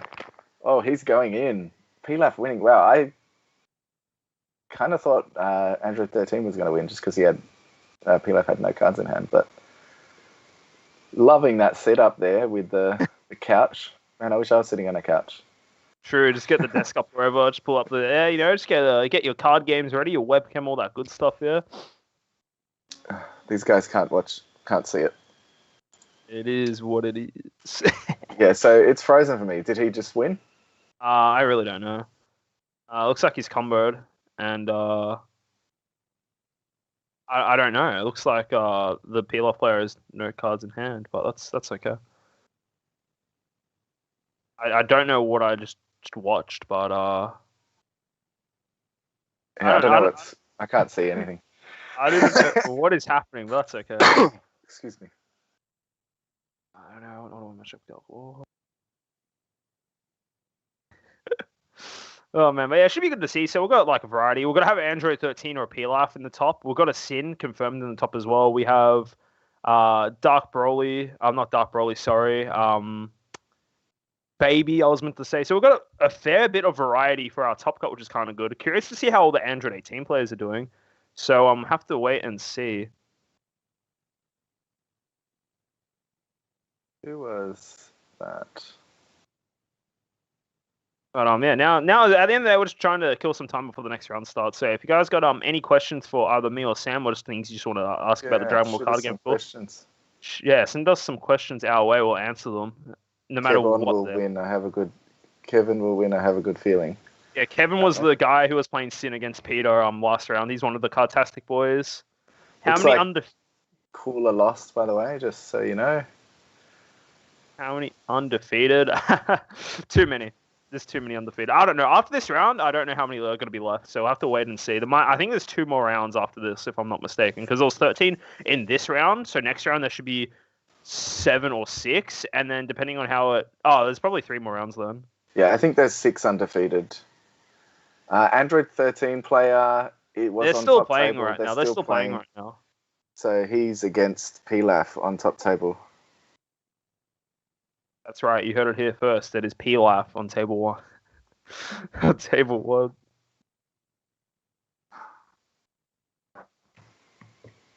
But yeah. So he's actually doing pretty good. It's pretty funny that he's doing fairly well. So yeah. PLAF can be very clutch. It can play a lot of battle cards very quickly. So if you're not prepared for it, I'm surprised. I mean, it is only 3 rounds in. I guess he might have had good matchups. But it could be a really cool anti-meta deck. I don't know. Oh, look, I think... I don't know. I feel like there's other things that are probably better. Yeah, definitely. It's definitely not the best choice. It's very random that these 2 decks are at the top. But then again, you don't know their matchup spread.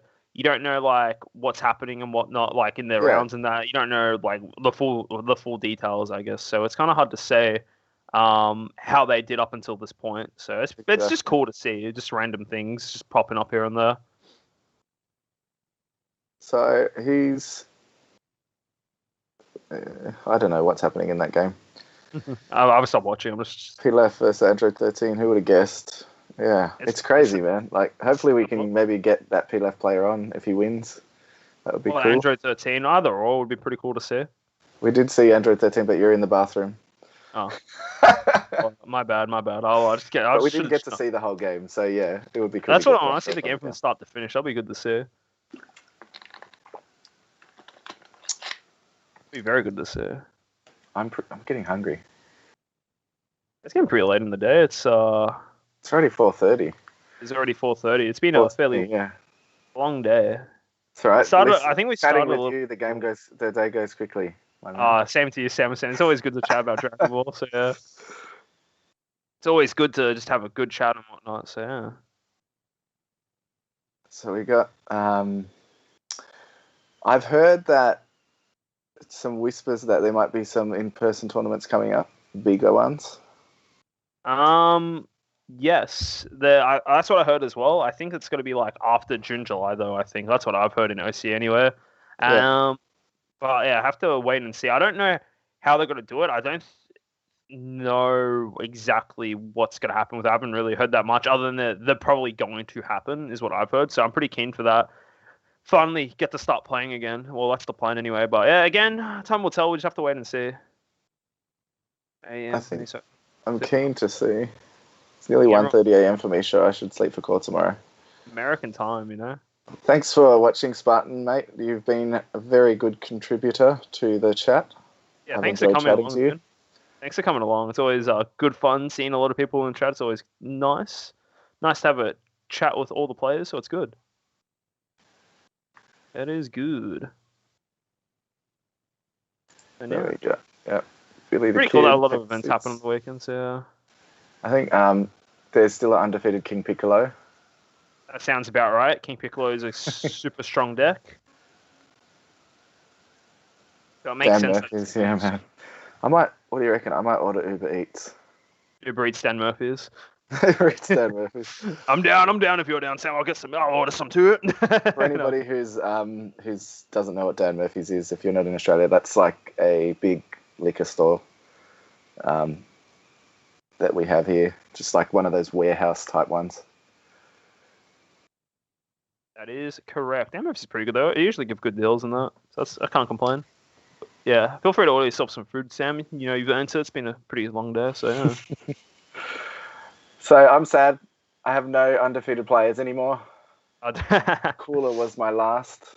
Oh, was he? I still have Kevin on Sin Shenron. He's carrying the hopes of my local game store, so hopefully he does. Hopefully he clutches it. He's actually won one other online event. Like he commented before on his Margin Brew playmat. He actually won it from winning an online tournament. So. Oh, that's cool. Oh yeah, I remember that one. I'm sad that we didn't get that, you know, because that was going to be our entry mat for Brisbane that we were about to do. Yeah, exactly. Because I don't have that one. That like the one from Adelaide was different. To it. I take it or leave it. I didn't really like it that much. It's just Goku and Vegeta. But the Boo that's one, right. It's that one. Yeah. I think that's the one that's like the Strength of Legends one, right? Yeah, exactly. Yeah. Elep Gang 42. Where is round 4? Round 4 is just finished for us, or it's still going, but the game we were watching is done. Yep, that's right. We had.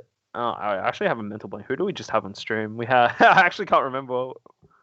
We had Baby and Launch. Baby and Launch. Yeah.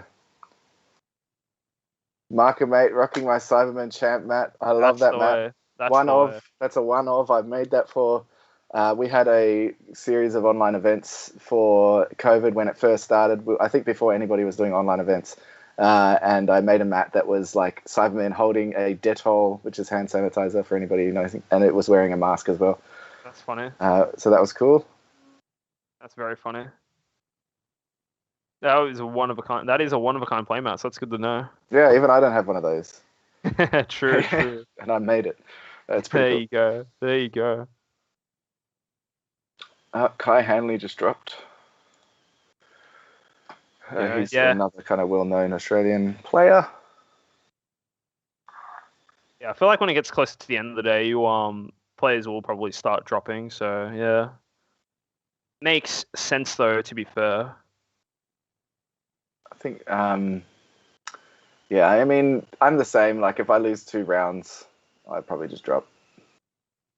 because the chances of getting in the top with two losses is X2 is extremely minimal. Especially with only 6 rounds, I think it's impossible. Yeah, for sure. John, if you try to steal my map from locals. Oh, yeah, Josh. Yeah, sorry, dude. I won't steal your map. Yeah, actually, true. Yeah, Josh has that map. That's right. I've seen him with the. That's funny. The Cyberman one with the sanitizer. The one you were talking about before. It's pretty funny. Oh, you saw it? Yeah, I've seen it. Yeah, because Josh is one of our Cartastic local players. Oh, nice. I love that map, man. It's so cool. It's pretty nice. Yeah, it's cool doing like community mats like that. What is everyone looking forward to for set 13? We've talked about it a couple of times. I am looking forward to Meki Kabura as a competitive deck, and then Bardock as my for fun deck. And then Sam said he's looking forward to the chilled stuff. Yeah, I'm looking forward to chilled as like more of a fun deck. I don't think it can be competitive. I will jump on Meki Kabura if it turns out to be really ridiculous, and I really think it is going to be the best deck coming out of set 13. So we'll see how that goes. Yeah, again, only time will particularly tell. So yeah. Yeah, exactly. King Cold Give is me going 1 to be the second. king. I'm just ordering pizza. Yeah, that's all right.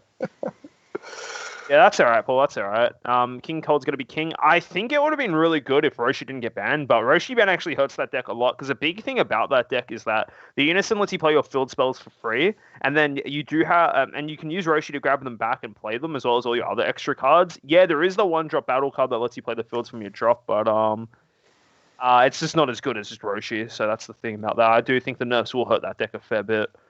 Future Gohan, they say he's not good. Is it true? It is true. The problem with Future Gohan is Future Gohan just doesn't do enough. Like, its win con isn't that strong of the Trunks, and then inherently you have to run kind of like suboptimal cards to do. I feel like Future Gohan is like a weaker version of Sin Control. It's like exactly. It does similar things, but just not as well. More wishful thinking than anything else for King Cold. Yeah, fair. Yeah, pretty much King Cold. Do you think Future Gohan's amazing? Look, it can be fun. I think like the Gohan leader, like it's cool we finally got a Future Gohan leader, but you just think about it versus all the other decks. Like you don't even need to really practice it. You like just read all the cards that deck does, and you read all the cards that other decks do. It's just like you just realize it's not really worth it. I think. Like you're forced to play like a weak strategy with like going up the blocker chain into the Trunks. And like a lot of players have said that they like people that have tested it, like other people, like YouTubers like Crossworlds and other people that have talked about it. They're like, it's cool, but it's not. It's like just a very average. I think if you want to have a yellow control style blocker deck, there's already one in the format. It's called Sin Shenron. You know. So, yeah. Sorry to interrupt. I was just gonna say, I've got a report that on table 1, the Android 13 player just used Dormant to, stop the turn, but didn't combo out of the attack, so he would have taken life, but they didn't do it. I don't know if you want to tell Trent that. Yeah, I'll message. I know. Oh, you're listening, yeah. All right. I'll just have a look, because he should have... I can't see the life that he's on. Yeah, I'll do that. Judge support.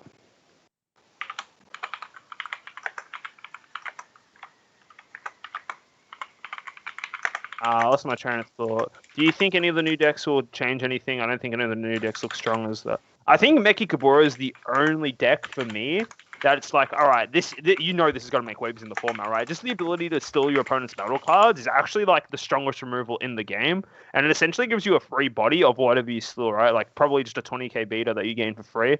So I just thinking about it, Meki Kabura just has to have an impact on the format for sure.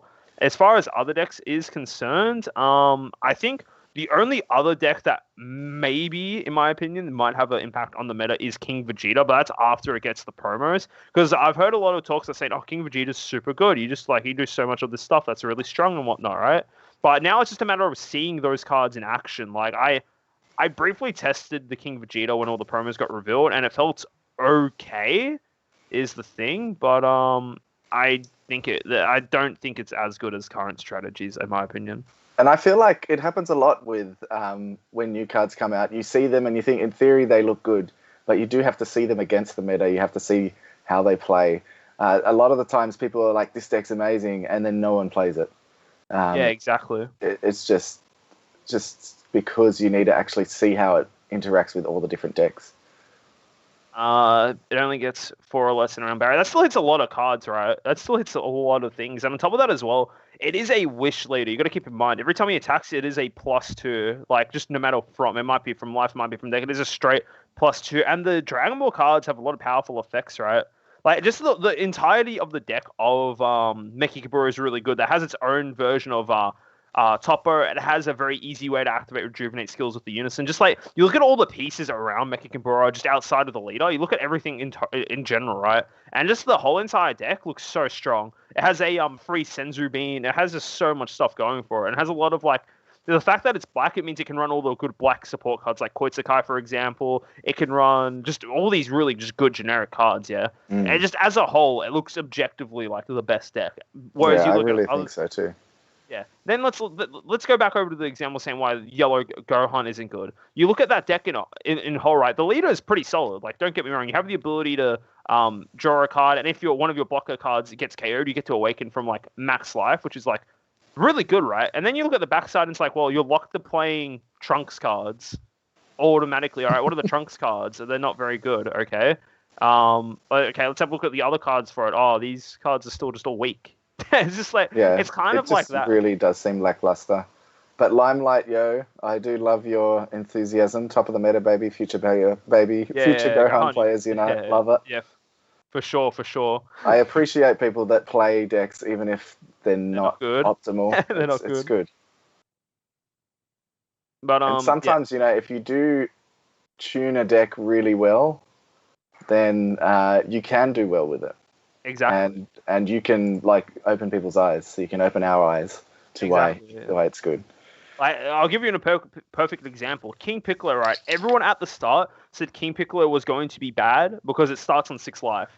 Turns out it was the best deck in the format. It's just like that. Sometimes you have to see. But another one was Toa. That was much more brief in its time at the top. But that first Toa leader, everyone was like, it doesn't draw. It's terrible. And it did really well. Now it obviously no one plays it, but it did at the time top some tournaments. It's just, you really have to see the decks in action. Yeah, exactly. You have to see it first, then you get to believe it, I guess. So that is the main thing there. Another thing I was going to say as well is that like the Toa leader, for example, right? That was the very first leader I think that didn't draw on its backside, and now it's more common. Like, nowadays there are actually a lot more leaders that do not draw on the backside, and it's still like fantastic. So it's cool to see the evolution of the game. Whereas, like, there's a lot more cards that enable draw power, right? So yeah. Yeah, exactly. Limelight. I will see it on the 29th, Sam. All right. I look forward to it. Maybe I'll play Nappa. Play Nappa, yeah. If you build a deck around the meta, then a fun deck comes in tournaments and we get slapped XD. That's entirely true. That's entirely true for sure. One thing that's unique to the Dragon Ball card game, I feel like, is that a lot more people do just end up playing decks that they deem as, like, really fun or enjoyable or whatnot. So that's one cool thing, I guess. But I just think, like, all right, just looking objectively, right? Let's just say now you just want to play a deck that has generically good matchups, not into just the meta, but majority of the thing. Like, majority of decks, right? Like, you need to be able to like, A, adapt to what you're versing, and B, just, like, be good against the things you know you'll be versing. You have to do, like, a bit of both. So, like, because at the end of the day, there's a reason why these other decks aren't as popular in the meta, right? Because they're not as good.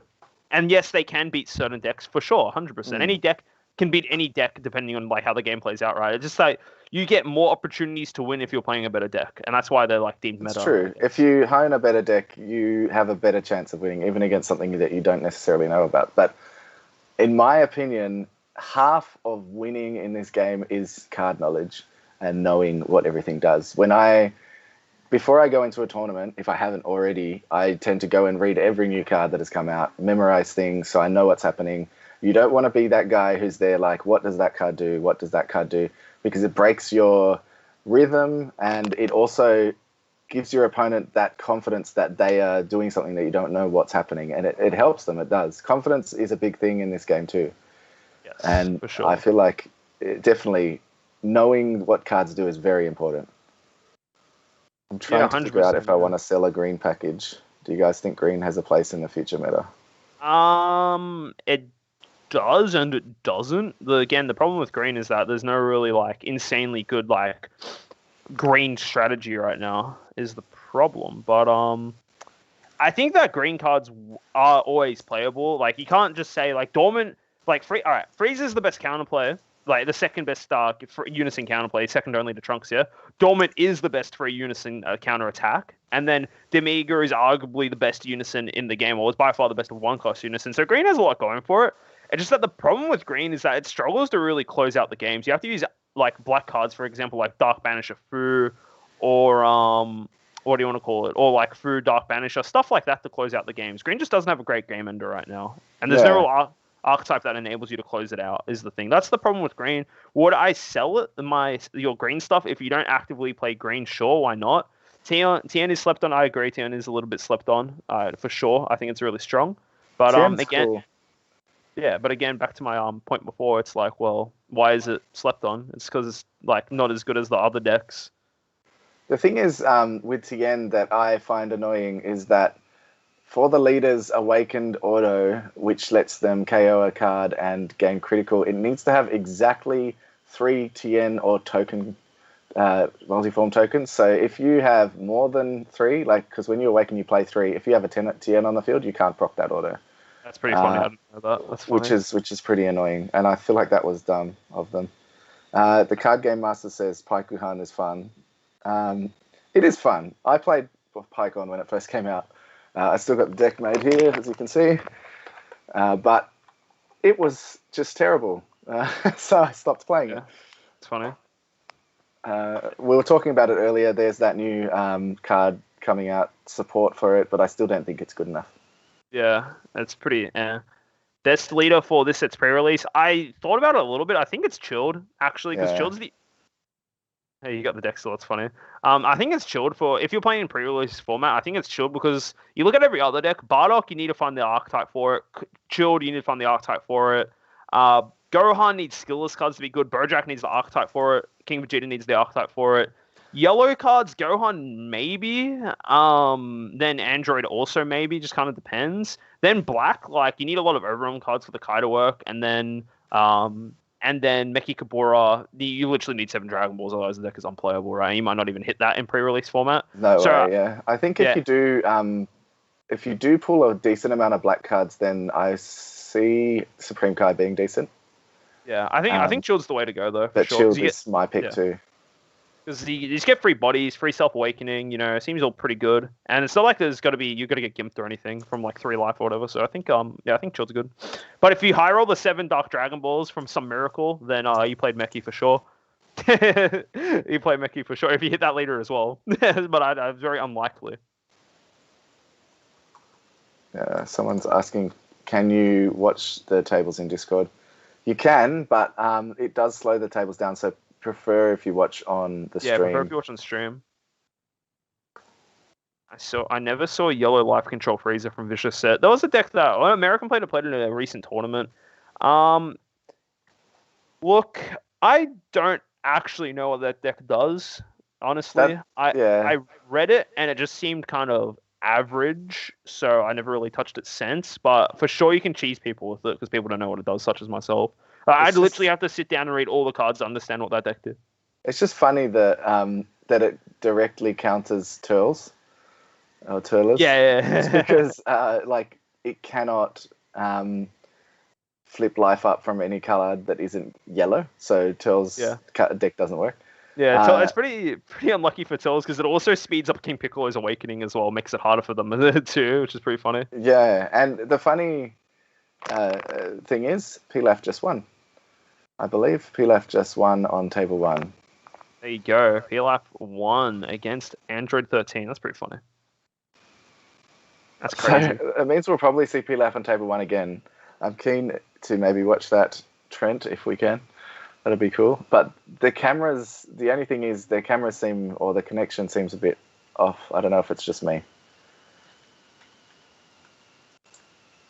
I think it is a little off, but that's all right. We'll have to wait and see. Again, guys, next round should be starting very soon. I think that was one of the last games. So, just got to wait and see. I think there's maybe a handful of games left. I think the timer shouldn't be going for that much longer. We're in time at least. So, I think we just finished time. So that means the round is probably up now. Exactly, yeah. I never saw yellow life control freezer. It's just there's no. Yeah, exactly. A lot of decks that aren't being played. I think the big thing is that they don't do enough in the mid game, or they don't have a win con. I think that's the two things. Like basically how you build your Dragon Ball deck. There's like three particular routes you go down for. You focus on like your early game of the deck, see if you can win as soon as possible, which is like stuff like Margin, Vegeta, stuff like that. The second thing is like obviously mid range and like kind of stuff you want to control the mid game and slowly build up into your win cons late game. And then you play the ultimate control decks where you just give up like your early game and mid game and just hope you can survive until you just play cards that auto win the game. Those are like the three general categories of decks I would like say in the Dragon Ball card games. And if you're missing like a win con, doesn't matter what the card is. Like even like for example, a big win con for let's just say Margin Vegeta, right, is like I don't know. What's a good card for example? Just seeing like your one cost Babidi, right? That's your win con to start your like whole engine going, right? In the Zeno chain. If you miss like if you don't see a win con or don't have something as simple as that, then it's just harder for the deck to be good.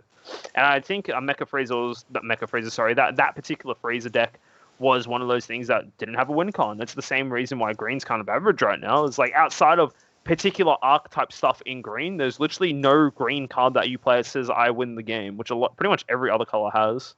Yeah, I mean, unless you sell Zeno. Yeah, sells it. Just back to the pre-release, I wonder if someone was just Dylan was just saying you can probably bring the balls to pre-release for Meki. I wonder if you can, because when there was pre-release sealed for sets that had wish leaders, you were allowed to bring balls with you because the wish leaders are just useless without it. I wonder. That's interesting. I haven't looked at that. For you might be able to, but does anyone actually? Oh, I guess you can use your Zeno Dark Dragon Ball, like the colored ones, I guess. But I think the leader needs black ones. I'm pretty sure. Oh yeah, the black with those ones, like the ones used for the Broly and whatnot. Oh, you mean like they have to be a black extra card? Yeah, I'm pretty sure. Oh, then it is what it is. Unplayable. I don't know. It would be good if you could, but I don't think if there's a ruling for it. Then if that's the case... I mean, there was previously, but yeah, I haven't seen anything about this set. If that is the case, you play Meki Kabura every pre-release event. If you pull it, you win pre-release. As simple as that. It's not fair otherwise. Yeah, end of the round. Someone's saying, play SSB Vegito, Resolute Blow, or powers combined in Paikuhan. It gives you another use for the Goku and Vegeta 1-drops, so you can fuse from energy. Oh yeah, that card, the Vegito Soaring Blow is super good for sure. I really enjoy that card. I remember I was playing when that last anniversary box came out and they released that really, really good Vegito card that let you fuse for free and draw 2. I was playing that as well. I was like doing my hardest to try and win games turn like 1. Or not turn 1, sorry, turn 2. Like I literally fuse from my energy and have 0 cards in hand. It's like, yeah, it's time. That was such a cool card. I really played this card with Union Fusion, draw an extra card or something like that. Yeah, draw 2 cards. Union Potara, it was great. The multicolor Vegito leader is my favorite leader of all time in this game, and I really wanted to get rebooted, but I think it'll be fairly strong if it got rebooted. The amount of like new Goku and Vegeta cards there are, but yeah. I just want that deck to come back. It's so much fun. At least I want a new red Vegito leader, so there's something else I can experiment with. I have never played that leader. I mean, I know a lot about it because everybody always wants it rebooted, but when I started playing, it was no good already. Yeah, exactly. Yeah, like the only time people thought it was actually good was at the start of set 2, where it's like you just used I don't know if you know the card Evil Wizard Babidi. It's like when you hit 6 energy, you can play it. If you have 6 energy, you play it, and then you get to look at the top 7 cards from your deck and play 2 battle cards of 25, 2 red battle cards. The cool thing about that deck is that because all your Gokus and Vegetas were red battle cards as well, you can play 2 Goku and Vegeta cards of any color off the Babidi, and that's what I used to do. And I loved that strategy. It was so much fun. Apparently, someone said, no, it's not, it's any Dark Dragon Balls. I don't know why I thought that they needed to be black. I feel like there was something that... Oh, wait, it has to be the Dark Dragon Balls. Like dark, not like black, but dark. The red balls, I guess they are. Yeah. Yeah, I don't know. I felt like something in that archetype needed black ones, but maybe not. Yeah. I know the new one's pretty cool, like the 1-drop promo. Oh, yeah, that's free in the deck. And then it's free in the deck. Yeah, it's pretty strong. It is indeed pretty strong. Come on. All right, we should be starting again soon. All right, guys, you know the deal. I go for my quick toilet break. I have a small bladder, apparently, so I'll be back 2 seconds. Thanks, Sam. All right, we got the interim result for you. We've got a King Piccolo. I'm just going off what I think these people are playing. King Piccolo and a Dark Broly as 1 and 2. We have Ethan with his baby as 3rd. Table 1, sweet. We are starting the stream now. I'm sure John will be back in a second.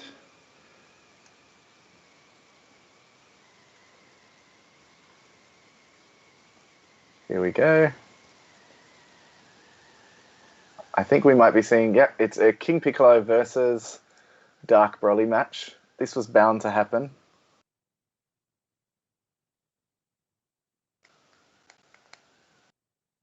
I'm sure you guys, Trent's just setting up the stream. He will be able to see it shortly. I'll let them know that they just have to wait for a sec.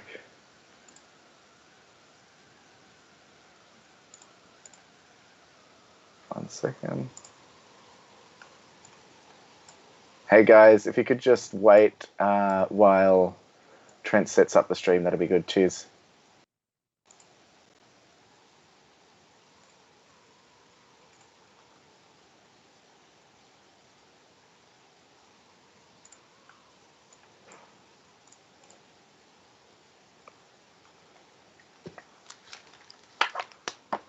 Rip Broly. Yeah, no PLF on stream. I'll have a look where they are on the what table there he's on.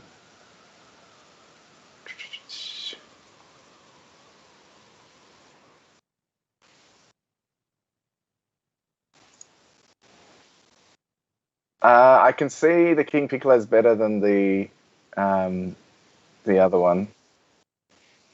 It's not amazing though. It's pretty average.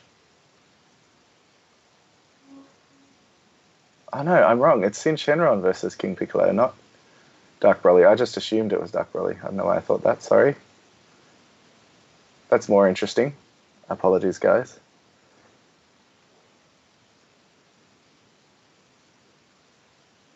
Trent, the cameras have cleared up a bit for me now.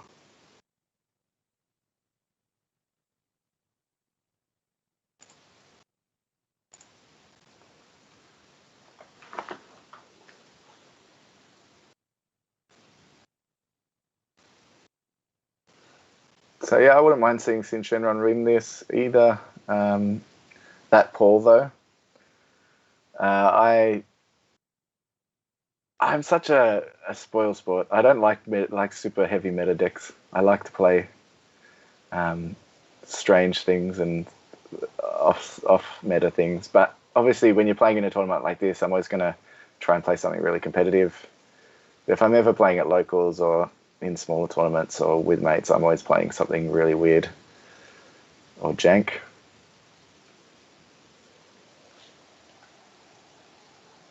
I am going to make an announcer deck because it's going to be so awesome with that new promo. You tap 4 and play like 8 cards from hand or something. Really cool. Play the announcer that lets you play 8 cards. They're just getting set up here. King Piccolo is set up with his 6 life.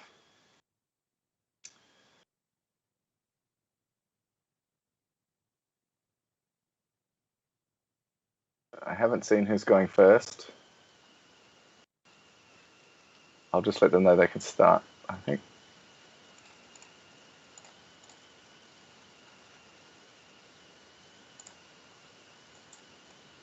You guys can go ahead now. Good luck.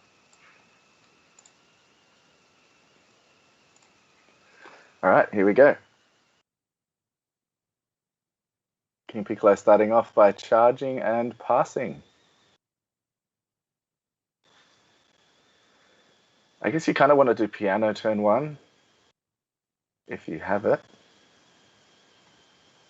I just like Sin because it's control. I don't like aggro really at all. Well, that is if this is the control Sin, but I think, yeah, this is the one that plays mid-range, so it does have, as you can see, there's the 1-drop Sin Shenron there.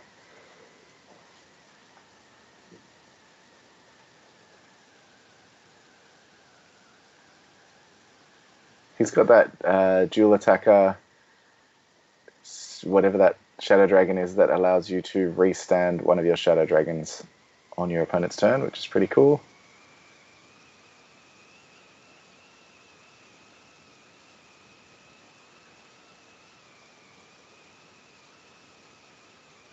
Got Billy the Kid, William Lawson playing King Piccolo. I know he has been honing this deck down for a while.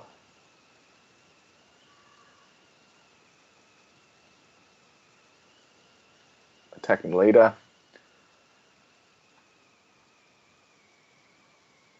The Game Masters. Sometimes I feel like I'm the only Pycon player. It's nice, but it's lonely. It's cool to play something that no one else plays, though. I had a guy at locals that always played Set 1 Freezer before kind of Lemon Lime was a thing, and it's nice. King Piccolo passing turn again. I'm not sure exactly the lines of play with King Piccolo, but I feel like you want to have Unison or Piano out by now. So I don't know if he's just not seeing what he wants or if he's playing very defensively or conservatively.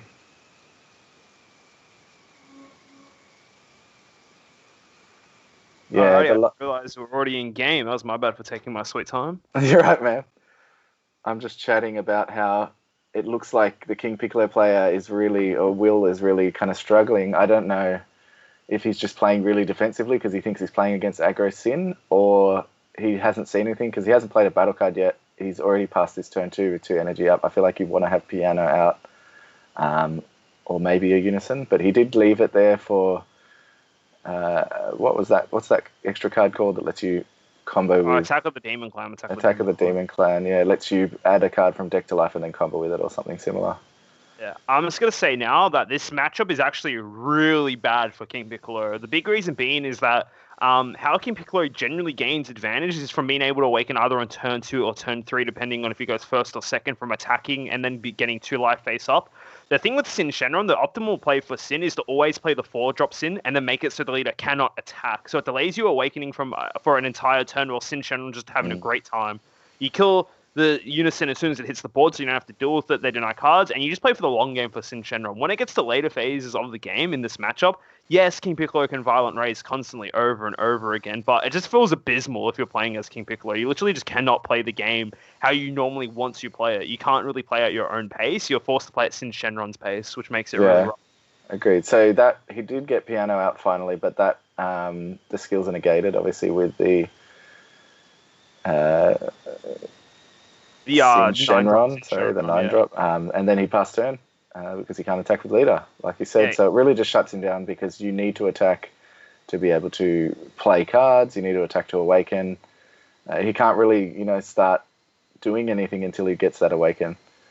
Exactly. Like, it's just one of the things, like, once you realize that you can do this as the Sim player, it makes it so rough if you're playing King Piccolo. Just the amount of advantage you get from that just 4-drop in this matchup is just absurd. Like, even when he awakens on the backside, right, they can't they can't fix their life, right? They just can't do it. It's just they're always locked, and it just feels quite rough. If you have like mild experience in this matchup, you just know about it. And it also does kind of seem that that Will hasn't seen the greatest of cards, just because his card in life is the Piccolo 4-drop, which is obviously not one of the Demon Clan cards. Yeah. So, DH Saibatsu says, morning from the UK. G'day, mate. It must be early there. It must be. This is good afternoon from Australia from us, I guess. So, I know Saibatsu is, I think, one of the guys from Deck Planet, I believe. That's pretty cool. Or at least a supporter of Deck Planet, which is pretty cool. Welcome to the stream. Welcome, dude. Welcome. So it looks like just William's thinking here. Yeah, Paul says Piano turn 1, Unison turn 2 are mandatory for King Piccolo, and he didn't get either of those, so it's a bit unfortunate for him. Mad jelly of us getting set 13 already. Oh, sorry about that, man. But we can't even use it till the same guys that you use it anyway, like in tournament events. But we can use it next week. They have to wait until the end of the month. Yeah, but we don't. What I'm saying is that there's got to be no tournaments we can use. Yeah, you're right. There's no play with the locals, but yeah, it's cool. We get it early for sure. It's very nice. And yep, looks like Kevin's getting ready to go up a second Sin Shenron chain. He doesn't even need to go up the chain this turn. He just waits till the following turn and do it. Oh, it looks like he's going to do it right away. Oh, no, Nova Shenron. Even better. You know how smart I am? I didn't actually order my food. I just put it in my cart and left it there. That's pretty funny. Back to the game. That's pretty funny. Oh, well. Hopefully this speedrun Uber driver, you know? Yeah, that'd be good. Looks like Kevin just used the Nova Shenron to get out an Ice Shenron from his drop. Very good. There's more attacks that threaten the King Piccolo player, which is great. Like, literally, Kevin's doing exactly what you want here. He's choosing not to attack, which is fair enough. Keep the 9-drop nice and healthy. But he's in a very great spot. Piccolo will be awakening and starting the game on 4 life, and he's only going to have 2 face-up cards in his life to choose from, one of them being a card he can't even play off the combo step. So... if I'm Kevin right now, I'm feeling pretty good. It's like you're in a great spot. You're still sitting on max life, or 7 life. Sorry, my bad. Not quite max, but quite up there. And you already you know how to beat this deck. You've done it. You've just literally did it with the 9-drop play. You've delayed it for a whole turn. And when King Piccolo swings again and awakens again, Kevin's just got to do the exact same thing because that's how you beat the deck. So yeah, good stuff from Kevin so far. He's playing it really well. It's really. Just really stopping King Piccolo from doing what he wants to do. I'm curious to see if he's going to active battle here now. He doesn't have to. It is a 10k swing.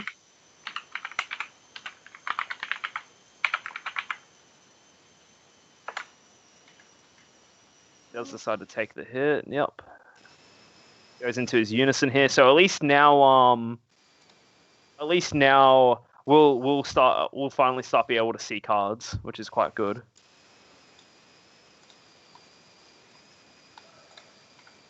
I'm just gonna see how the Sin Shenron player deals with it now. Yeah. So generally, like, the reason why I know a lot about this matchup, this is a matchup we see quite regularly at our locals, and we kind of figured out how Sin Shenron wins it majority of the time, right? From doing exactly what we're saying, right? Yeah, exactly right. He's doing exactly what he needs to do. Yeah, like once you realize that this 4-drop Sin Shenron, like the amount of damage it actually causes the King Piccolo player, it's just like you just want to keep on kind of just slamming those every time they attacks. Yeah, it looks like Batsu, partner and player for the team at Deck Planet. How's everything been in the tourney today? All good? Yeah, we've had some really interesting matches actually. This is the first time we're seeing King Piccolo. We haven't seen Dark Broly, so you can imagine that we've had some nice spicy matchups. Yeah, 100%. And looks like, real quickly, William wants to get rid of this Sin Shenron. He's comboed a lot of cards on his Unison swing into the Sin Shenron here, the 9-drop. So I'm curious to see how Kevin reacts to this. It could just be something, let it die, draw 2 cards, like, fair enough. You'll probably go up the chain anyway, so yeah, again, fair enough. But it's still a massive combo. Yeah, because if he does let it die, that drum is coming in as blocker. He's getting all his cards on the field there. To be fair, it would be getting its main effect of negging something 10k anyway, but it's just more of the fact that he loses one of his 9-drops on board. At the end of the day, it's not too big of a deal. If you are playing Sin, you can just, it's fine. Just let it move on next turn. It's all I can't good. see what else he comboed with. Is that a symbol behind there? He comboed one of his symbols from life. He comboed a drum using the Demon Clan. And looks like Kevin's actually wants to out-combo this here. He's using a fair few cards here. Interesting. If he does out-combo it, he still will be using less cards than Will had to use. Exactly, for sure. And you obviously know that Will really wants to get rid of it for whatever 100%. His strategy is, so it might be worth preventing. He also restored it with that, with the Shadow Dragon. Yeah. And the thing is that just means Kevin gets the block using a revenge block, which means he's able to clear something off the board as well. There might be a chance that what do you want to call it? There might be a chance that William just passes his turn here. Like the 1-drop ball can't be affected by the skills of the drum, so he's forced to target either the Nova Shenron or Sin, and it just doesn't get rid of either of those. Yeah, I could definitely see him passing here to avoid. To do. Looks like he's going to swing. So now it's whether or not Kevin just lets whatever card he's targeting die, or he blocks with the Nova. Oh, with the Sin. Sorry, no, he lets. He did let the Nova die. And now it is Kevin's turn. I think the correct play from Kevin here is to swing with his Unison first.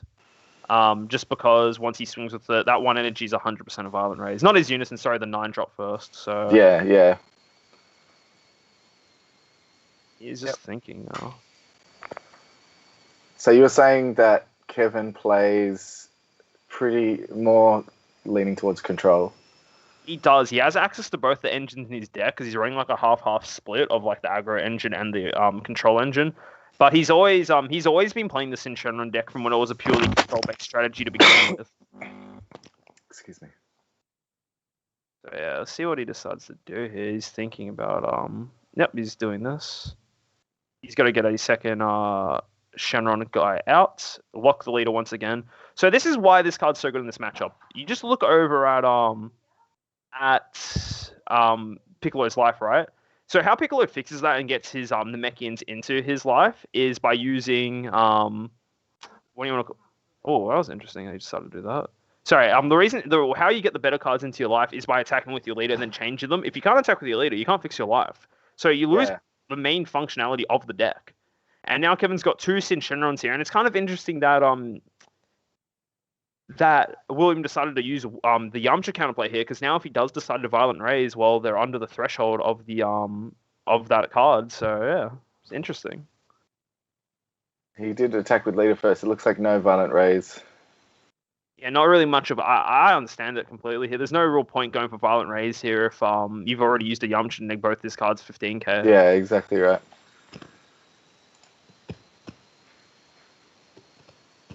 Let's see who Kevin is attacking here.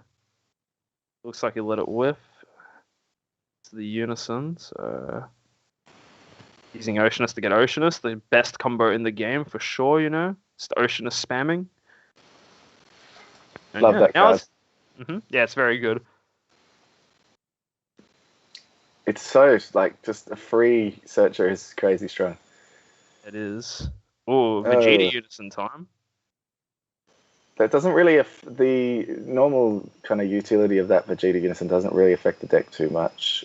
King Piccolo anyway. I mean, it does affect. I guess you have the what is that card? The 6-drop King Piccolo, and also the Bardock Overarm that it stops. So if you did want to go for game next turn, it's kind of really difficult to do. Yeah, for sure. I agree to that 100%. So using the leader skill. Just to combo out.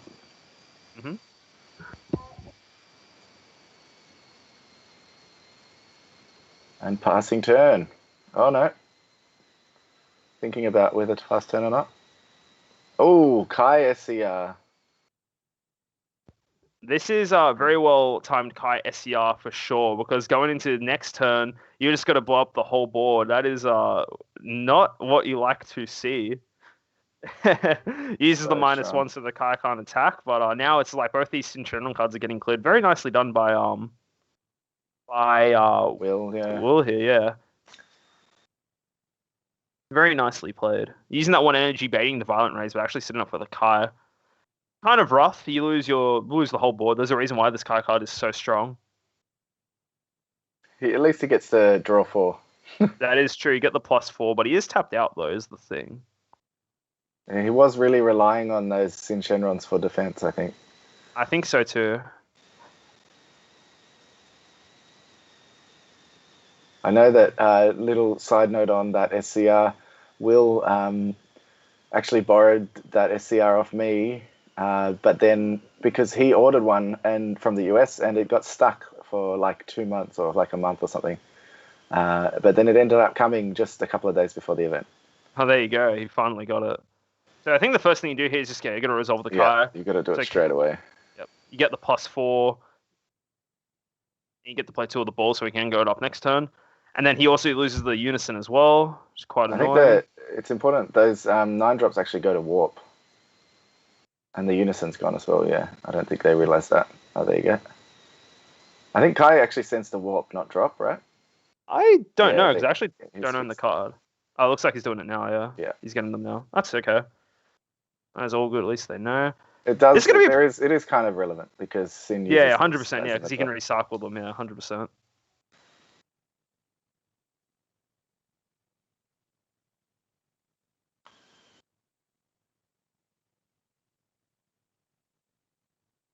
Very nicely Paul done says from he Will. wouldn't have -1 in order to bait the Kai swing. But he might not have had something that can negate its skills or get rid of it. I mean, yeah, that's what it looked like. Like the thing is that no matter what, you're losing everything anyway. You might as well just resolve the effect. So but there's no way he's swinging with Kai if you have 2 revenge blockers on the field. So he's definitely just tapping one to get rid of it. yeah, exactly. So damn, now King Piccolo is established. Considering like how rough the early game has been for William here, he's able to establish such a really strong board. And now Kevin, yeah, he got a big +4 from both his Shadow Dragons getting killed, right? But now he has to deal with this massive board state with no energy untapped.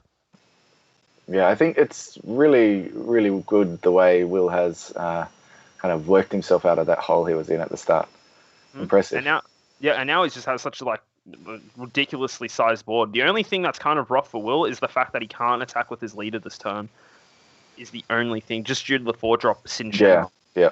And he is going into the 4-drop Piccolo, which buffs, when it's played, buffs a card by 20k, I believe.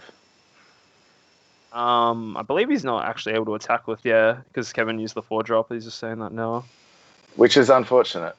He needs exactly. to be able to combo. This is the reason. Yeah, that reason alone is why I think that this matchup is kind of hard for the Piccolo. But like again, Will's doing good. He's doing really good. Does he remember that he can't attack with that card? Yeah, I think he went to go swing with the leader, and then he just pointed out he can't. So that is. Oh no, sorry. I was thinking that was the 6-drop King Piccolo. That's the 3-drop King Piccolo. The SRs look so similar. They do quite look similar. Yep. So yeah, Kevin's. I wouldn't be surprised if Will tries to push for game this turn, considering of how large his board is. He is missing the drum, and Kevin just is most likely going to take all of these for sure. Good timing on the Piccolo double strike here. You want to take him down from 4 to 2, so this is really good timing for it, honestly. So yeah, perfect. So that he has to awaken at 2 life. Does he negate this here? Because we do know Kevin is playing the Freezer Clan blocker token negate.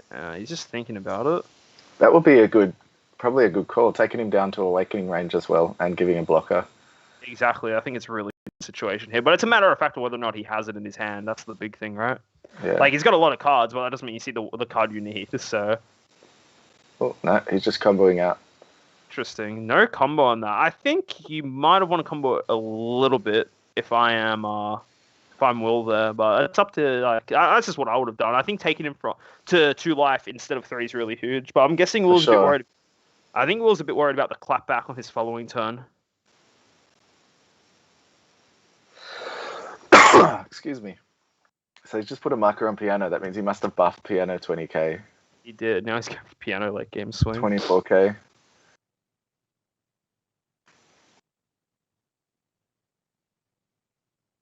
What's he gonna do here? He still has, 3 15k beaters on the field. Yeah. Awakening, Sin Shenron. He's got so many cards in hand. He does. He truly does. It's literally that +4 was saying not that long ago, right? He just drew so many cards. Yeah, and then the +2 on Awaken as well. It's like, you draw a lot with this deck. You do. Going for a Yamcha swing here now. He's got like a massive hand. He's got all these cards on board. It's looking pretty good for him, honestly.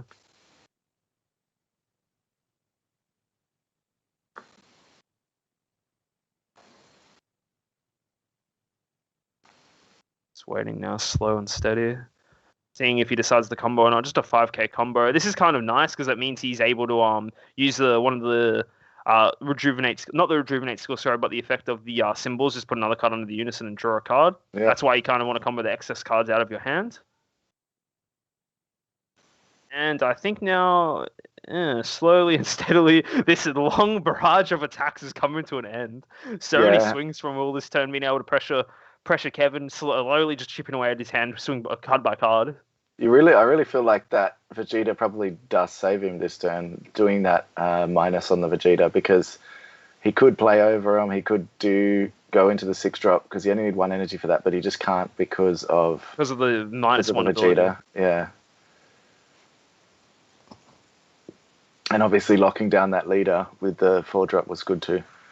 Exactly, and it doesn't even look like that he's got a demon or Namekian in his No, life there, so I he think can actually. they're both extra cards. They both do look like extra cards. That honestly just means he can't actually even activate the skill of his leader. Yeah. Plussing. Again, yeah. This Vegeta, this Piccolo Unison just has so many markers on it now. It's actually kind of absurd. He'd almost rejuvenate next turn.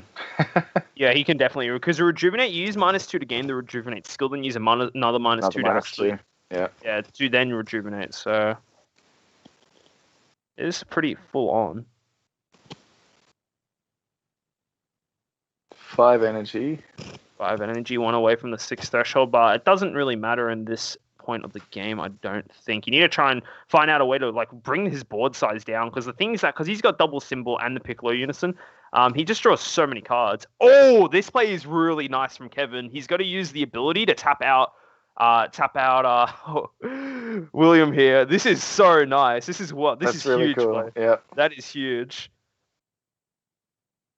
So now does Kevin run Cell Zeno? Is that his SCR? He does run Cell Zeno. He actually runs my Cell Zeno. He's used it more than I have. This is the play. Holy, this is huge. I wonder if he's going to go into it here. If he can get Nova out and then sell out and just sweep the game. The only thing is that he does have the that blocker on board. The drum is still there, so you yeah, you're right. You have to kind of absorbing Oceanus. So that can rest my. Oh, the blocker's got barrier, so blocker's got barrier, so you're not going to be able to do that. He's got to swing for that right now. Probably get rid of one of the pesky Piccolo 1-drops that he's got there. Yeah. But this is huge. The thing is that you can bring him down to triple strike range as well. Piccolo doesn't really have good counter attacks. This is nice. He can use Scion as well, though. That is true. Scion does exist. There's a lot of ways he can get out of this, but it's just very, very nice play from Kevin, forcing him to have the answers now. How many markers is that Vegeta on? It's on. I think he's using one of the. It should be on one marker. The other one's just an indicator of the that fact he's used the skill. Hmm? Oh, that it's got the. What does it get? Double strike. It gets double strike and dual attack, and also 5k right. power. So attacking. I assume he's going in for leader here, trying to get him down to 2. I think that's the correct play for sure here. No combos there. Interesting. I wonder if Kevin realizes that he could have a Scion in hand. Very curious what he decides to do here. He's looking at that energy. Goes for another Oceanist. Burst 1, then yep, do the thing there. But yeah, it's a good play from Kevin, but the thing is that King Piccolo is one of the few decks that can actually play very effectively on 0 energy. The fact that it's got the drum out on board, the fact that he also has the Scar and the Gate available, is just a lot of answers that it has inbuilt that, you have to play around, right? Yeah, exactly. Like, for sure, it's awesome being able to pull this off. I agree 100%, but it's also like, well, if my opponent can play around it really easily, well, then, you get what I mean? Yeah, for sure. I wonder where he's going now. What's his plan? You'd always love to see a Cell Zeno, but I feel like he hasn't played a Scion, right? The whole time? You want to say that he has one in hand. I'd say he probably does have one.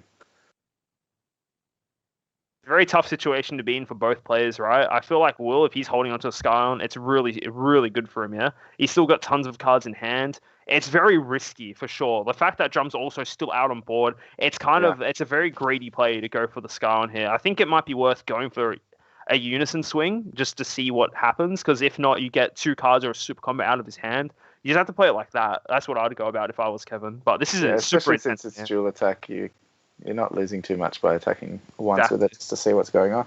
Mm-hmm. Put him on 1 life as well means that you can go for game with other cards also. So just, yeah. It's a bit of a nail biter though. Super close for sure.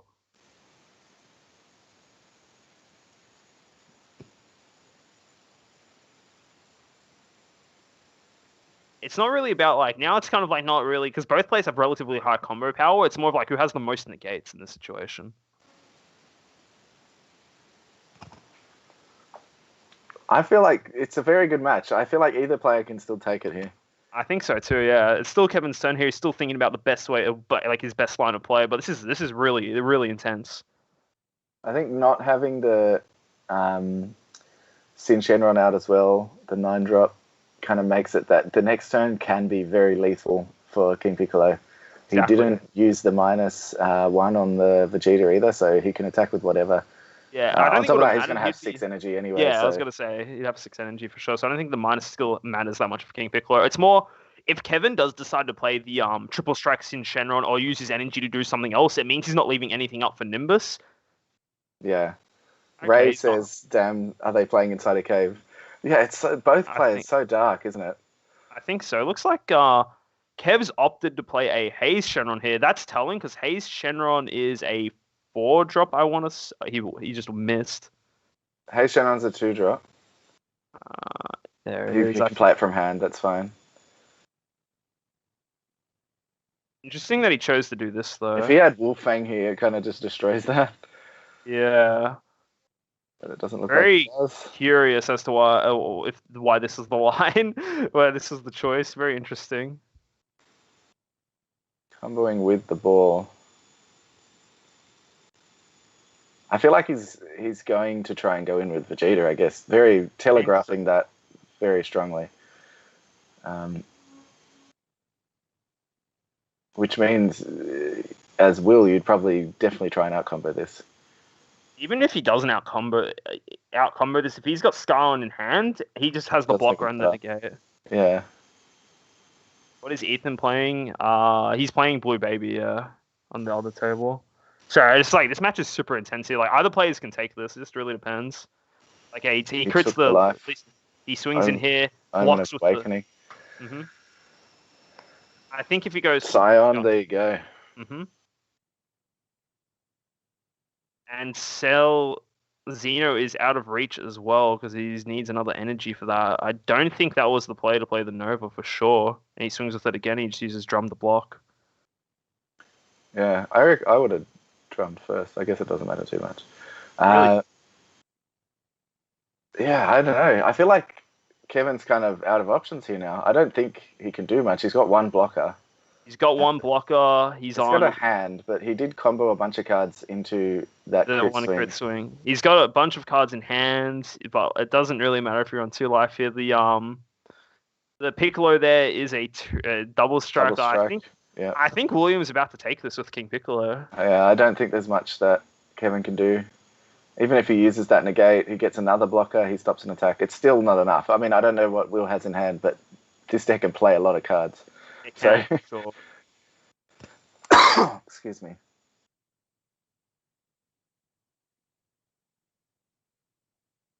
I just see infinite markers on this Piccolo. It just keeps on going higher and higher. Just gaining more and more cards. It's crazy. Eternal EMZ says, because of COVID, retailers only get half the orders of Supreme Ravelry now and the other half in the future. Do I know when? I don't know. I have heard from the supplier, like we only got not even half. We got a quarter of our allocation, and it was lucky that covered most of our pre-orders. But I'm not sure. They haven't told us when we're getting the second shipment. Back to the game here. Another drum coming out from Energy. There's a super combo. I feel like I feel like he's gonna just go for a chomper here and wrap it up because Kevin is on 2 life. That's what it kind of. That's if the he's still vibe. comboing. Yeah, I reckon.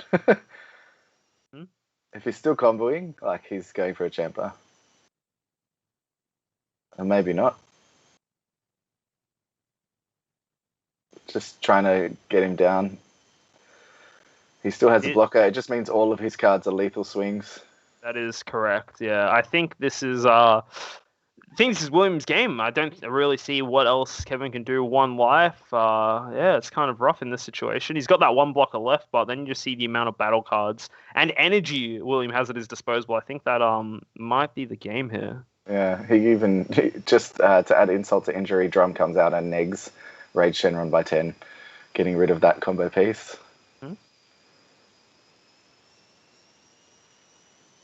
Choosing not to block. I think he knows. I think he knows. If I was Kevin, I feel like I would just scoop now. But I don't know. I don't know what else it has in hand. Like he's got some magic thing that helps us out. Pickle power. Yeah, Piccolo's going hard. He is. He was able to get such a strong board even without getting optimal life. So Yeah, combat combos out there. And this card is now a 35k swing. And yeah, that's definitely been blocked. Mm-hmm. Blocked again.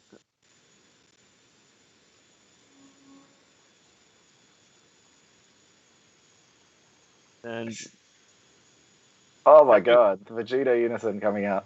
There you go. Good game. Dealing the 1 life. That is it. That was a terrific game from both parties. That was really good to see. It was. That was honestly, in the first couple of turns, I thought that Kev was really gonna win that game. I just felt like he just had so much of an advantage. Yeah, he had such a massive advantage at the start of the game. And yeah, he was able to I think he played the start of the game really well, but then I think the whole game flipped when William dropped the Supreme Kai. That was literally the card that put him back in the game. It made it so he didn't have to deal with the 2-9 drops, got rid of the first Vegeta Unison that hit the board, and then I feel like Kevin was feeling under the pump. I think, obviously, if he doesn't, the fact that he went in for the win on the previous turn, that's kind of telling that he doesn't have a Flying Nimbus in hand, right? I feel like if you do have Nimbus in hand, you're fine to sit that one additional turn. Yes, your opponent will probably have energy up on the following turn, but that was still, regardless, that was still such an amazing game to watch. I think it was probably the best game we've had on stream today. It was super back and forth, and it was really good to see Will. He played that extremely well to come in clutch and take the win here, and what it looked like a very rough start to the game. I feel like once he did that, it's just that there's a reason why that SCR is like $600, right? Because it's just so strong. It's very good card for sure. I'm just going to quickly, since we just finished that, I'm just going to quickly go and grab my food. 1 second. All good. But yeah, that was a really great game. I think that was a very enjoyable game. I think both players played that really well. Obviously, it does kind of suck for Kevin losing such a close game, but I think that's nothing to be ashamed of. Yeah, congrats, Billy. Billy, you played that really well to clutch that at the end. You did really good, honestly. You did really good, and it was a very, like we were saying before with Sam. That was probably the best game we've had on stream today. It was such a close game, very back and forth. Obviously, Will had a really rough time in the first couple of turns, right? Like, you didn't see any really Demon Clan or Namekian cards to place in your life. You have to kind of do it manually with Attack of the Demon Clan. And you were able to pull it back. I think the real turning point of that game was definitely when you played the Supreme Kai, able just to clear the board, and then, just able to build back up momentum and go for the win there. So it was awesome to watch.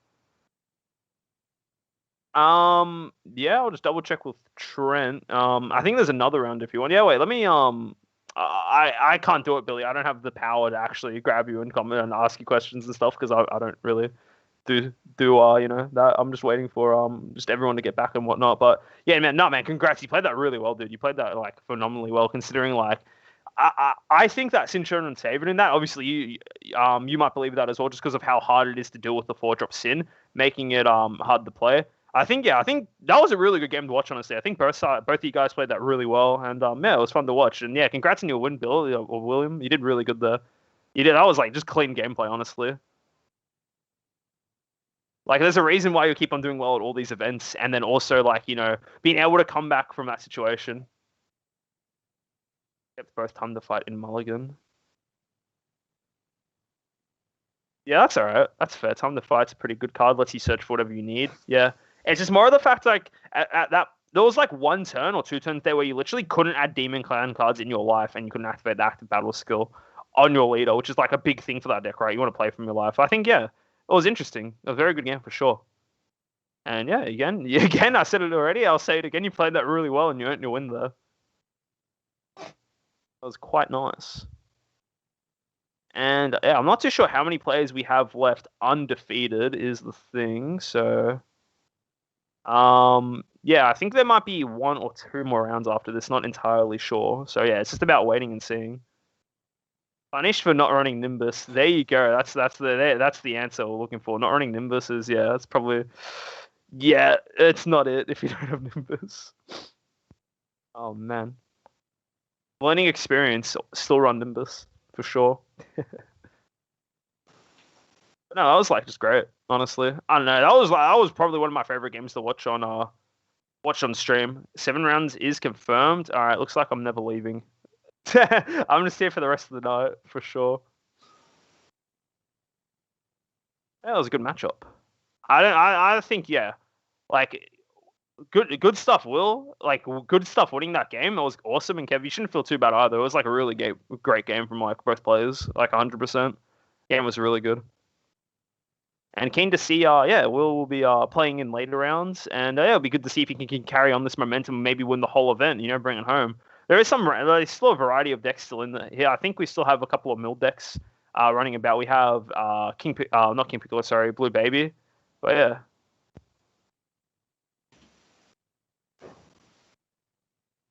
I think we're even saying it as like, does he get to play Cell here?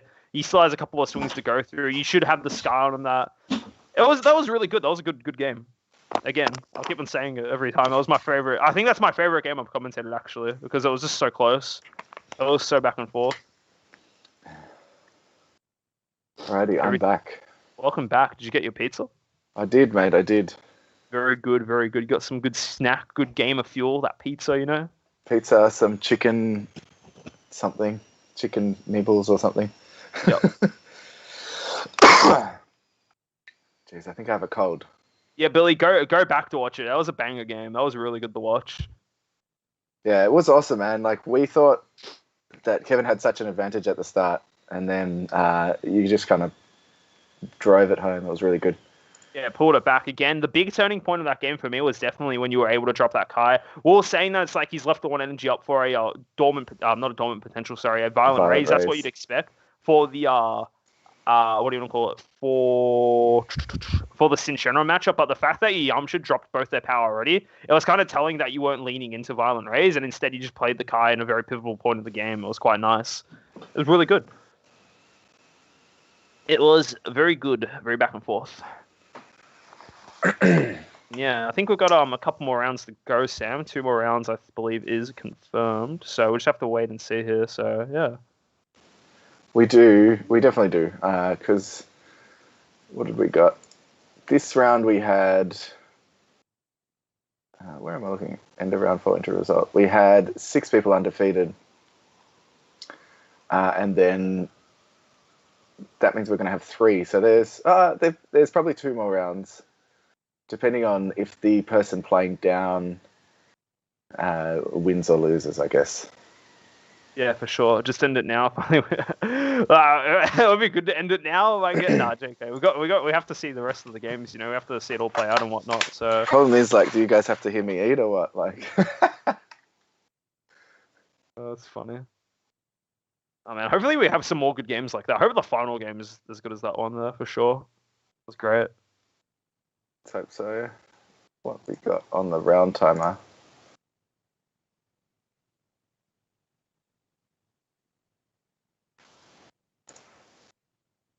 All right, sounds good. We'll be back in 10 minutes, guys.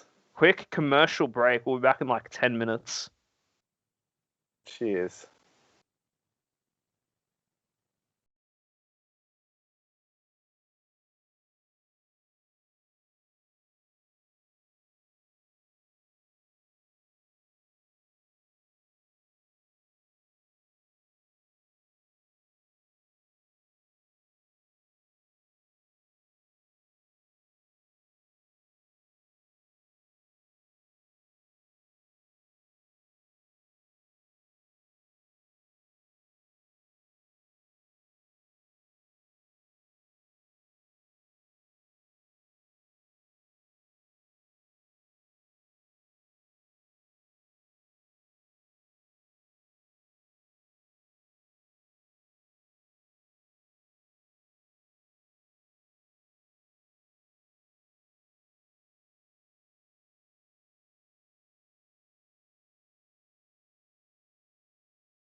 The main thing. That is funny. I just scoffed down some pizza quickly. It's alright. Was it good pizza? Was it banger pizza? Was it good? It was good. I didn't eat it all though. I kind of just ate quickly and came back. So I'm gonna smash some more a bit later on. Very good, very good. Yeah, we should only have like potentially 2 more rounds. Yeah. Christelle says at least 2 more rounds. Oh, yeah. Because how many undefeateds left? If there's 4, then there's definitely 2 more rounds. But if there's 3, then there's a chance that the down pair can lose. That's what I thought. We're watching Ethan, I think. Oh yeah, Ethan. Yeah, who's he versing? Ethan against Will. So Baby against King Piccolo. Fair enough. We've had both these players on stream earlier in the day. Literally just had Will, and then we had Ethan not that long ago. So yeah, it's should be good. And then winner of this is potentially going to win the entire event. So it should be a pretty good game. Yeah, because Alan Liu is playing down. So you're right. If Alan Liu loses here, then this will be the final, I believe. And I believe we actually also had Alan on stream before as well. He was playing. We did. What was he playing? He was playing Cell Surge Hand Destruction. That's right, he was. So we'll see what happens here. It's going to be an interesting last round. So yeah, or second last round potentially. So we just got to have to wait and see. Wait and see what ends up happening here. We're just getting the stream ready, everybody. It will be up shortly. King Piccolo versus Baby. Mm-hmm. We've seen both of these guys earlier in the day. Yes, they both played pretty well in their games. We saw Will just now beat out. Do you want to just jump in, John, and tell them not to start yet? I don't know because they look like they might be starting.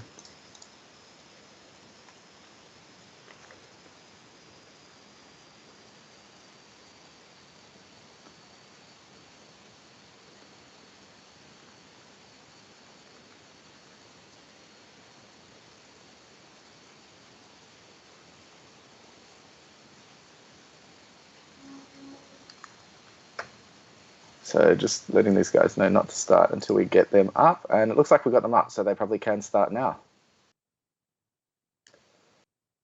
So, John, if you want to tell them that they can start now, it's all good.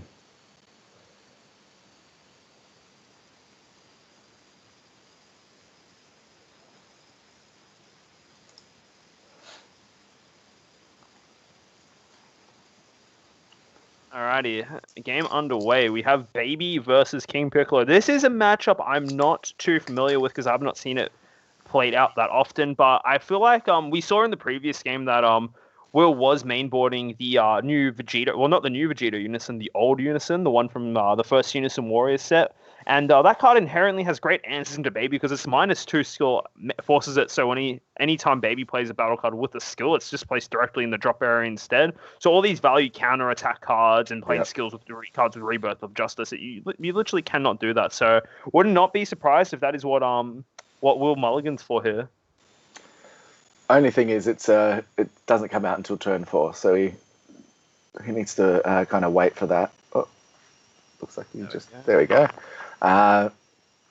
But he can really, like you said, stall easily because Baby's not going for game early and get that Unison out and really cause some damage. Yeah, exactly. And the thing is that as well, I think both these players are kind of racing to their 4 energy mark. The reason for, like, obviously what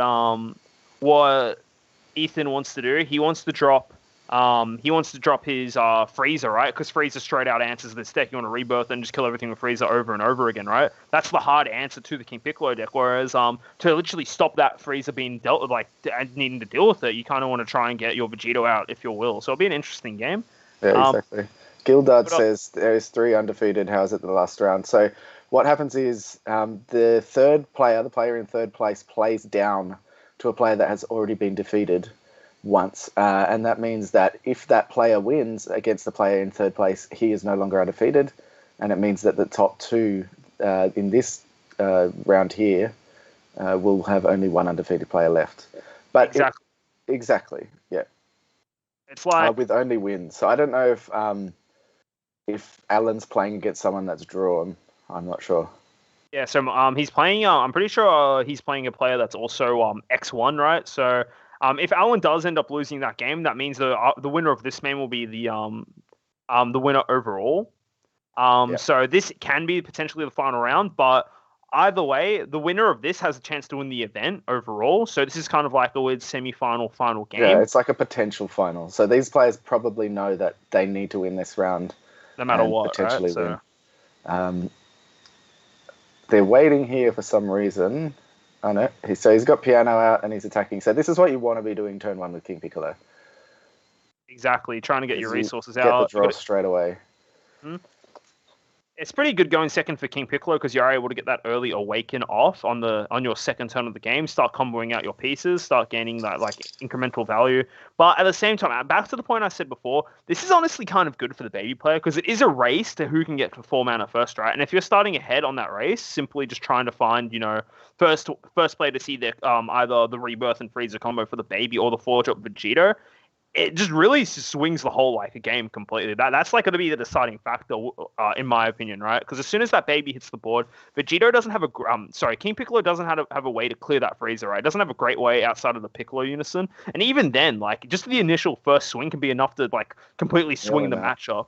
Yeah, because you know how many battle cards King Piccolo plays. I reckon you'd say that unless Will has seen this deck, he probably doesn't know that there's a Frieza in it. I mean, I don't know if it's a common thing to run the Rebirth into Frieza in that deck, but I haven't really seen it much in this deck, and I feel like it could be something that would come out as a surprise.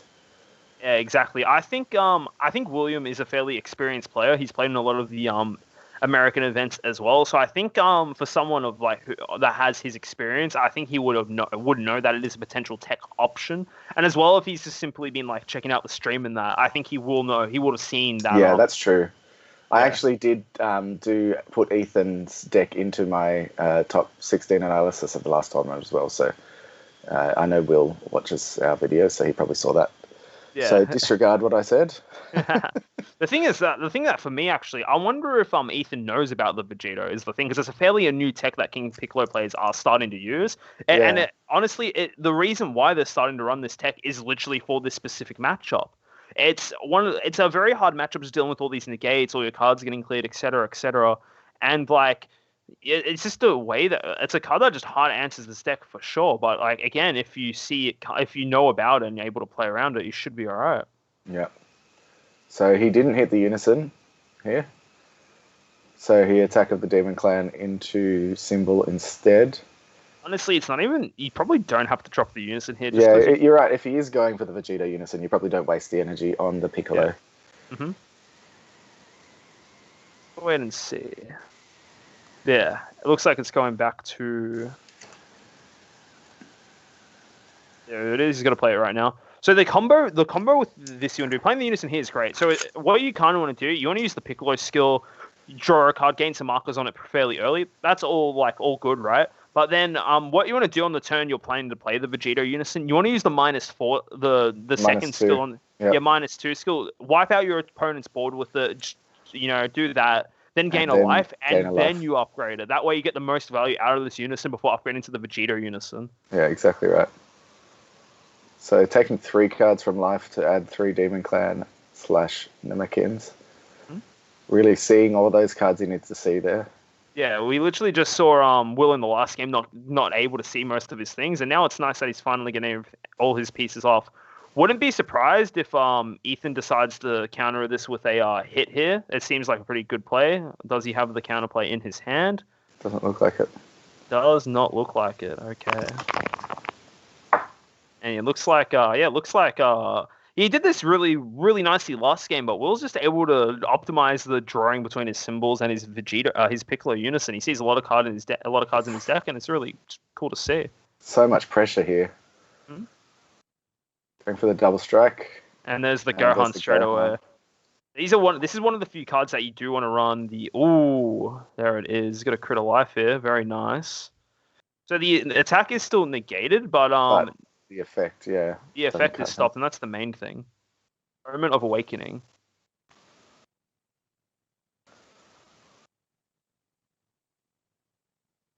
That means he's able to swing a lot this turn. If I'm still Ethan here, I'm not too worried about it. I'm still chilling on 3 life. He's got Revenge, Big Bang, Big Bang attack, sorry.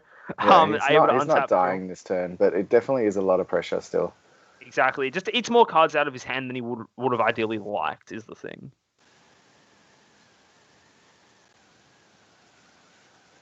Just gotta wait and see here. So he went into another Gohan.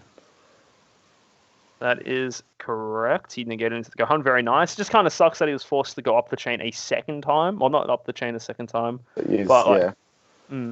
For sure. It does stop the turn here. That's pretty good. But yeah. Now I wonder here, is this just the instant cast into Rebirth, get rid of the board? Can potentially get rid of that Unison as well?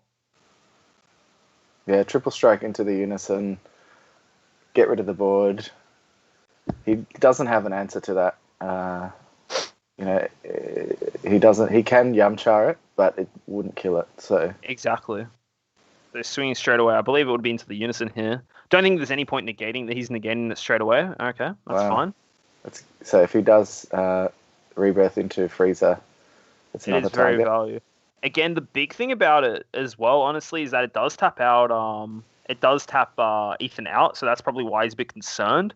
I still think it's the fair play. You have plenty of ways to untap your energy between like Dimension Magic or even just using Hatch to buy a whole turn. I think it's a perfectly justifiable play just to go and use that ability. I'm sure. I don't know how many cards he has in his drop. That might be something he has to think about as well. Yeah, for sure.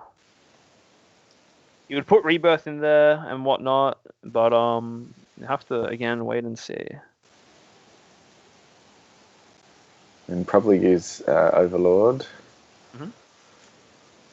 Looks like he's just pondering his options now. Yep, puts one back from his hand from the leader skill. Yep, there's the Overlord 2. Draw another card. And he also has the baby swing to draw card. So yeah, it's pretty good, honestly. Like, he gets so many cards here. I don't know who he's going to attack into. He's going into... I'd assume it's the Unison here.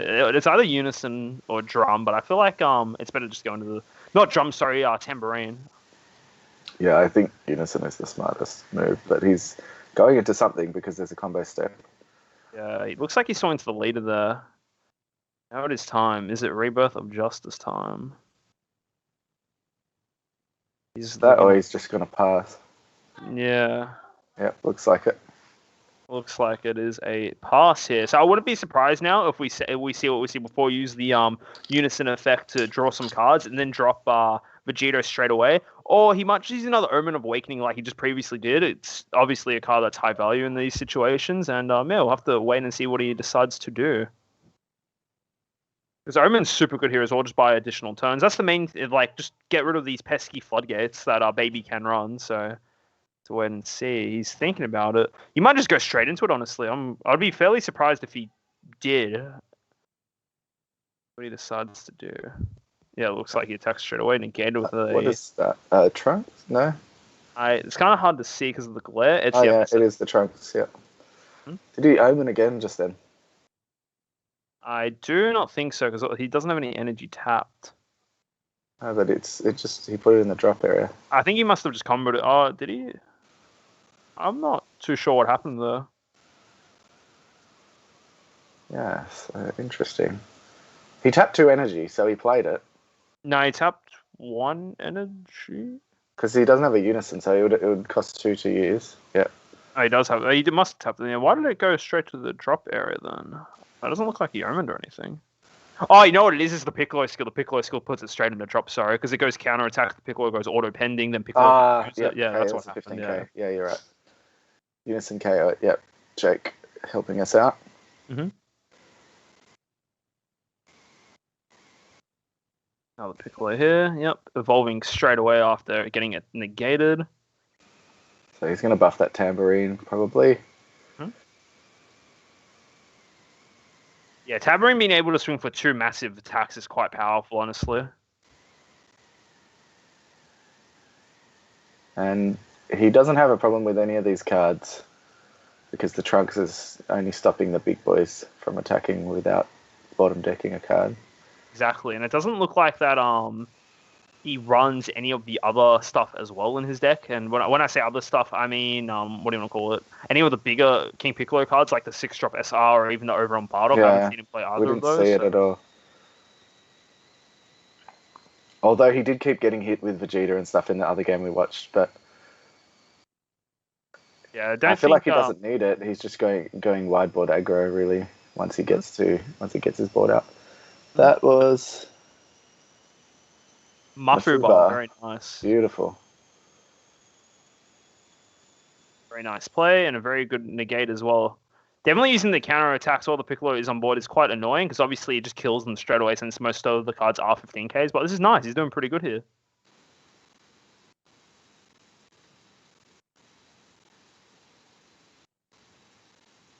Just curious to see what the plan is moving forward, because obviously the point of Baby is to just make your opponent just unable to really get to the combo step, just deny them that and slowly like build up value, deny them cards, and eventually just go for Freezer and just get them deplete their resources here. Yeah, I mean, if he's going into Freezer next turn, there are a lot of bodies that are getting named. Exactly, and on top of that, he still has that energy up as well. He'll be playing it with 5 mana up instead of 4, and there's nothing. Seems though he wasn't able to cast the Vegeta Unison. There's nothing that Will can really do about it. Like, there's no red counterplay. Next minute, you're cutting out, John. I don't know if that's me. Next minute, he drops a My 1 drop. That'll be smaller pretty funny. battle cards, but unfortunately, I don't know what happened there. I don't know if you cut out for me or just. Might have been me. I'm back. Yeah, I have had some couple of internet issues the past couple of days in my area, so hopefully it's not too bad. I'll just close a bunch of stuff. I was gonna say it'd be funny if you just, or funny but annoying if you just dropped the My 1 drop tech on the field. Yeah, it would be pretty funny, but I can't imagine. Yeah, I doubt he runs that. What I might do, I might just turn my webcam off in Skype real quick as well, just to save me some internet, but it's fine. I'll put it back on when we go to the things later. That's all good. But yeah, now it's just like Ethan's at the point where he's slowly buying. Like, if Ethan's able to get his cards, it's all good. But now it's just waiting to see when this Vegeta is coming out, because I feel like that's the big turning point for this matchup. Like, just being able to clear the entire board, all the hard work you've done to set up the board state. It's quite rough, Yeah, it wouldn't hit Tambourine, so he gets that. Yeah, not for another 2 turns. Yeah, exactly. But Ethan's just taking his sweet. Like, Ethan's in no rush. He's still he's got a decent amount of cards in hand. It looks like he's still on 4 life, I want to say. But yeah, I think he's in a pretty comfortable spot. Nathaniel's just asked me, how do I watch other tables? So if you do want to watch other tables, you can log on to the Discord server and watch them that way. But we prefer that you watch on the stream just because it does slow the games down and cause pixelation and things, the more people in the room. Back to the game, we got Kai SCR coming out here. Yeah, very interesting. Kami time. This is huge. This is a very good play. That is a huge Kami here. Well. Kami, that is a huge play. Say goodbye to the entire board besides Kai and the Mafubud Tambourine. That is insane. He can use the effect of piano just to flip a life face down. Like he is, yeah. That was insane, Ali. It was insanely good Kami. Very nicely done. I love that people are starting to use Kami again.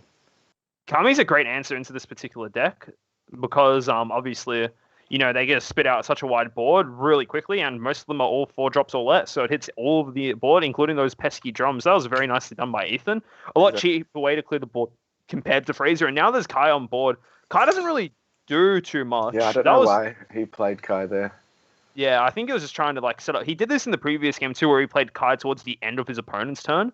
But it doesn't matter now. There was a lot more value in that game, though. This is he's not stopping anything from attacking, and then he's also not getting rid of anything if he does. Exactly. Use its skill. I assume he just wanted a 40k beater. Yeah, for Maybe sure. Maybe he has the Champer or something. For sure, that's the only reason why he would play. There's no unisons to clear, but the fact that it is there now might be a bit dissuading for Ethan to play certain battle cards. That's the only good thing about it right now. You probably don't want to drop your certain battle cards. You don't want to drop your unison, but what a nice Kami, man. Very, very nice. Still a good card. It's cool to see things like that from really old sets that used to be staples still coming back. One of the cards that I think can stand the test. Vegito can tap 5, burn him for 1. That is true, but the problem is that he's still on 4 life right now. But so I wouldn't be seeing that. It is how he won his previous game, but like now it's a completely different beast in this situation, right? Like he still needs to whittle him down a bit. Another Omen of Awakening coming out here on the Gohan, so that goes straight to drop. Critting a life there. Mm-hmm. Still able to negate